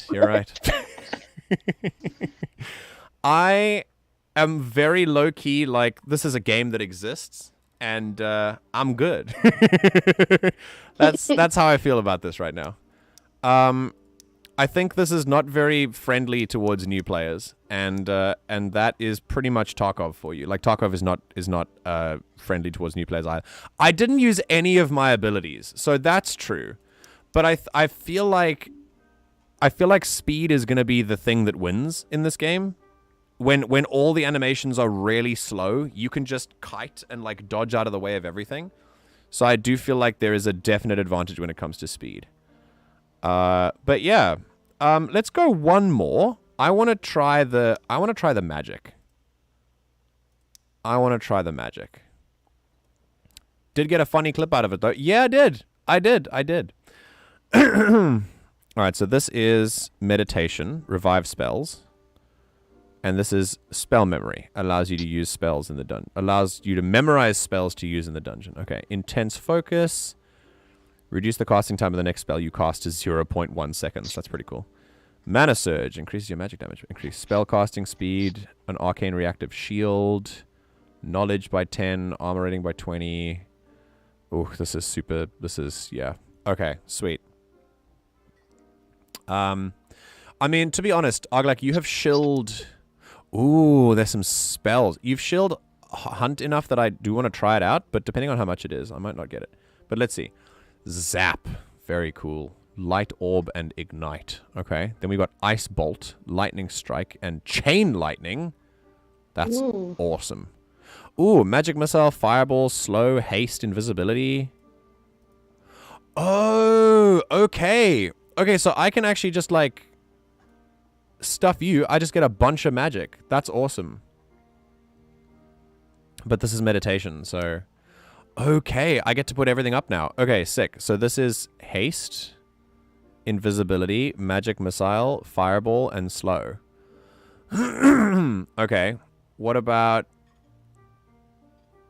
Oh, you can, like, enchant weapons. That's pretty cool. What about... Okay, let's do Zap. And then Ice Bolt. Lightning Strike. Chain Lightning. And Light Orb. Why not? And let's do it. Wait for a sale. It's common. Okay, sick. I'll do that. Right, let's do it. I don't know how to play this, but we're going to do our best. Last one. Last one for the stream. And then I'm going to go eat some food because I'm hungry. Ooh, okay. So we can do this. Let's do Zap. Hold on. Did I just punch them in the face? Yeah. I clicked Zap and they punched them. Is that what Zap does? Do I just punch you? All right, we're gonna try not to do that. All right, here we go. Last one.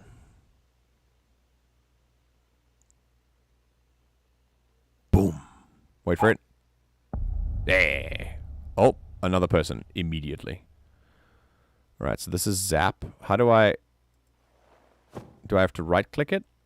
Do I have to press F to do it? Or what? I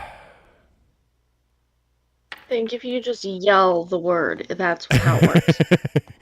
I have to use my staff, maybe? No, I can hit Lightning with staffs. bolt. Lightning bolt. Ooh, okay. Right click does it. Okay, sick. All right, so haste, invisibility. I get invisibility? That's awesome. Haste is cool. Magic missile's good. We're gonna do a fireball. Let's start with fireball. Okay, sick. I feel like mage might be my deal. Not gonna lie. Who, sir, are you, sir? Nope, not fireball for you. Let's go zap. And zap. Okay, sick. It did something. Zap again. Awesome. Okay, that's cool. Love the animation. Chain lightning. Don't have enough spells. Your memory's cloudy. You're unable to cast the spell at this time. Boost your knowledge or spell capacity. Okay, sick. Lightning strike. Nope, can't work. Ice bolt. Ice bolt. Freeze. Hey! Okay, it worked. All right, next, zap. Let's do it. Ow, from behind me as well. I mean, if I survive this is going to be great. Never mind.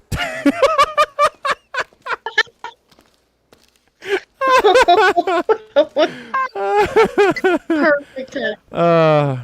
Honestly, this is the same timing as like, how do I know when the ship is going to explode? I watched that on like every platform and enjoyed it every time.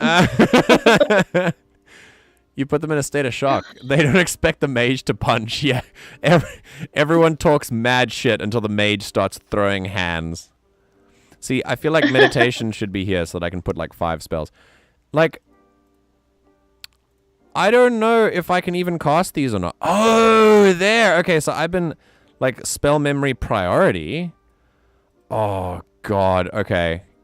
Based on your knowledge attribute and determines which spells are available to you. It's possible to set your spell memory slots so that total memory costs exceeds your memory capacity. In this case, the last memorized spells are unable to be cast until your capacity is increased. Okay. So that's why I did that. Okay. So otherwise I can't cast these. Okay. I kind of get it. I get it. So this one lets me revive spells. So if I run out of spells, I can meditate. And this one will let me memorize 5 spells. Okay, sick. All right, so I've got...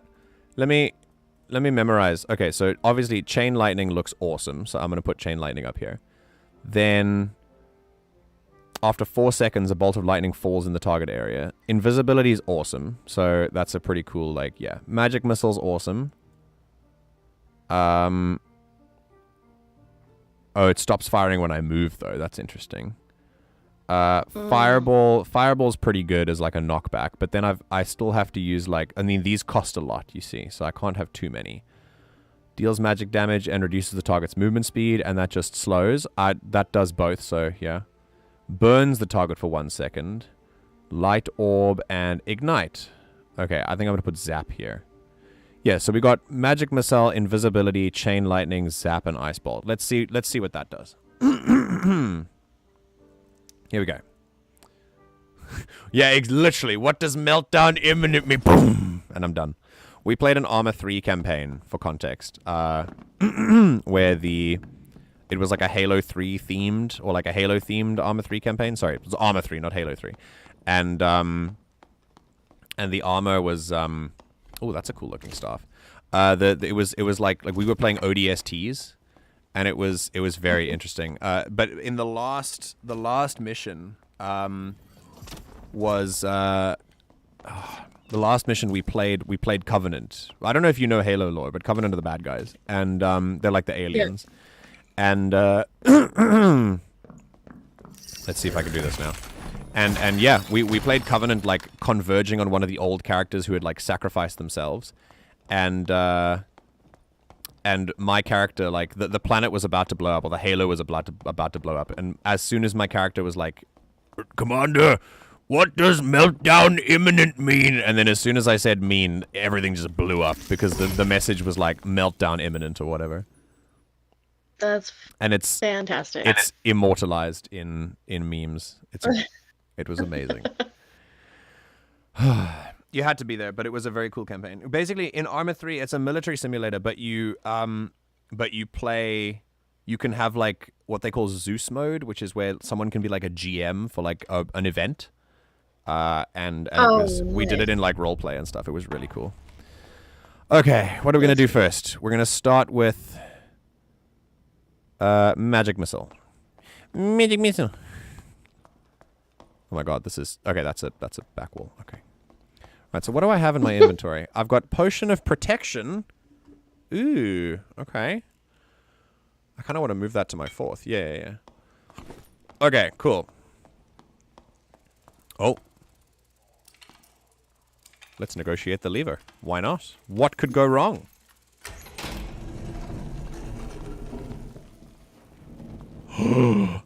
A secret place. Ooh. Oh.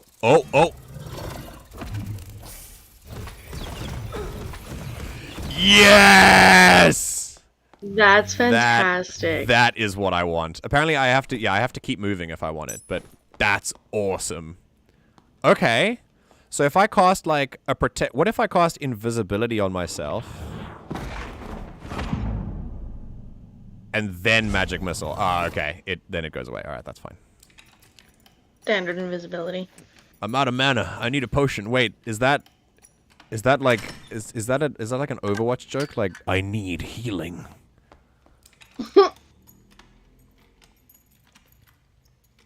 I don't understand the reference. I'm sorry, Arglak.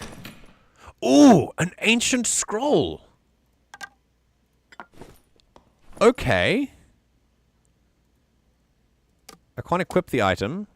Ooh, interesting. All right. I'll negotiate this lever. Oh, it's the Magic Missile video. I only saw the clip from Magic Missile, yeah.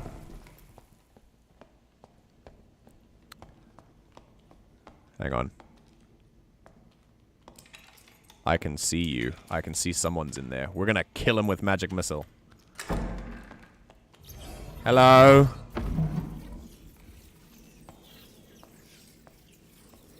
Come on! I'm brave. Hey, I see you.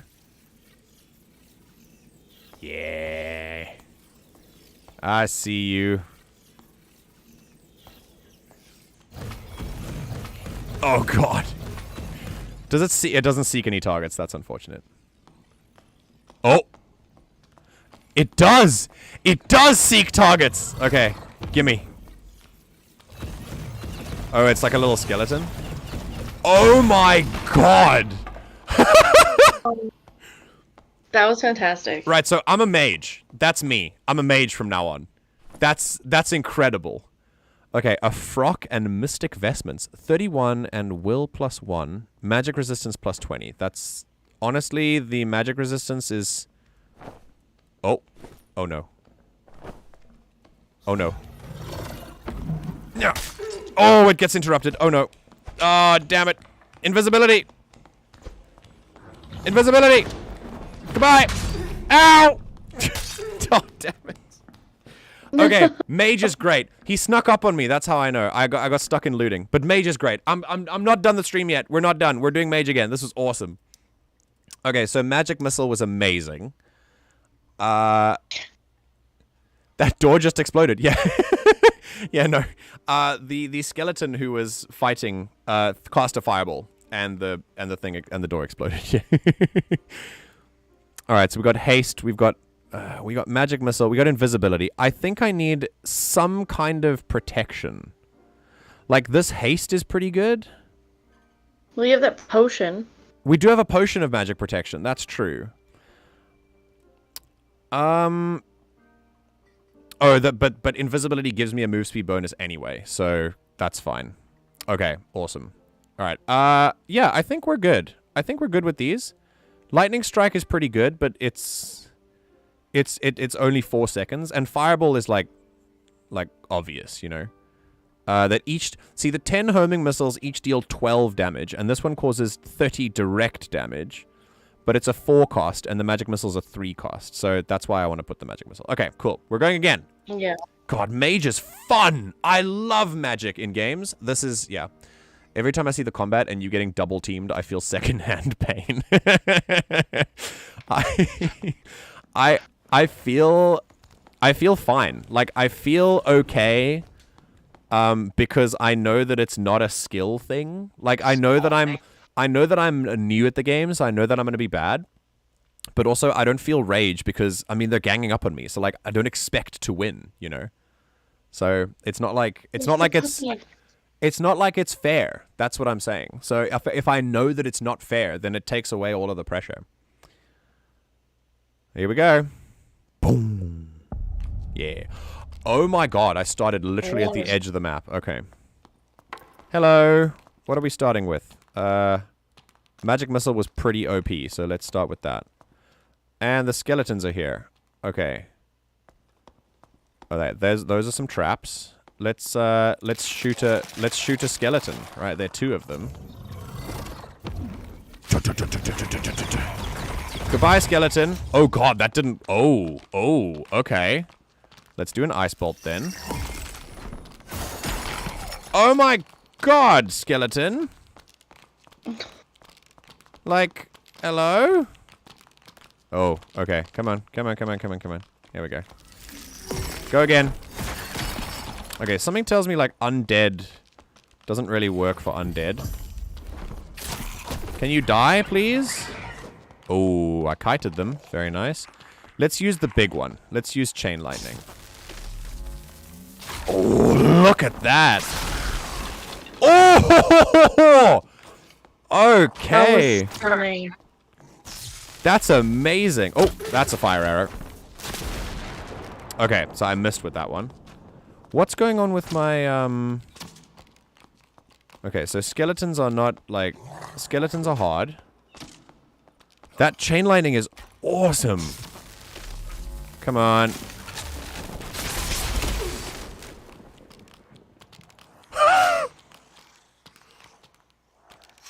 Did he kill me, or did I kill myself with my own chain lightning? That looks like... that looked like me killing myself. That was wild. I'm like a droidicar rolling in my own Hey, you got a kill though. I did. Yeah. Yeah, He-Man. The rock head nod and eyebrow raise. Oh, the boom. Or the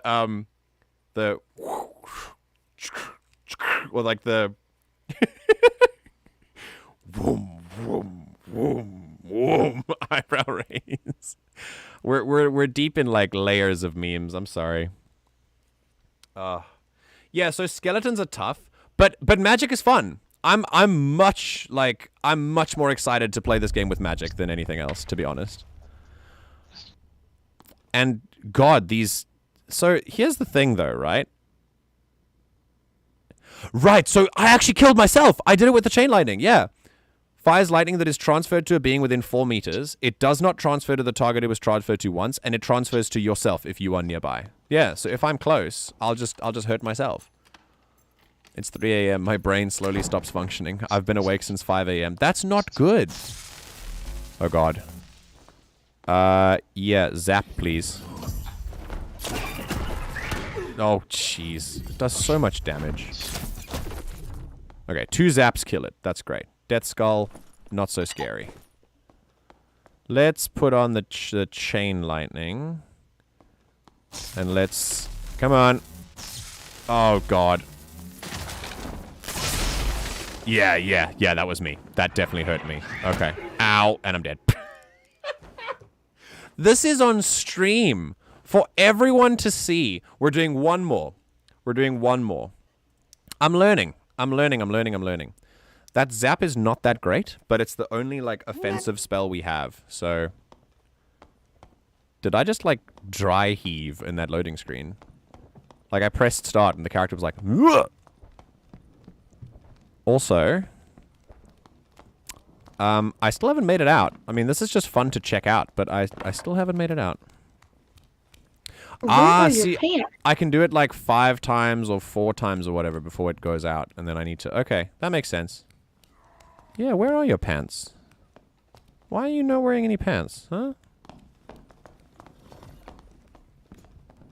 Mystery Snailer? Is that your name? Mystery Snailer, yeah. Inspect. What do you got? 7 mysteries, man. Ah, an arming sword. Okay. Yeah, see, they got like items. They got like items that do things, you know? That's pretty cool. We can like just... Feel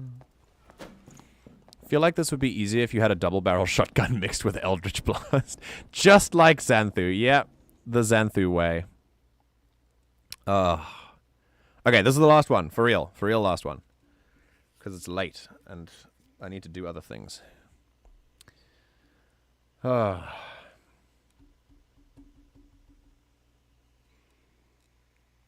This is much more fun than, you know, 6 arrows and then I can't do anything else with the ranger.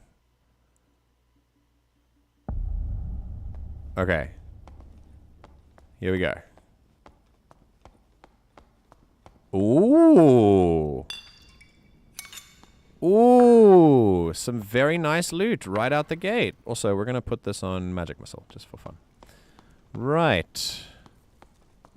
Very nice. Okay. There's a skeleton in there. Yeah, you never went to see if you could go, like, sell or buy stuff in between. Oh, yeah, well, I've never been out, so... Oh, I don't have sufficient skills? Okay. I've never made it out of the dungeon, so I can't sell anything. So if you sell, Gotcha. yeah, if you die, then all your items drop. So unfortunately. Gotcha. Hello. Die, please. Oh, that was excellent. Okay, good. Now your turn. Die, please. Hey! That's what I like. There should be more. I think there are more around here. I wonder if this game has, like, things where you can, like, shoot through, you can, like, shoot through the holes in doors. Oh! Come on. Let's go. Oh, good God. Slow down. There we go. Die, die, die, die! Ow! Ow, that's not good. Oh no. Stay down. Alright, let's get another thing in. We got Ice Bolt, why not? Follow down! These magic animations are amazingly cool. They are. Okay, so he just can block things. Okay, sick. I'm gonna aim it at your head then. There we go. Zap. Oh. Okay, so it actually does hit them. Alright, sick. Come on. Hey! Alright, I like this. This is very cool. Little kettle hat. Nice. Oh, that's an entirely other area. Yeah, I'm good. I'm gonna go to the area I cleared instead. I don't get any healing potions, do I? I'm almost out of magic missile. I'm gonna start using Ice Bolt then. Milk? Weird white substance in a jar. Also, there's a kill tracker on the top right. Oh, yeah, there is, yeah. He is learning. This is how we learn. What's in here? Nothing. I already looted you. Cool. Okay, let's loot the other one.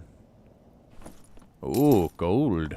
Very nice. Oh, and another one. Oh, for God's sake. Right. Stop! Nope. Blocked. Alright. And stop! Nope. Okay. Maybe you need to negotiate with the skeleton first. Yeah, maybe I do. Let's try zapping. Oh, it's too accurate for me. I was thinking of going over his head. Okay, my spell's been exhausted. Right, magic missile, here we go. While he's distracted. In the head. Yeah! Yes! Excellent. Nice. Incredibly janky. Ooh. A quarterstaff. Wait, so can I cast spells from it? Nope, I can block with it though. That's pretty cool. Okay, sick. I do not have any magic missile spells left. I have one Ice Bolt left, so it is time to meditate. Excellent.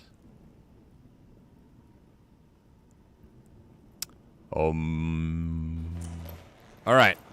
Ooh, it's got a 45-second cooldown. Okay, and now I should be able to have... Ah, you get some of your spells back, but not all of them. Okay. Okay, cool. I appreciate that. Oh. The line is coming to get you. Yep. It's fine. I'm in range. It's all good. Alright. Hello, door. I'd like to negotiate you, please. Thank you. We're gonna use some chain lightning now. No, let's use zap, because 2 zaps kills one of these, right? And chain lightning kills you, so. Yes, so I'd rather not. Oh my God, hello? Oh no, alright. Alright, time for chain lightning. I think there are 3 of them here. That line is coming up fast. It's gotta be within 4. Come on. I hurt myself? No, I didn't. Hell yeah. I wonder if I can use the quarterstaff to hit things. Let's hit him. Come on. Hey! Ooh! Dodging! Hell yeah. This is how we kite. Yeah! Oh, yes! That's amazing. I mean, to be fair, I could have just hit with my other one too, so I think I'll just hit with my other one. Hello. Oh. Yeah, you got stuck on the wall. Ooh, throwing knives. Very nice. Oh no. Alright, time for more chain lightning. If I get more... I don't know if, like, I need to get this thing to hit me. Alright, let's do it. Why not? Did I just hit the railing? Ugh, okay. Right, magic... No, we can't use magic missile because they're shooting things at me. Let's use an ice bolt. Can I shoot through? Hey! I can shoot through. So can they. I don't think I'm shooting through, actually. Can I jump? Yeah. Ow! If they can shoot through, I should be able to shoot through. Hold on. Let's, should we use a potion? Nah. Let's use invisibility. Whoop. Goodbye. Oh god, it's really not for a long time. Negotiate the door, negotiate the door, negotiate the door, negotiate the door, negotiate the door. Okay, go. Alright, we're good. Oh. Oh no. This is a dead end. Oh no. Okay, sneak around. Gonna find some chain lightning.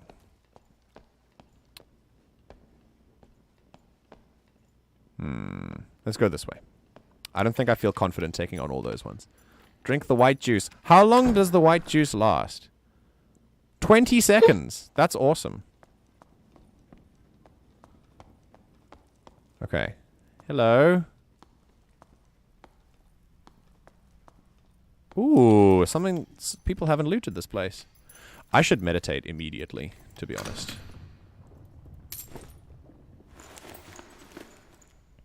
Yeah, we're meditating. Okay.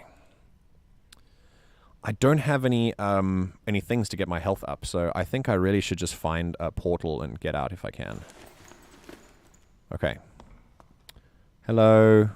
Ooh, I got all my magic missiles back. Okay, awesome. Oh no. Time for that. Goodbye. Take it, take it, take it, take it, take it, take it, take it, take it, take it. Oh my god, how tanky are you? I have to be still if I...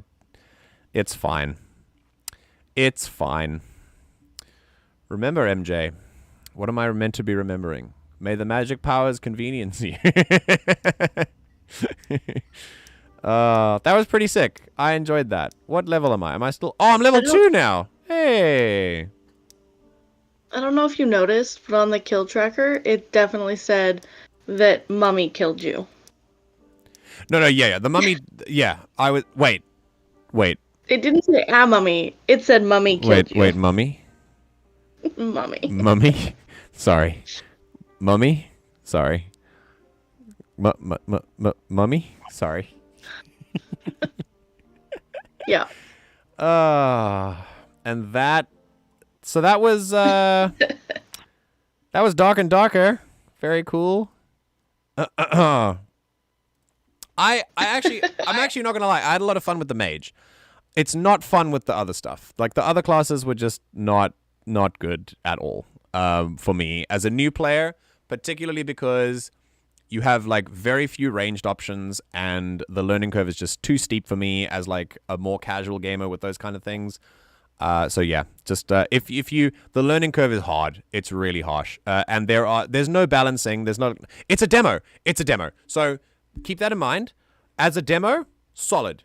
Like, if they fix all the stuff like that, great. If solos aren't allowed to match with teams, cool. Because that's just inherently dumb as an idea. I hate that Tarkov does that as like a base idea.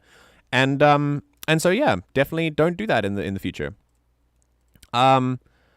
But yes, I thought that was pretty fun. And that is that for our stream today. It has been 5 hours. Thank you. Thank you, Taters, for being here today. And thank you for joining in for voice chat. I appreciate you. And I'm gonna post something for Sunday's stream for a poll. Do make sure you don't double click Skyrim and make me think that no one wants to see it anymore. Well, I voted for it on the other one. No, it's okay.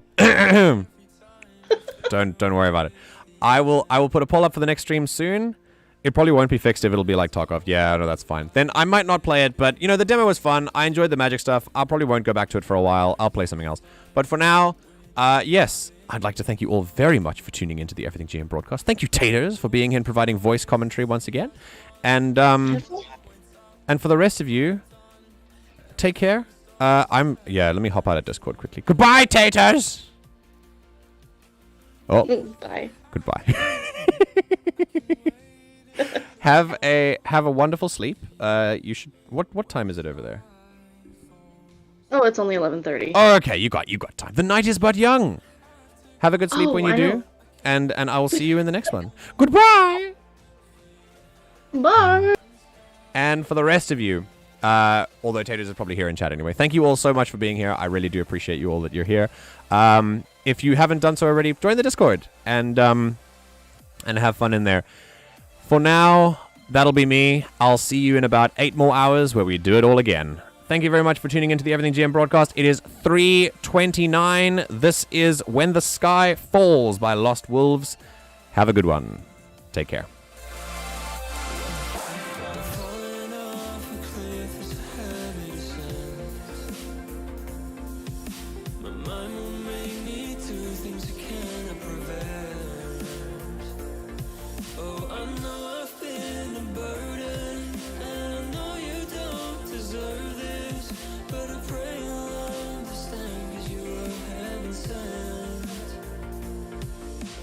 Try to hold the light, but we become a waste of time, but we're just having fun. Trying to find a place to run, but to the start where we've begun. Everyone starts to stare, what have we become? You don't have to go, I can wait.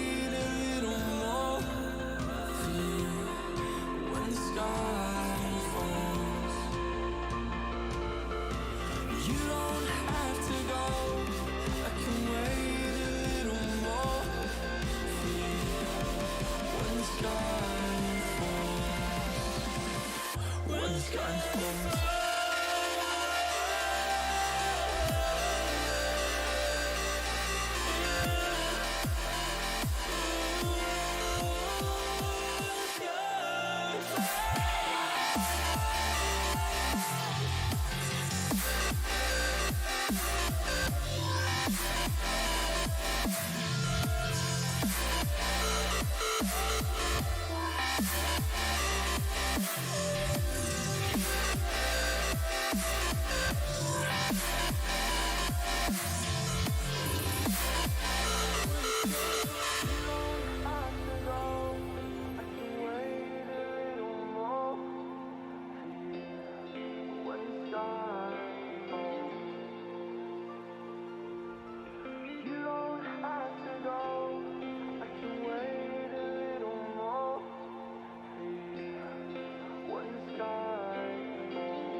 Sky falls.